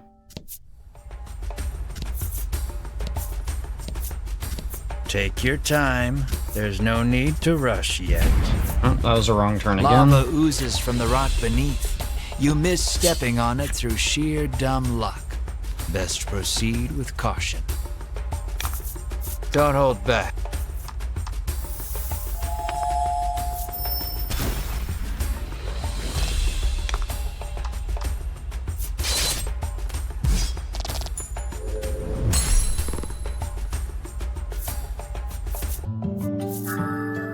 Alright.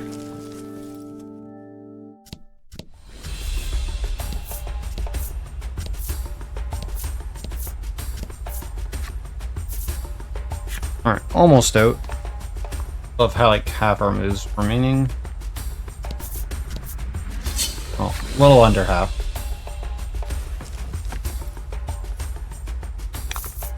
And fight.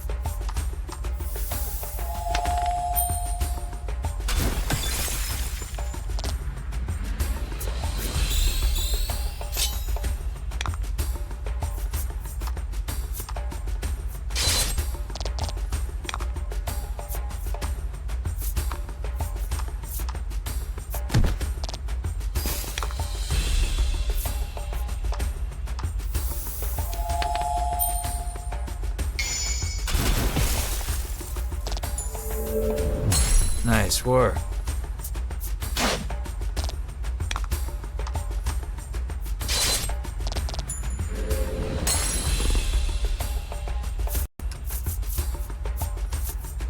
Treasure. That was a good pickup finally.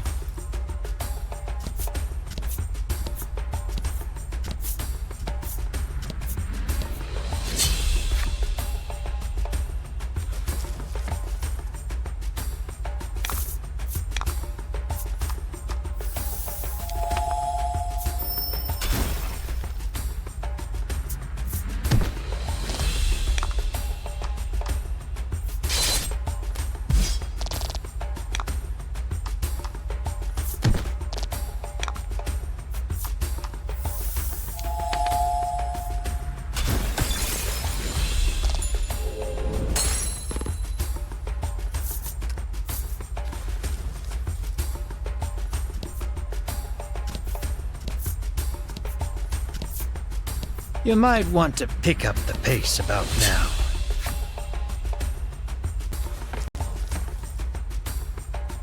We're right near the exit. We have a force fight coming up here.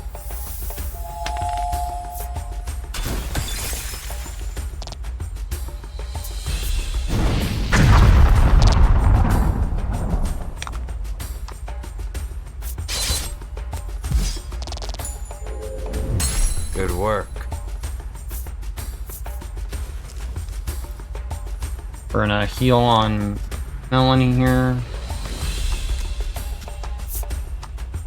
so she doesn't die in this fight coming up.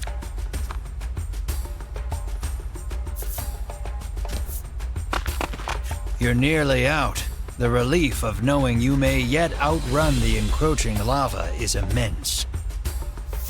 And short-lived, as monsters burst forth from the lava, blocking your escape.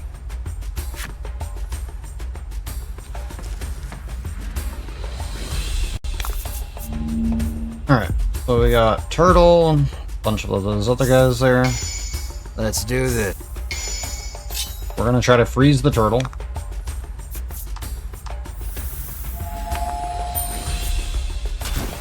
We got the freeze there, which is good. Kill these other guys as quickly as we can.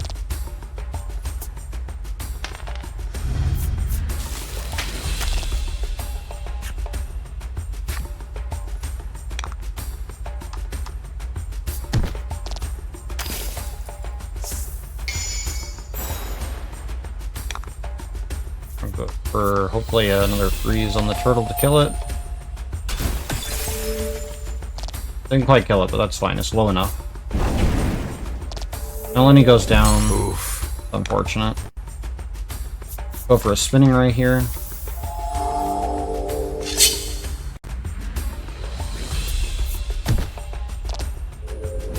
Very scary now.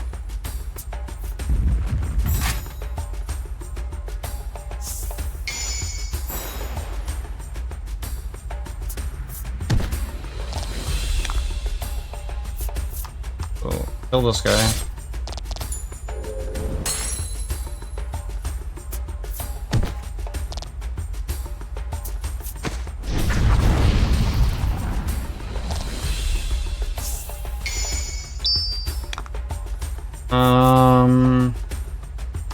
Probably should here. Don't trust that other enemy if I kill a turtle to not kill me in one hit.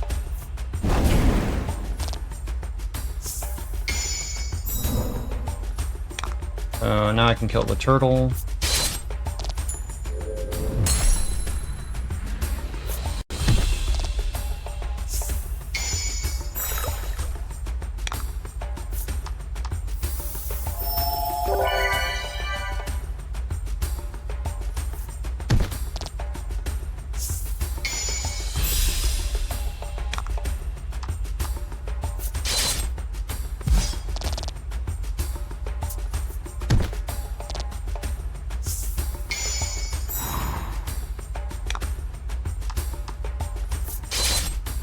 Alright.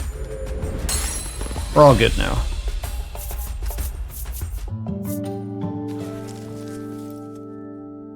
You race out of the volcano, the monsters scarcely having hit the ground behind you. And that'll end this chapter. Alright, I'm gonna run to the washroom. I'll be right back, and then we'll continue the last chapter of the game. Which is a fairly long one.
After your narrow escape from the volcano, you mull over what you learned at the summit.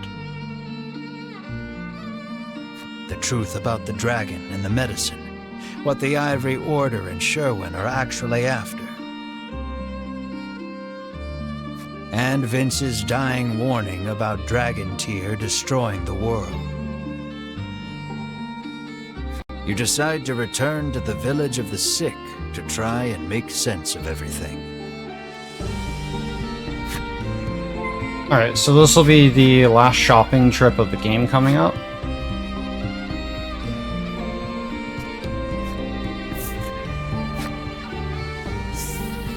We want around 9,000 gold to do everything that we need. I'm exhausted, says Ridis. She certainly looks it. Bruno is silent and looks deep in thought. As you head into the village after your friends, another headache splits your skull. This place. Something about it is triggering a memory that feels like it's trying to claw its way out of your brain. Let's rest up at the inn, suggests Melanie, taking in everyone's state.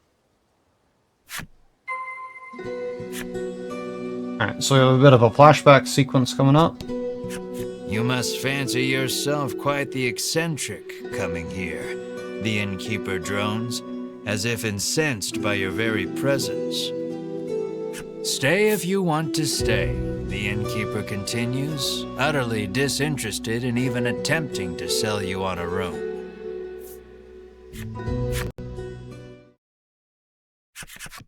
At dinner time, you and your friends gather around the table. For a while, it's quiet, but then Melanie speaks up. Now that the dragon's been defeated, she says, what are we going to do?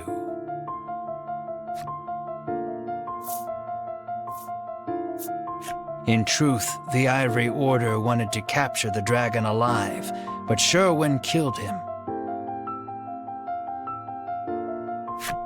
You can't help feeling the Ivory Order is still hiding something about this island, the dragon and the medicine. We might want to look into this island a bit more, suggests Melanie.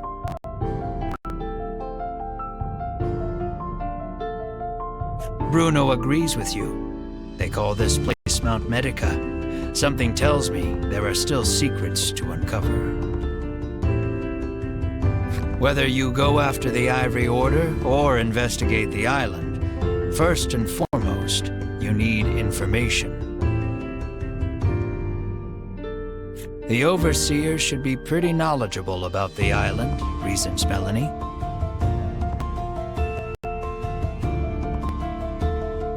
You decide to pay a visit to the Overseer after a good night's rest.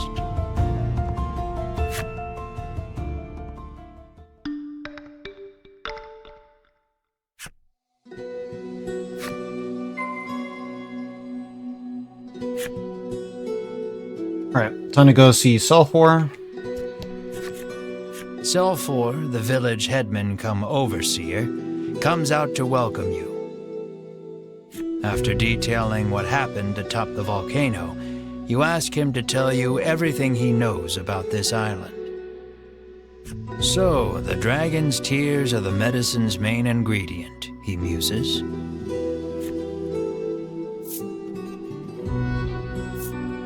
You ask Selfor what the deal with this island is.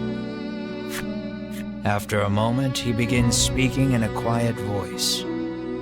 He tells you about the medicine factory here on the island that the Ivory Order oversees, and that this village was founded in order to provide a steady supply of human test subjects for their new medicine. Now that you know the truth about the island and the village, you turn to Selfor and pose further questions. Probing further, you ask, and the Ivory Order forced the dragon to make medicine at that factory? I'm almost positive they did, he replies. That explains why the Order wanted to capture him, says Bruno, understanding dawning on his face. But if that's the case, why did Sherwin flout the order and kill the dragon? You're still missing the final piece of this puzzle.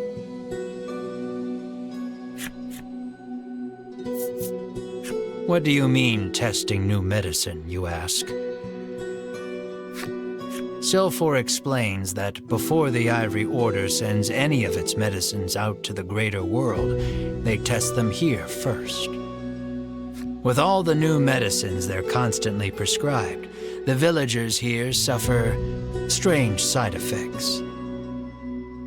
Which we witnessed a bit earlier, with the villagers greeting us in a very concerning state.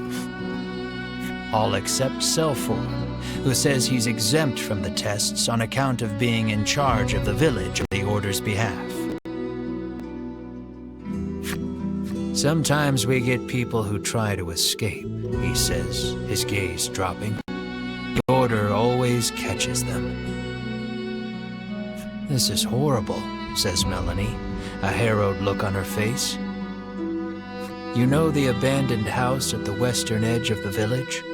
Well, once upon a time, a family of 4 lived there. As Silfor speaks, you feel all the blood drain from your body. There's something I'd like to see for myself at that house, you say, your brow creased. At the uncharacteristically somber look on your face, Melanie, Riddis, and Bruno give silent nods.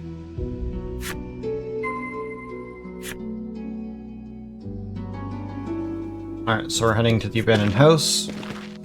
You stand before the dilapidated house. It looks like no one's lived here for a long, long time. You open the door and go inside, your gaze roving across the dusty space.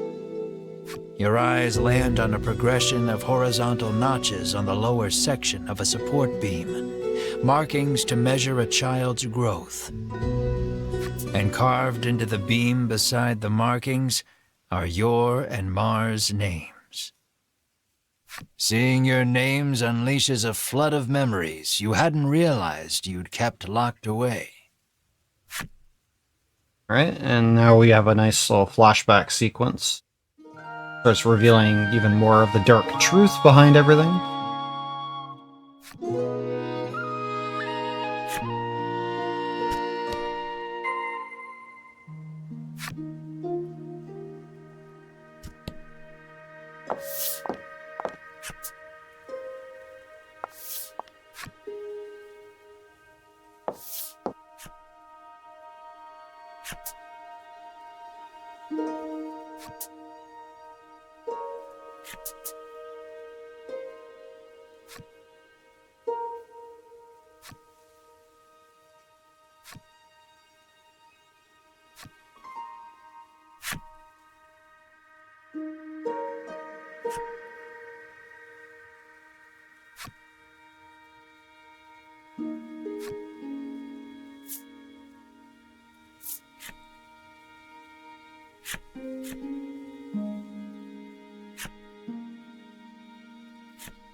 So indeed, Ash and Mar were poor when they were growing up. Happened to have come from this village, as we've heard.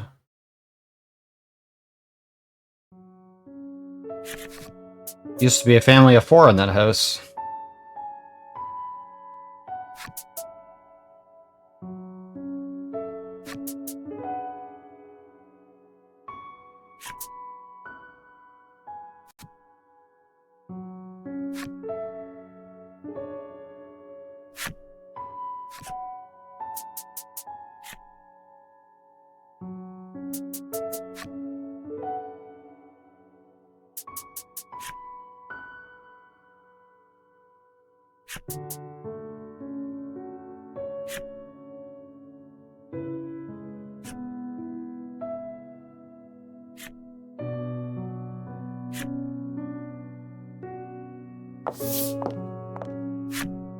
The trauma of what happened combined with the effects of the medicine, spurred the loss of your memories.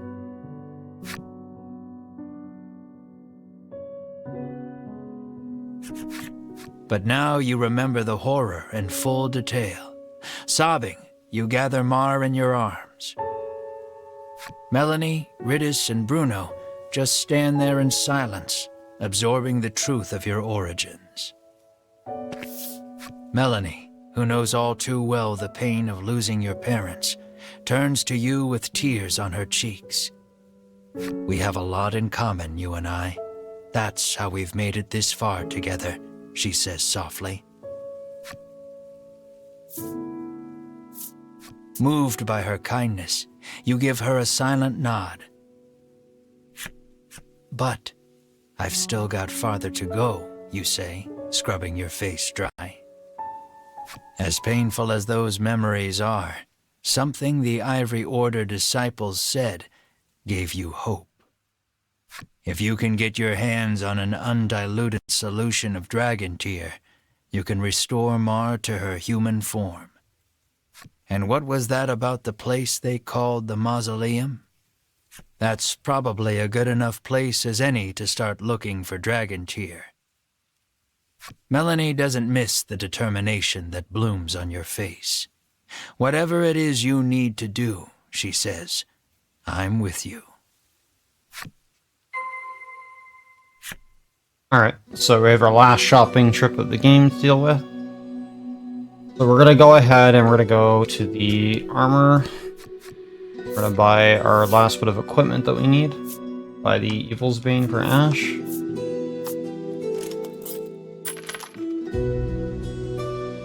We're gonna buy the... We already have Sage's Staff.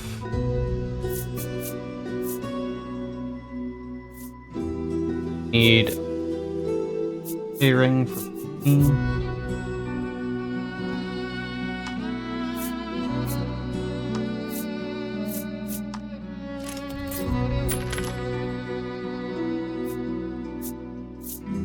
And I'm gonna buy the Crimson Claws as well for Mar. I have some decent damage for now. Back out of here. We're gonna sell off the old equipment.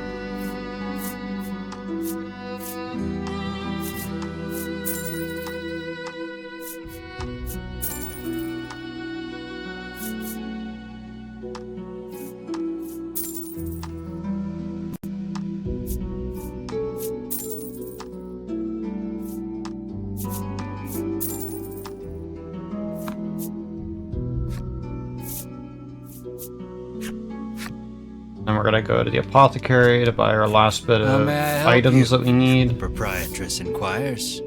We're gonna be buying a bunch of quality cells and stuff. Buy 6 of these. We're also gonna be buying some pure elixirs. Those.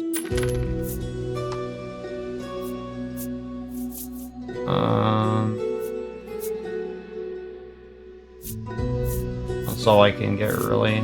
Load up the rest on heal point.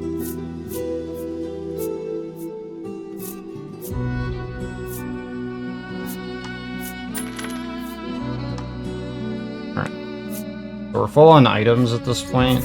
If we can't pawn off any other items that we don't need in our inventory.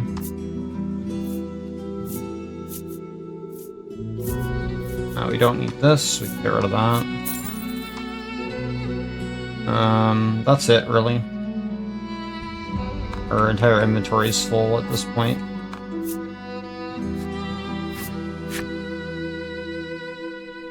Alright, double check that we're full health here. And check our skills. Alright, so we have darkness here, so we can set up Melanie. So we want darkness, flame, Lifer in charge. And for Mar, we want Ram, Rolling Claw. We want Clobber and Roundhouse. Okay. Puts them up there. Check our rings. Be good there as well. Make a save here, and we'll make another save a bit later.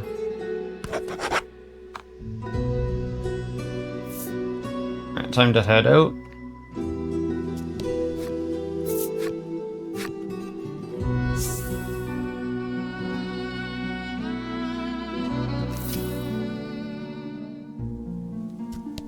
We're going to be heading north from the docks here. Head around the mountain. Get to the other side. A giant boulder impedes the path. You stop, unable to go any farther. But when you turn around, who do you see but the Ivory Order trio? In a flash, you draw your weapons, but Hedwyn calls out, "Wait." Unlike the other times you've crossed paths, the trio doesn't seem keen on fighting you. You lower your weapons in response. Conveniently, you've got some questions for them anyway. You demand to know what the Ivory Order wants. There's no reason to hide it any longer, begins Hedwyn. He tells you of the immense fortune the Order amassed by selling the medicine they forced the dragon to make on this island. And he confirms recapturing the dragon was the Order's true goal. The dragon's imprisonment on this island was a secret only the upper echelons of the Order were privy to. Even Queen Nilla didn't know. You ask where the mausoleum is. Coincidentally, says Hedwyn, that is exactly where we are bound as well. Atop the volcano, Sherwin swore to destroy that place. Hedwyn says he was talking about the mausoleum. Winifred ponders the question of why Sherwin would betray the Order and kill the dragon. Alas, we cannot get to the mausoleum with this in our way, Hedwyn says, gesturing to the giant boulder. Upon closer examination of the boulder, you see fissures spidering along its surface. Perhaps it was weakened by the earthquake caused by the volcano erupting. With the right approach, you might be able to force your way through after all.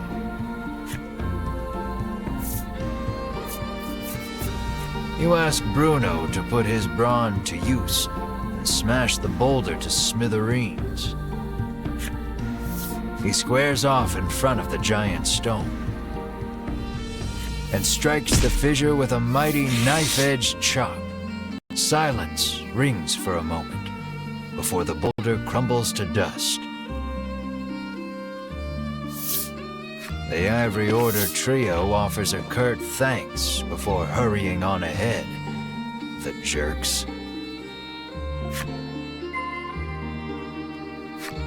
Now with that out of the An way. old man totters along in front of you.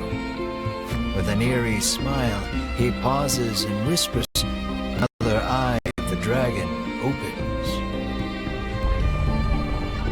Suddenly, the ground begins to quake so hard you are nearly knocked off your feet. It stops as quickly as it came, and you let out a sigh of relief. The old man continues on his way, repeating to himself, "The eye has opened." Alright, so that's to give you an optional super boss. That's basically post-game. We're actually going to use that to move there, not enter the cave. We're going to travel east over here to grab a ring that has freeze stay in it. Let's do this. And that'll prevent Ash from being frozen. Better stats than what we're currently using. for him. That'll buff his attack up. I'm gonna go ahead and equip that now. So, changing out the extra speed for the damage there. Yeah. Good there. We're gonna head back this way.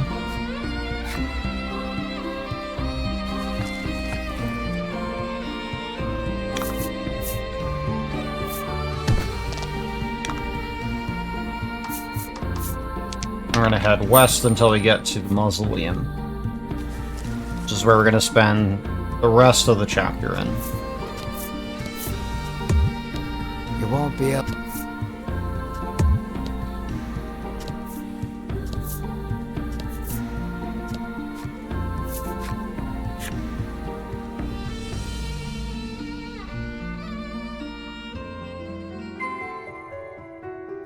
So ideally, we want to enter the mausoleum at 19. And we want to get everybody to around level 20 or higher so that we can get our final skills.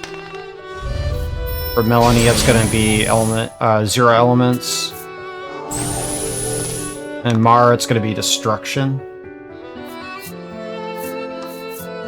It's going to be really hard to escape from a lot of the fights in here, so we're likely just going to end up taking them.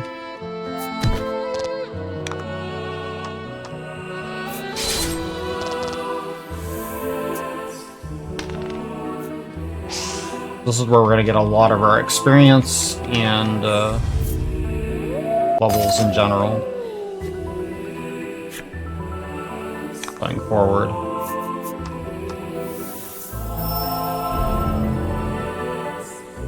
And a majority of these enemies are weak to darkness, which is nice.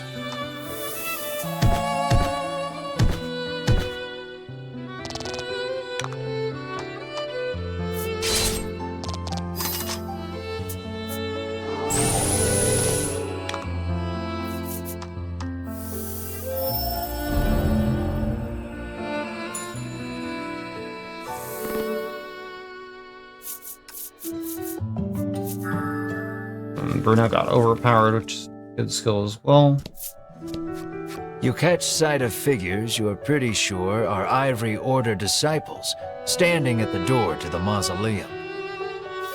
Let us through, you say, but something isn't right. Trespassers will be disposed of on orders of Master Sherwin. Kill, they murmur dispassionately, and then attack.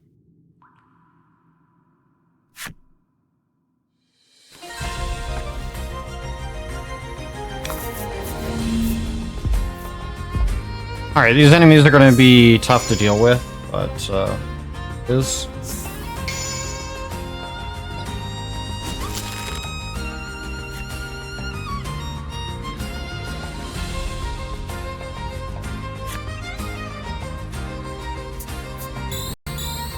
Alright, Curse is bad, mainly because any healing we do actually hurts us.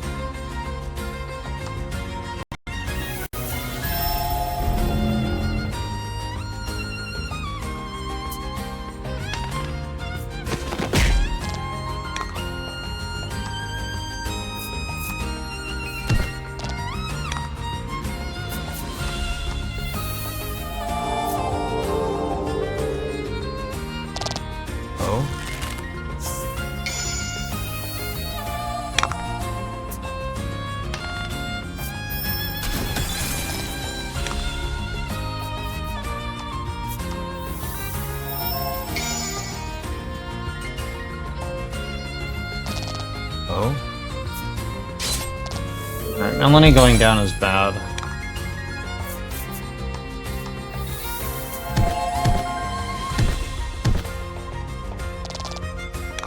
Not much I can do about that, unfortunately, though.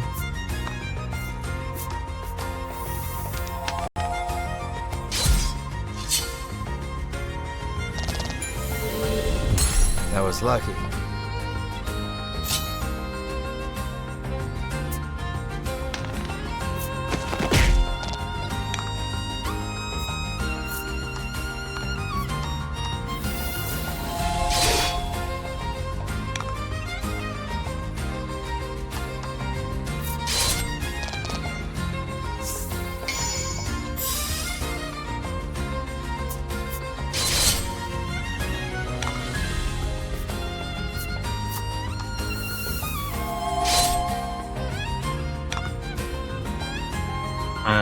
I'm not gonna be able to do anything there.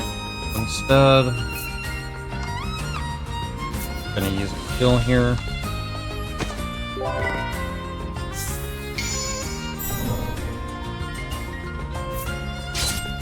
Are going down.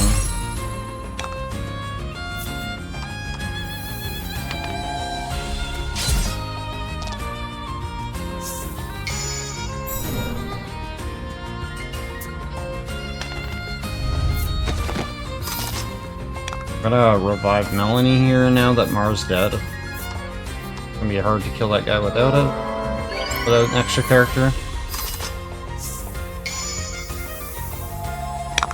Melanie can use darkness on him now. Jump over that armor.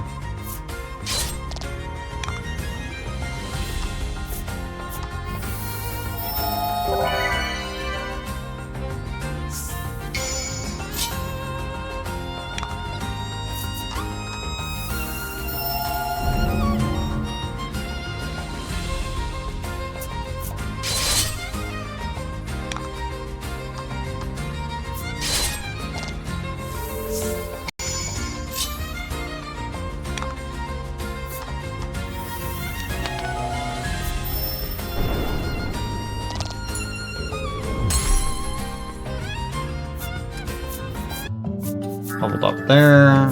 Fry attack is good. Apparently, they don't recall anything after Sherwin ordered them to guard the door. Could he have hypnotized them? The Ivory Order disciples are gone. Alright, so everybody leveled up. We have the Tri-Blade attack now for Ash, so we're gonna go ahead and redo his skills there. So we want to make sure that we have Slash, Heal Plus, Lightning Strike, and Tri-Blade. More important than Spinning Ray.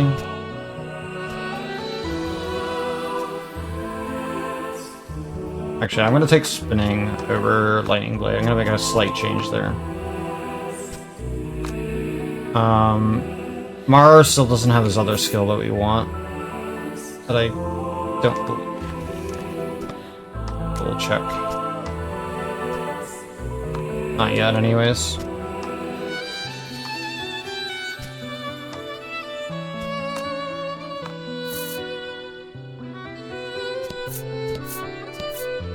You shall not pass.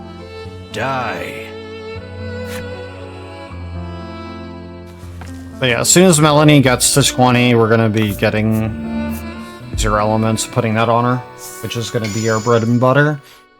And then when Mara gets to 20 as well, we'll be able to put the destruction on him as well. Or 22, we'll be able to put destruction on him. That's ideally what we want.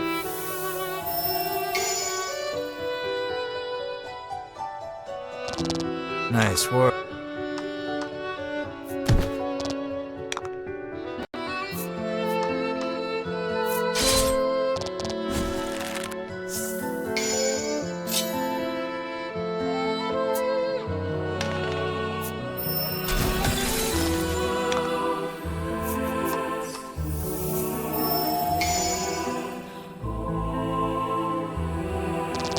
Fortune favors the bold.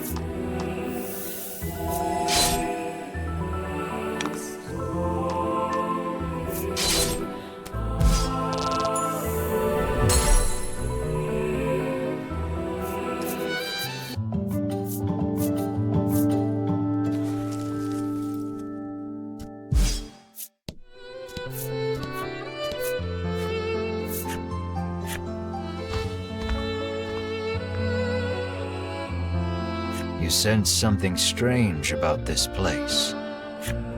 You can hardly make out your surroundings in the dim. You'd best watch your step. We have some restricted movement down here. That's fine.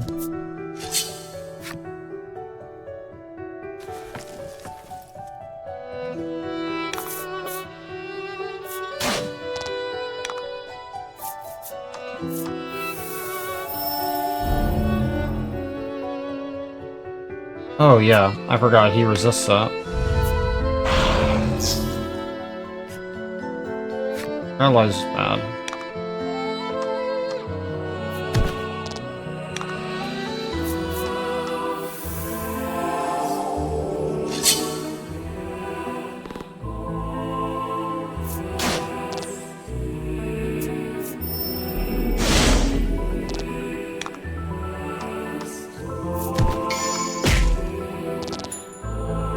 Nice work.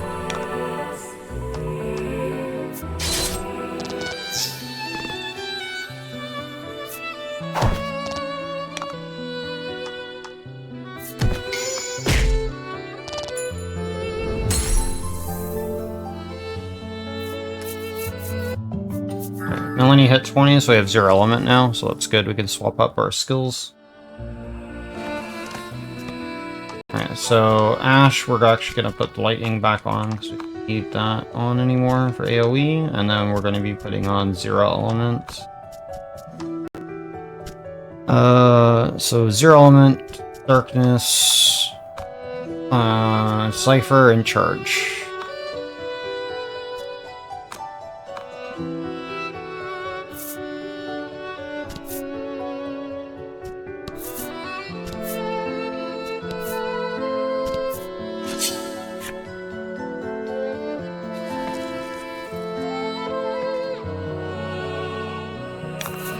Rout the enemy. Seal off the start there kind of sucks.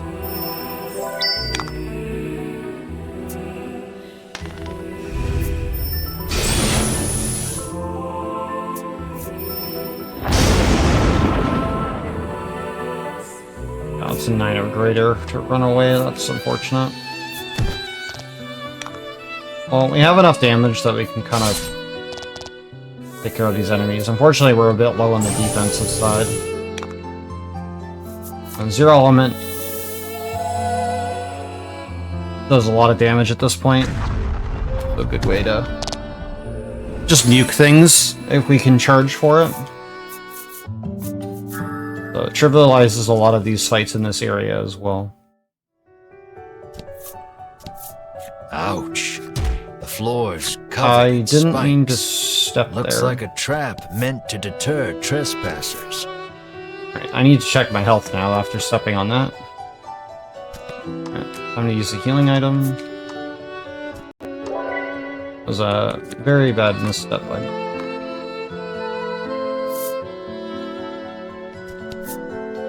I could shortcut through the spikes.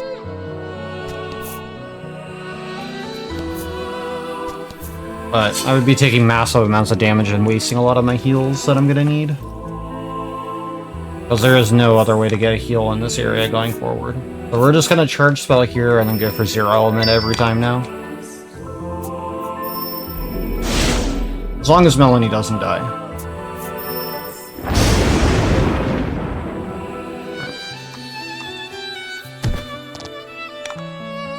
Heal here. Be on the safe side.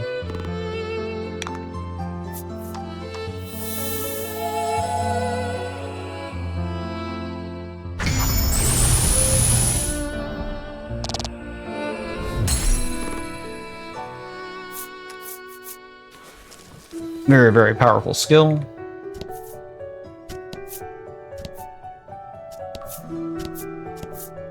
An Ivory Order disciple stands in your way. Something strange about this one, too. This is as far as you will get.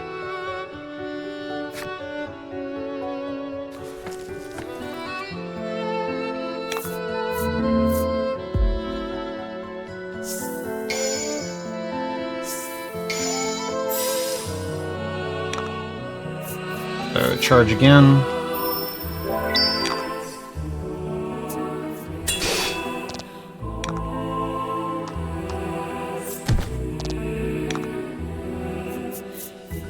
I need to heal Mar.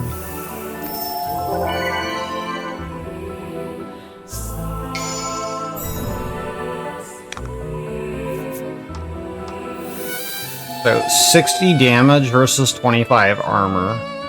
Because I can still do quite a bit to him.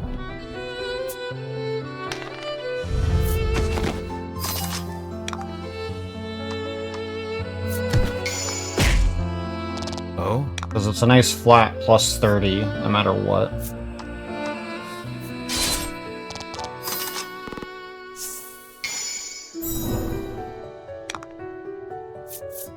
We'll just use a darkness here.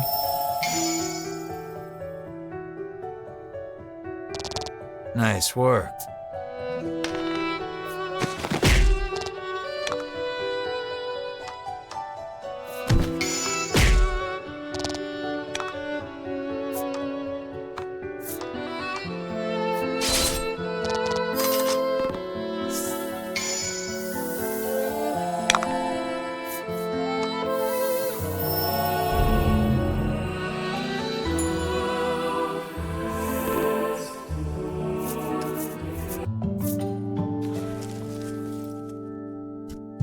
So we're going to be getting a lot of levels in this area.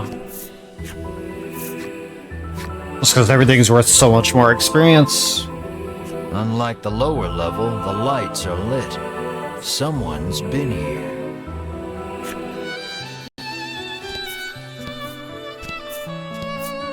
Another Ivory Order disciple blocks your path. Trespassers will be disposed of.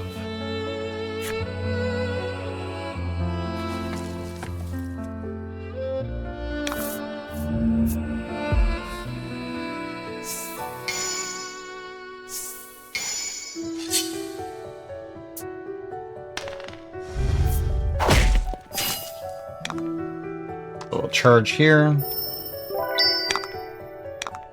Mara's gonna go for a clobber. Flat 25 damage, and we got a crit, so it's even better. We'll do a heal. That was lucky.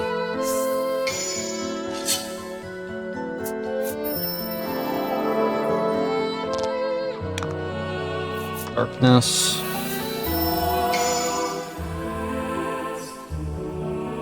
So we have the weakness plus the crit effect on that. We're getting Fortune favors the decent bold. luck with the crit rolls. Happy about. That was lucky.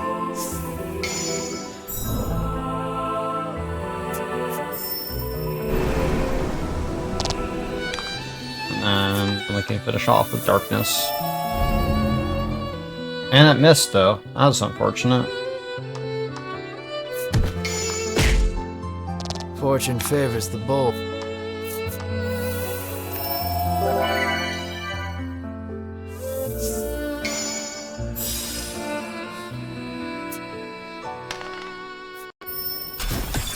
Oh, we have a free stay ring, so that doesn't actually kill. Sorry.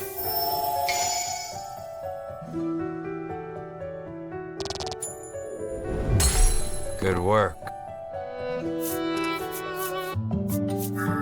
There. The else gets full health.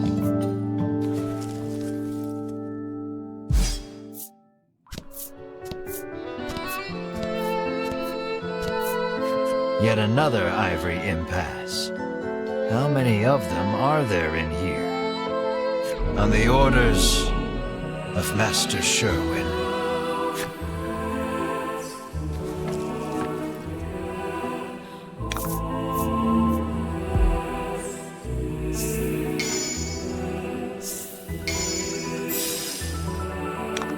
Alright, so charge spell right off the bat.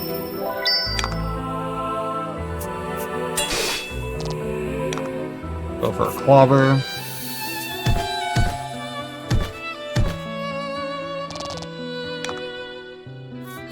We'll just do a regular attack here.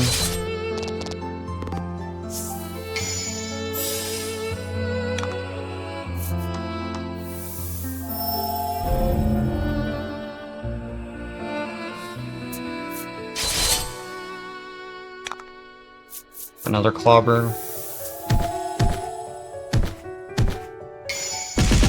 Alright, Mar got a crit, which is Nice good. work.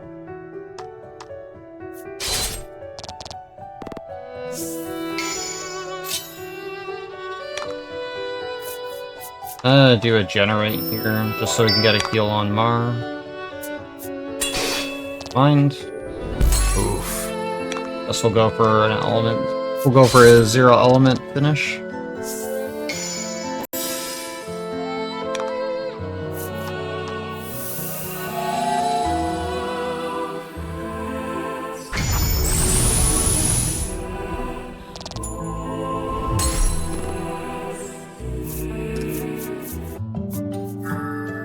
Bruno's got Miracle Heart, which is his last major skill that we need. Like that knife We went to stop you from going any further.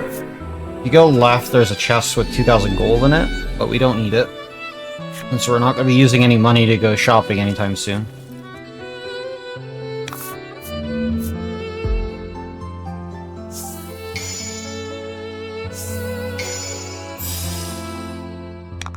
So charge again.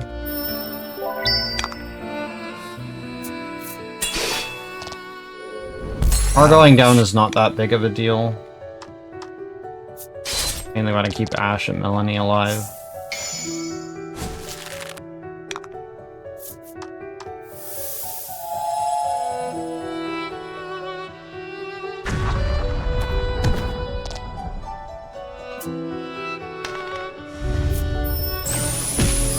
First is bad. We got sealed, which is even worse.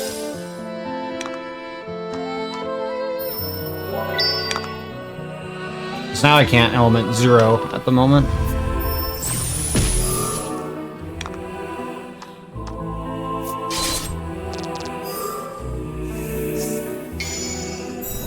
So once the seal wears off, we can hit them with a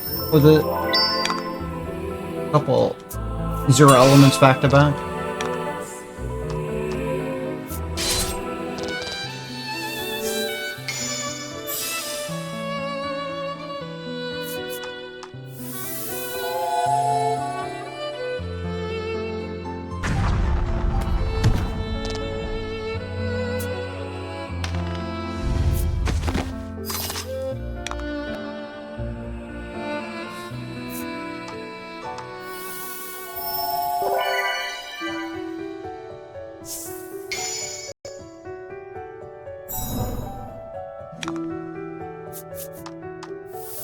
This should kill him here.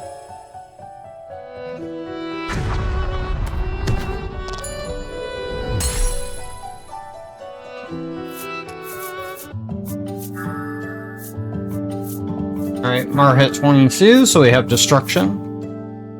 This is good, and Iridis also has her Mirage ability, which is also very good. So down this path here, we're gonna get a nice piece of equipment from Mar. Old Fangs, which is going to send his damage through the roof for us, which is exactly what we need now that we have Destruction. We're gonna go ahead and put on our skills. So we want Rolling... we want Ram, Rolling Claw, Roundhouse, and Destruction.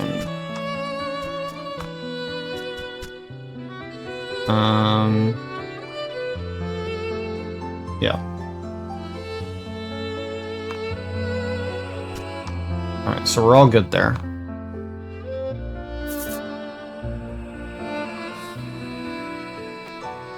So now we can head up.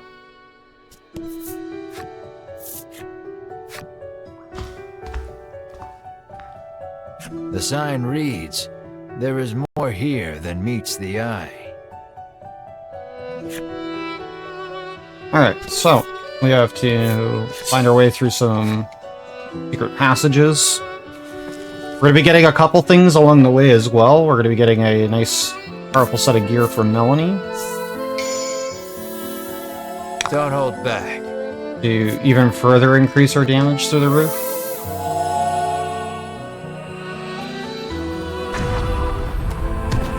And as I said, 0 element is going to make a lot of these fights super easy to get through, so we're going to be leveling quite quickly. This is exactly what we need to be doing before we get to the final boss coming up. Would you look at that? A secret passage. This must be what that sign was talking about.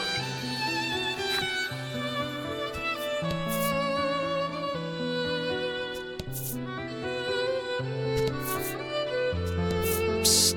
There may be something on the wall nearby. Another secret passage.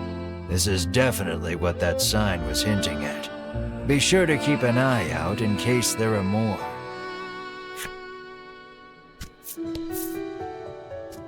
Alright, so this is technically the last 4 before the final boss.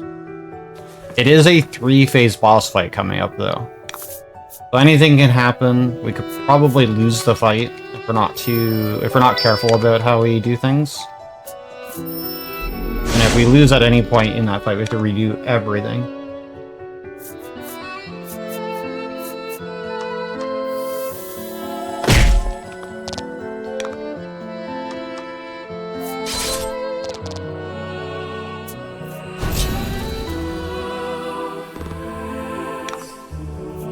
Still got a little bit before we get to that final boss fight.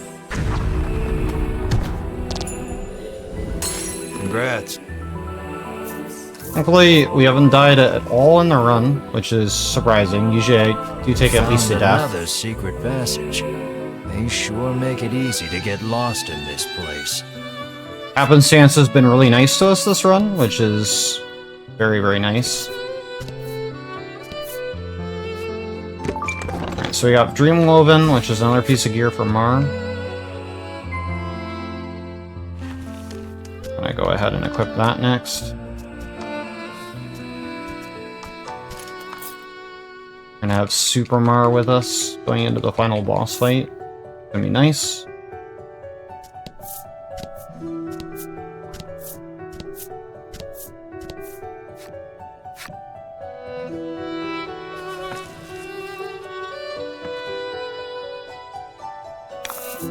And fight.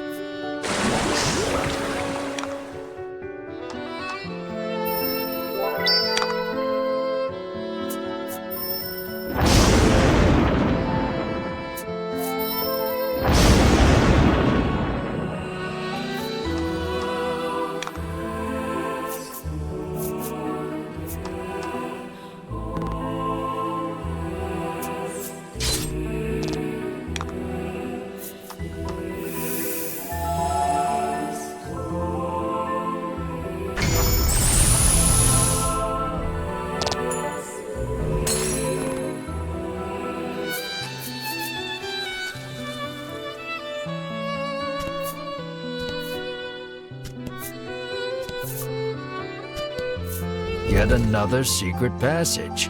How many of these things are there?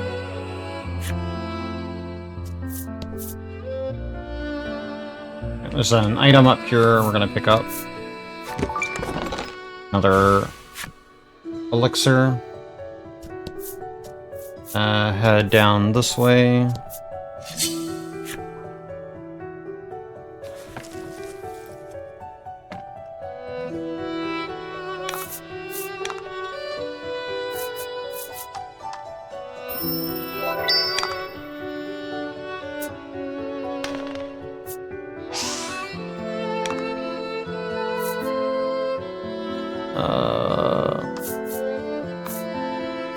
Gonna pass on the turn here for a slash. As long as it doesn't kill Melanie, we'll be okay. We lowered his armor, which is even better for us.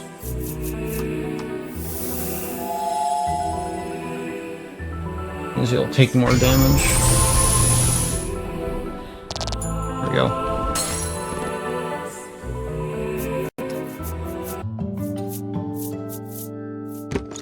Two stones are really nice to see at this point.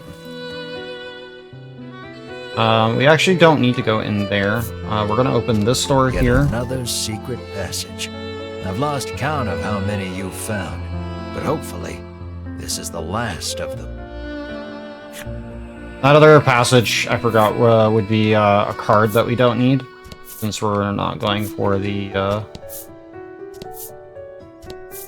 true ending. We want to one more, I believe. Go. They put a secret passage here?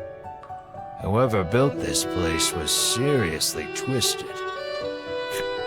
So in this secret passage is the Dark Lore staff for Melanie, which is going to boost her damage even further, and then we're going to be prepping for the final boss fight. So we're ahead of schedule quite a bit at this point.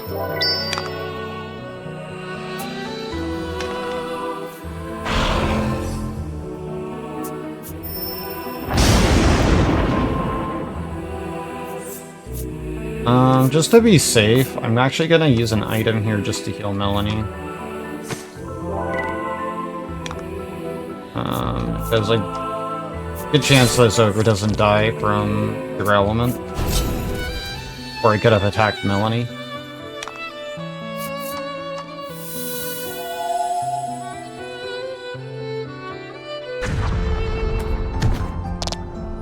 Yeah. So he survived, but Mara can finish him off. Congrats. Alright, so we're gonna get the Dark Lord staff for Melanie, so our damage is gonna be even more.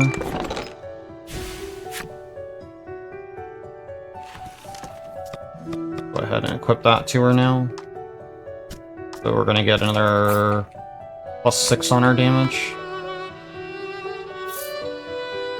Head over here. You sense an extraordinary presence ahead. You'd best not proceed unprepared. Once you go in there, you won't be able to save. Proceed with caution. Alright, so basically that's the point of no return. So what we want to do is double check our HP. We're gonna full heal everybody. We got all of these healing items, might as well start using them. We have plenty of revives in case we need it. We're gonna save.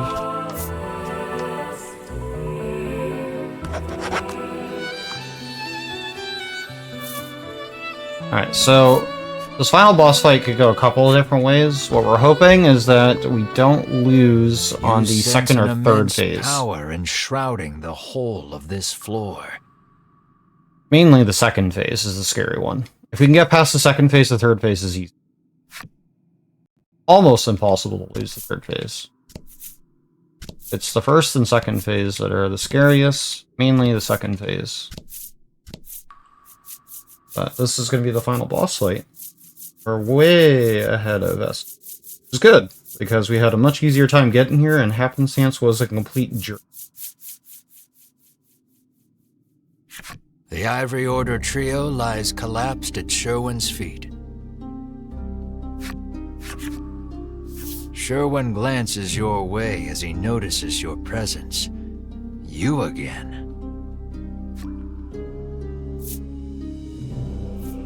What is it you're doing here, you ask him. This is the heart of the mausoleum, where the Order kept the dragon prisoner and harvested dragon tear. The Order perfected a technique to distill medicine from the preternatural magic imbued in dragon tear. So you were right in thinking you could find Mars' cure here. Sherwin pays you no mind, continuing. How I detested that medicine. It took my parents from me. You struggled to conceal your shock that you and Sherwin suffered the same tragedy. Nursing his grudge, he infiltrated the Order so that he could destroy it from the inside out. After being elevated to the Order's highest echelons, he learned that the dragon was the source of the medicine. Ever since, he had been awaiting his chance to kill the dragon. He finally got it atop the volcano. Now all that's left is to destroy this forsaken place, and the realm will be restored to how it was before the medicine, to how it ought to be.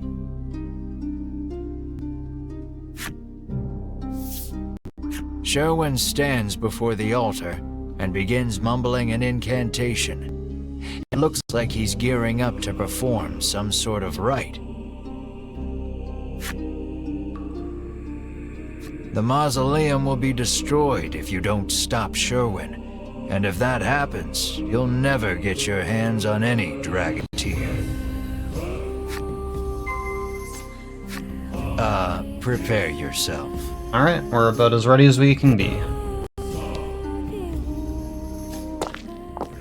You attempt to stop Sherwin's rite, but the fallen Ivory Order trio totter to their feet. Master Sherwin, says Winifred, unable to quell her trembling. Why? You used us, growls Berwin, narrowing his eyes at Sherwin. Your actions betray everything the Order stands for, spits Hedwin. Sherwin does not dispute the accusations. On the contrary, he confirms them. Everything I've done, including using you, is to purge this world of that medicine. Sherwin returns his concentration to the rite.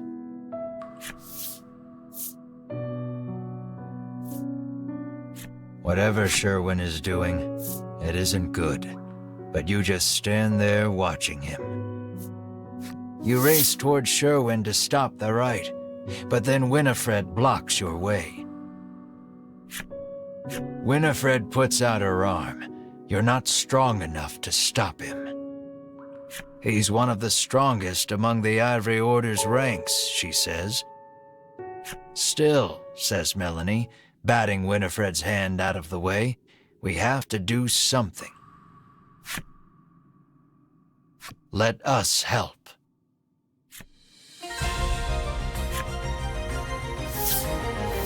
Sherwin pivots to face you, snarling. I will crush any who dare stand in my way. Sherwin attacks. Alright, so as I said, we have a multi-phase boss fight going on here.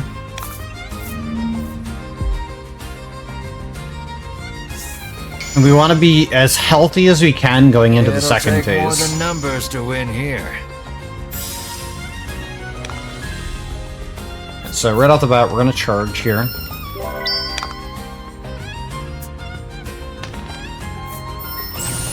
We didn't get sealed, which is good. Rio's backing us up, so we're going to do extra damage. We're going to use Mar to use Destruction. Deal lots of damage to Berwin there.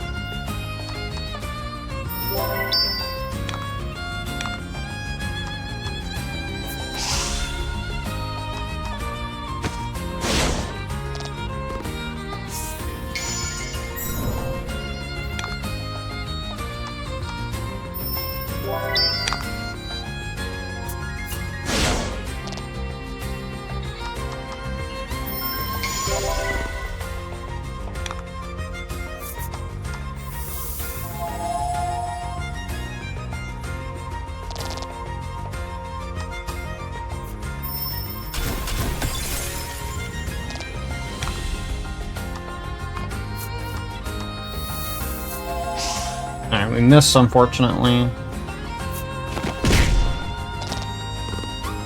We just gotta drop down Sherwin's HP to 0 to start second phase.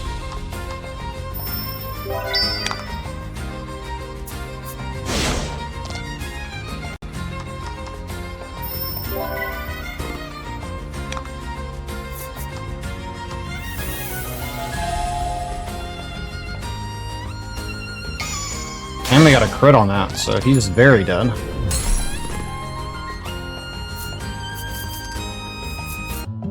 Alright, so Melanie and Mar will all have full HP going into the next phase because we got the level up on the kill there.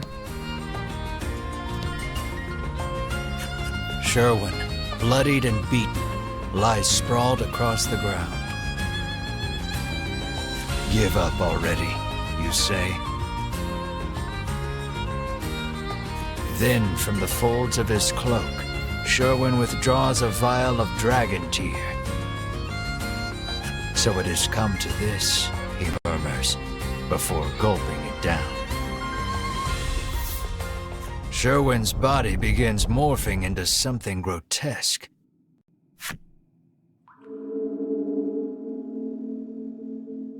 You hear a voice echoing in your head. A lifeless world, a deathless world. This fetid plane will be purged so that it gleams pure white once more. I, the Owisiswin, will make sure of it.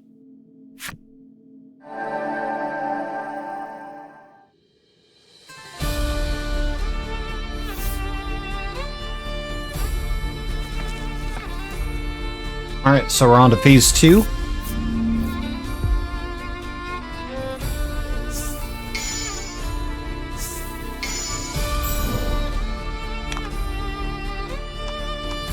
So start up with the charge.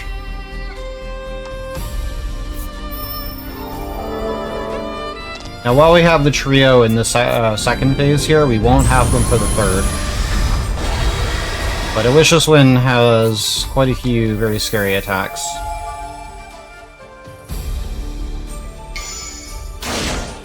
That was a good opener with a crit there.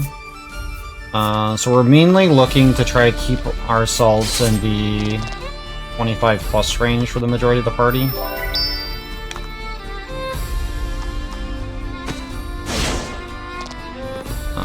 If you drop below 25 or somewhere between 25 and 30, we could just straight up die. But we're hoping that isn't going to be the case.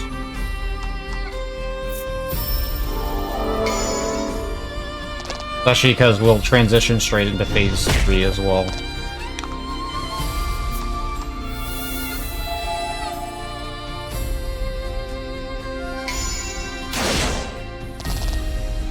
As you saw, Mar took a pretty heavy hit there. We, too, bear some of the blame for allowing this to happen. Winifred and the others combine their magic for an all-powerful strike.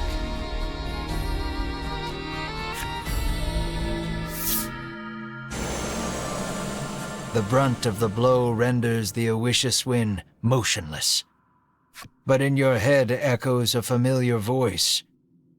There is no denying me. This world will fall, as will you. The Owisiswin stirs, stretching his humongous wings.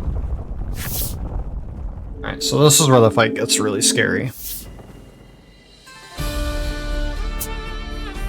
Their power depleted, Winifred and company retreat from the fore. The Owisiswin screeches a bloodthirsty shriek as he bears down on you once again.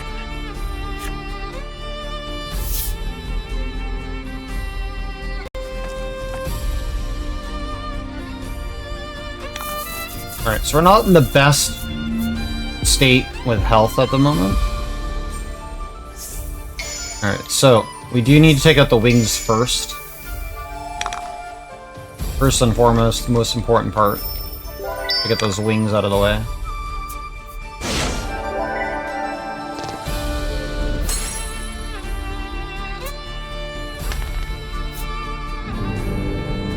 This is going quite well already. Okay, so destruction. Gotta get rid of these wings. We're gonna do a revive. Actually, no, we should probably heal Mar. Where is that 40 heal?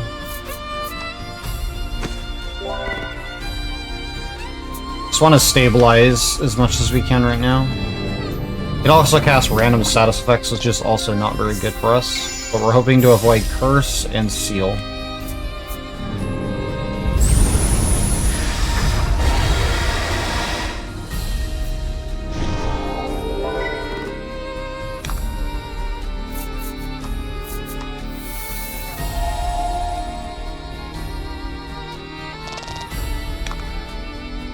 So we're gonna try to revive Melanie here.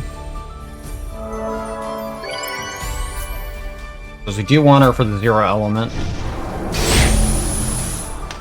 Help speed up this fight and take out the wings. Alright, so she got 0 element, so that's good. Now we just gotta stabilize.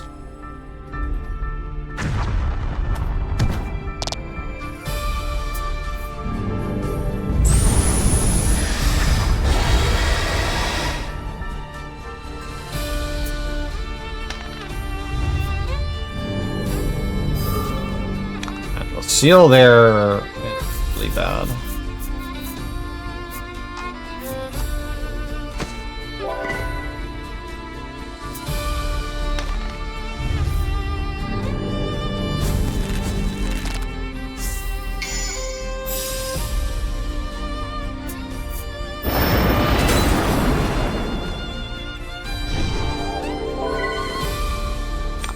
Not a very good start.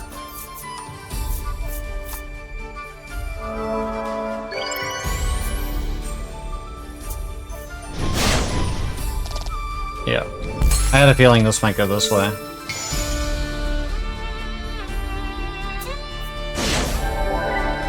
Alright, well. Looks like That's just how the fight goes sometimes. Unfortunately. That's fine. That's why we got that save. I can't save at any point once we get in there. So, that's unfortunate. Well, there's the one death in the run, unfortunately. The run isn't deathless.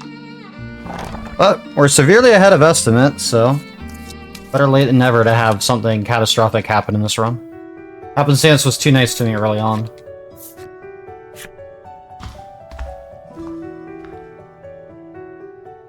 you sense an immense power. So we're going to be skipping through all the dialogue the second time around, obviously.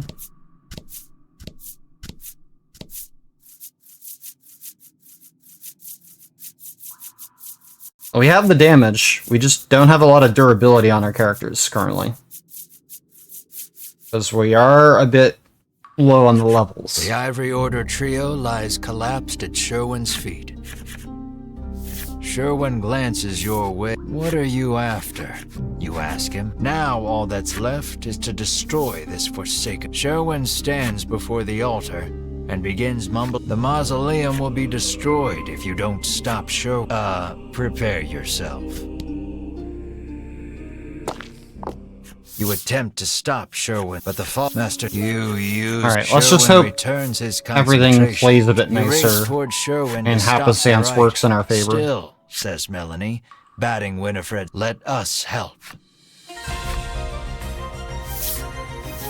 Sherwin attacks. Alright. I think when we get to phase 3, what I'll try to do is make sure that we're not low on HP like we were. So if that means taking an extra turn to recover, I'm going to do that. I was hoping I would be able to still go into the fight, deal as much damage as I can, and then stabilize, but that's not gonna work if I'm at risk of dying immediately in like one hit.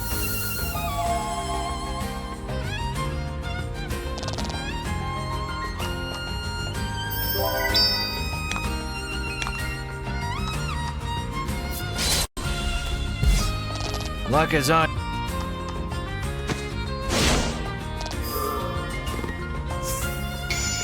Because our main damage dealers are going to be Melanie and Mar. Mar mainly for the first couple of phases, Melanie for the third phase.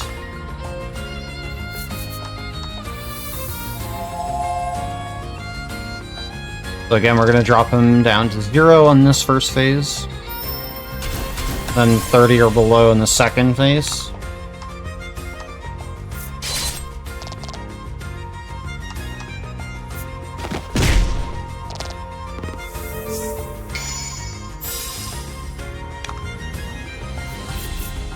Alright, so what we're going to do is I'm going to charge here.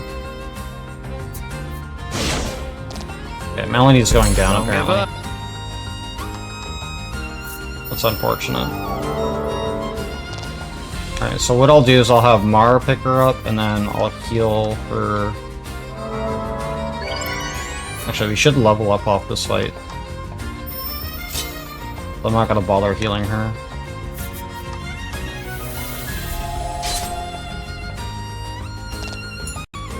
Worst case scenario, we'll heal her in phase 2.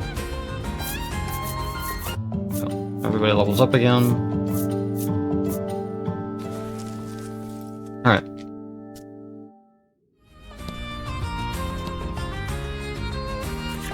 Then, so it has come to this. Sherwin's body begins morphing into something grotesque. This is the shortest out of You hear the a Voice of voice Cards games as echoing in well. your head. Aye, But it doesn't the mean that elusive the swing final boss will fights make are sure any easier in any of the games. I think arguably the third game has the easiest final boss fight, if you know what you're doing. I would say the hardest final boss fight is going to be the second game, because it's more of a boss gauntlet.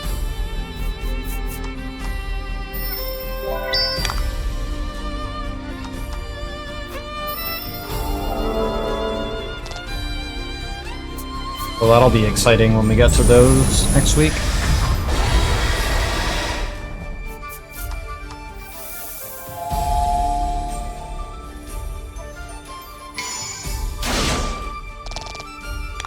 So we're gonna heal Melanie here.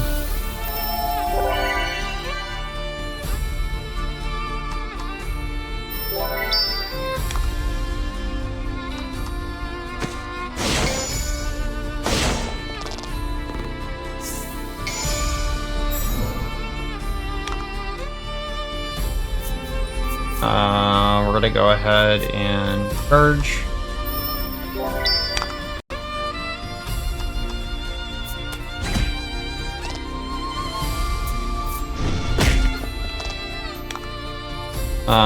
Destruction's 4.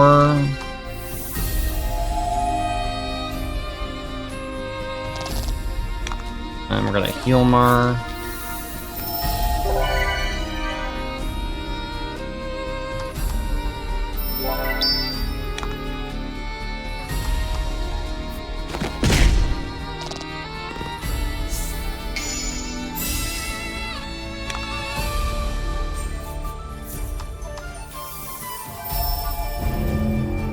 Missed, unfortunately. Fine.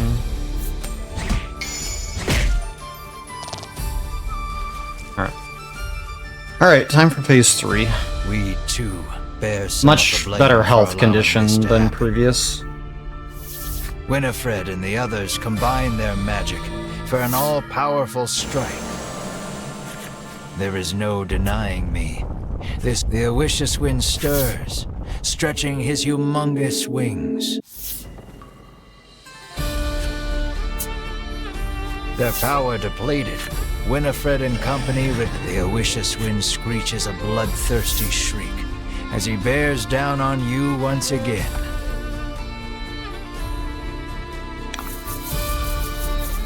Alright. So let's try this again. Take out the wings first. As soon as possible.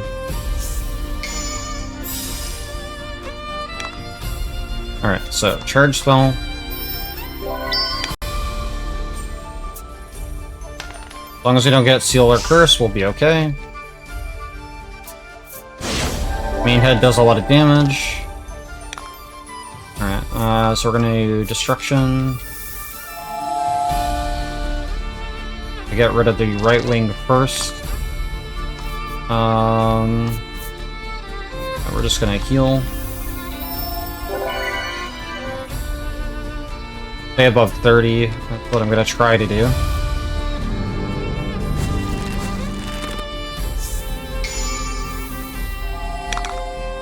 Purge again.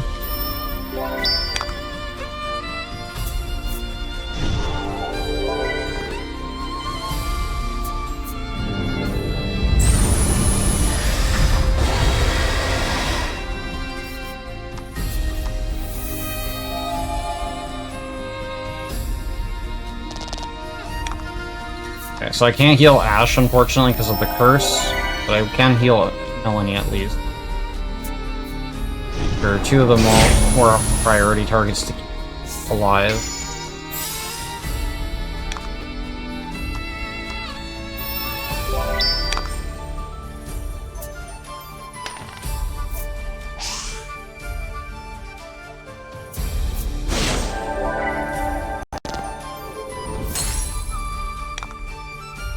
Alright, so what I'm gonna do is I'm just going to...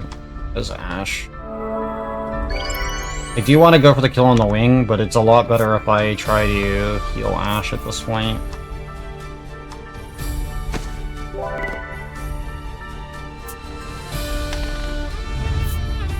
And just kind of bank on our not dying here, so we can go for a 0 element on Melanie instead.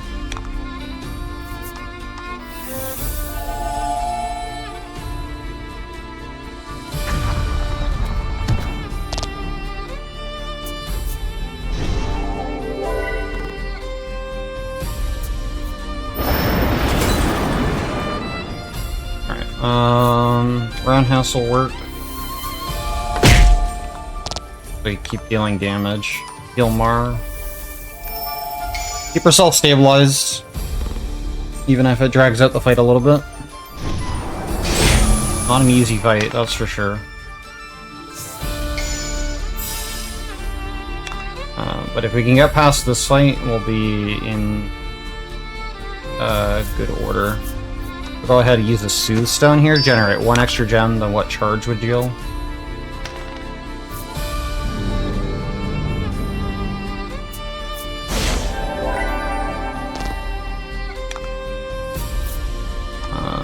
Take care of this.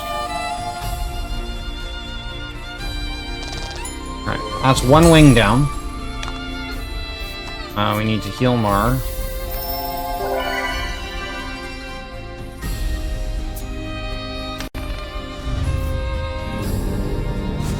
Okay, Curse is not what I wanted to see, because I wanted to heal Melanie next. That's unfortunate. I'll use another Soothe Stone. Okay, so Alicia's Wind's gonna start buffing. So that's gonna continue to get scary at this point going forward.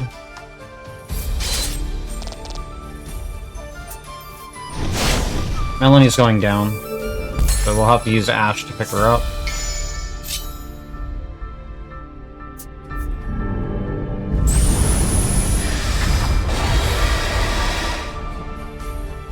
Take care of this wing over here.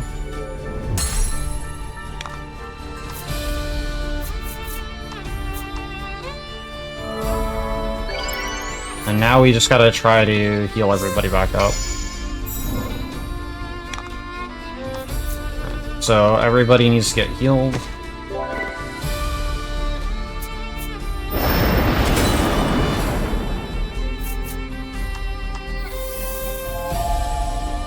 And keep Mara alive so that we can keep dealing damage to Alicia's Wind at this point.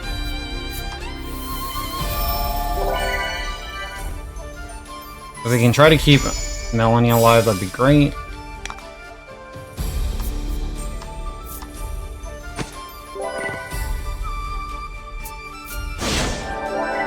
Main problem is that he's going to deal a lot of damage to us, so we've got to stay above 30.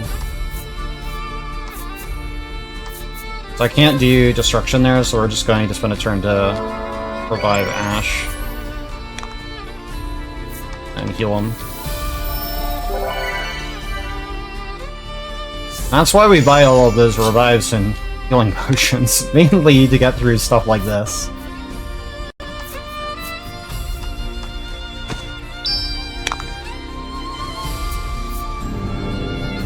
The Wing's dead, this is at least a little bit more manageable, but he still does an insane amount of damage.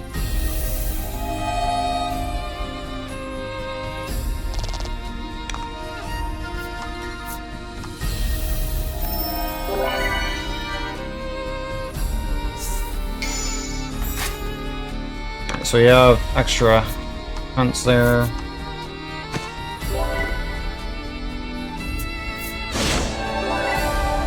Melanie didn't die, which is good. And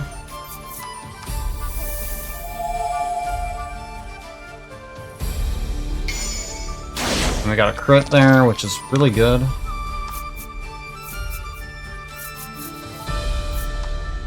Yeah, we'll big pot Melanie. We'll heal Ash, try to stabilize again.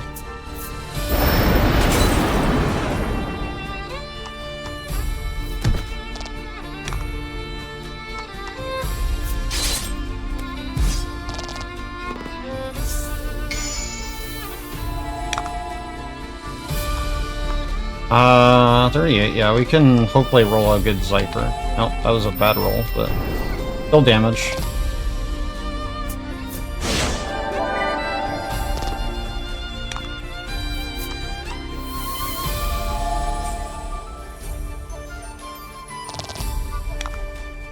Okay, so heal up again.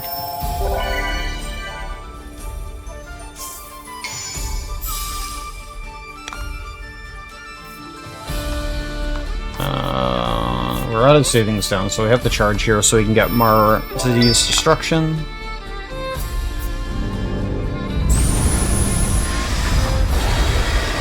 That AoE attack is the scariest thing for him.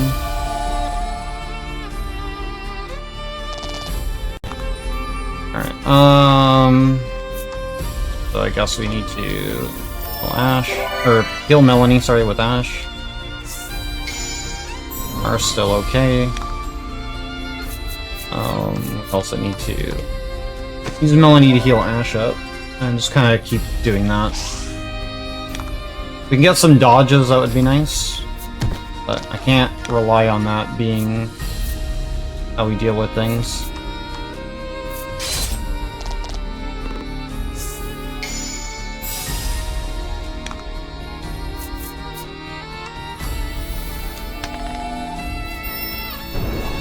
Alright, we're getting there. That was unfortunate.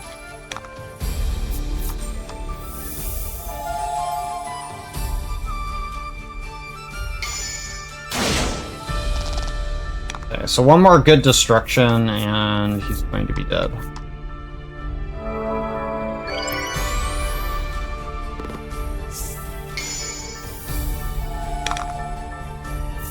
So you can probably just kill him with a 0 element, actually. So let's go for that. Even if Melanie dies at this point, Mara should be able to kill him. 3 HP. The Awishus Wind's power inhibits your actions. Okay. So we got him far below the 20 threshold, which is good. So basically, we're in GG mode. One last phase. The Awishus Wind gathers his immense strength. You have to do something.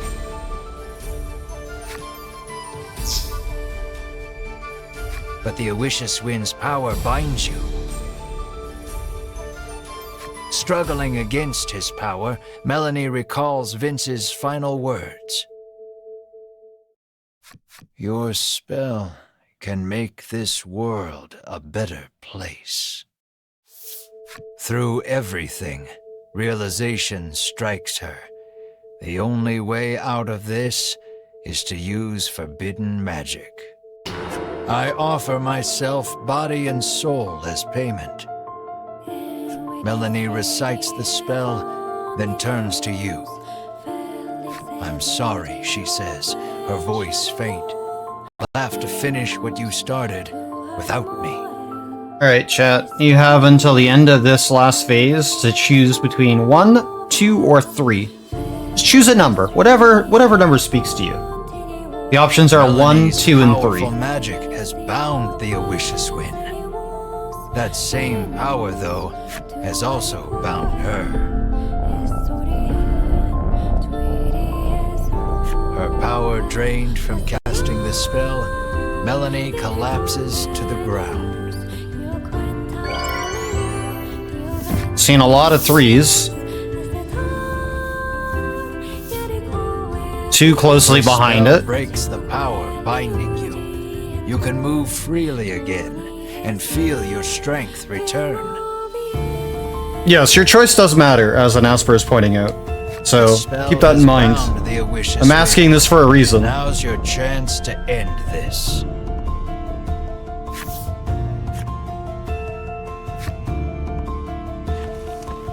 Alright, so you have until the end of this current fight. So we're gonna go ahead and... Bruno's fine in the party. We're good. Doesn't matter who we have in it at this point. This fight we can't lose. It's just that third phase where we can. Give it all you got. We have 10 turns to defeat him, but we'll defeat him in less than that. Because we have Mar. You're not sure what you're picking? That's the point. That's the best part. But you have choice between 1, 2, or 3.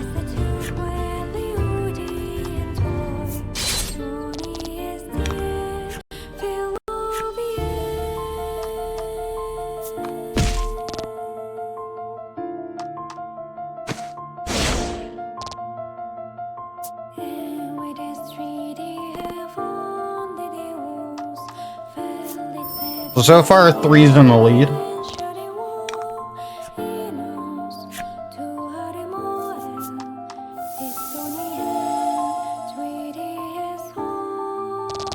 Alright. So unless I see some more numbers in chat, 3's gonna take it. Because that's the end of that fight. So we'll be coming up with time soon. So we jumped 2 levels here on everyone in the party because we were that under level.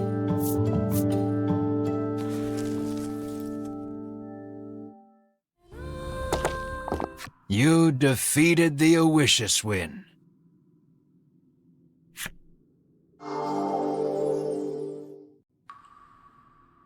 Sherwin, returned to his human form, seems not long for this world.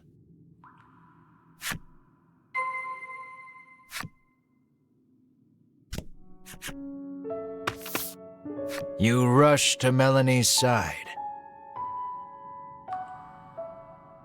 The moment you reach her, you notice something strange. Melanie's transformed into a monster. Just then, Winifred and the others returned from their search of the area. It seems the emergency stores of dragon tear kept in the altar were all dashed upon the ground during your battle with Sherwin. Despair buckles your knees. You've lost Melanie and any hope of changing Mar back.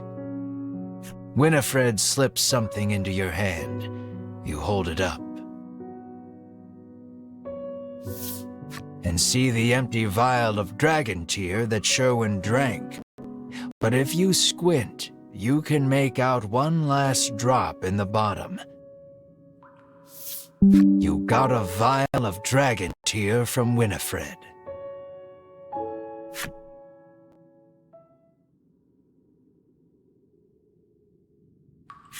The world, cut off from its supply of medicine with the dragon's death.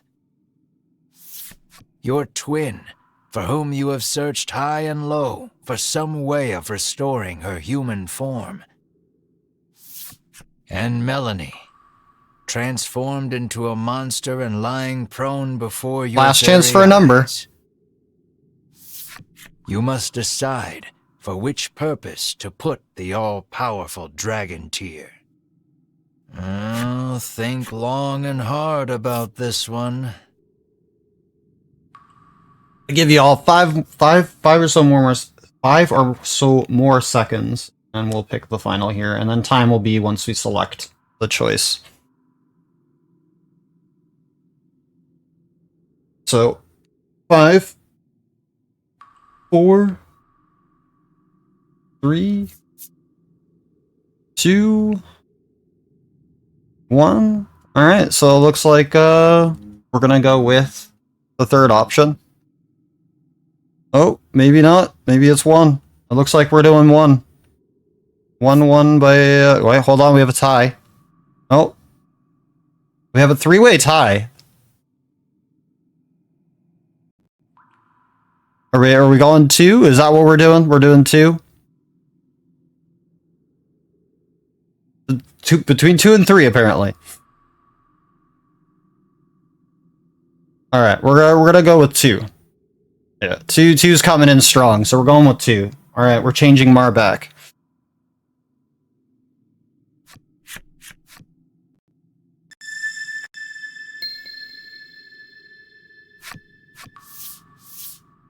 You tip the dragon tear over Mar.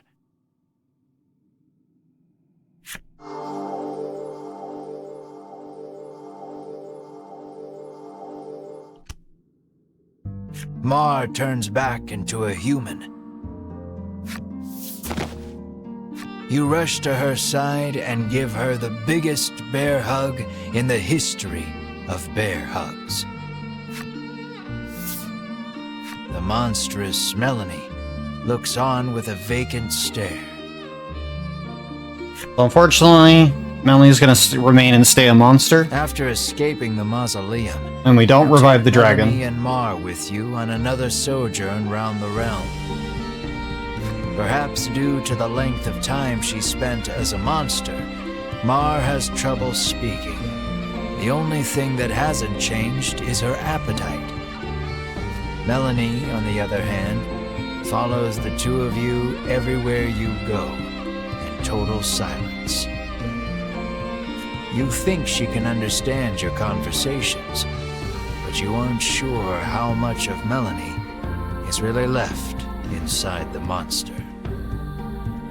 Afterwards, news of the dragon's imprisonment at the hands of the Ivory Order and the medicine they forced him to make spreads like wildfire.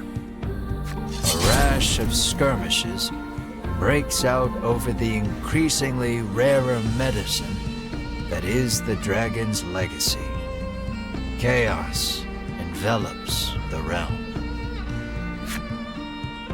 Alright, here we have it. The end of Voice of Cards. That is GG, and that is time.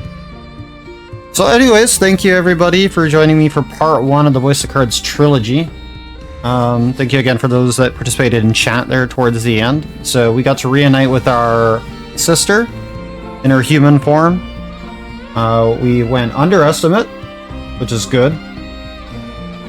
We only had one death, which is the final boss fight of the game, which, I mean, I usually expect a death there. As with all of the Voice of Cards games when we speedrun them. And happenstance and the RNG in general went pretty well for every other section of the game. We got far fewer encounters and random events than we normally would in a typical run. And the main thing to consider too is like the hyperspeed setting just significantly shaves off time in the overall like estimate. If we didn't use hyperspeed, we'd probably be looking at like another 2 or 3 hours on top of the current estimate if we were just playing with normal game speed. So it really does impact the run quite a bit, and speeds up the animations by about 4 times the average speed, roughly. 3 or 4 times roughly anyways, but it shaves off quite a bit of time, especially with all the encounters and stuff you get into. But thank you again. I hope you enjoyed the first part of the Voice of Cards trilogy. There will be a quiz about the events in this game next week on Monday and Tuesday when we do the following part 2 and part 3 of the run next week. So if you happen to be around then, you'll have some bit of early knowledge that some people might have when it comes to some more lore stuff that we'll start digging into then. Not much we can talk about lore-wise with the first game, but things get juicy with the second and third game. Anyways, thanks for having me. My name is Mash. If you like what you see, you happen to like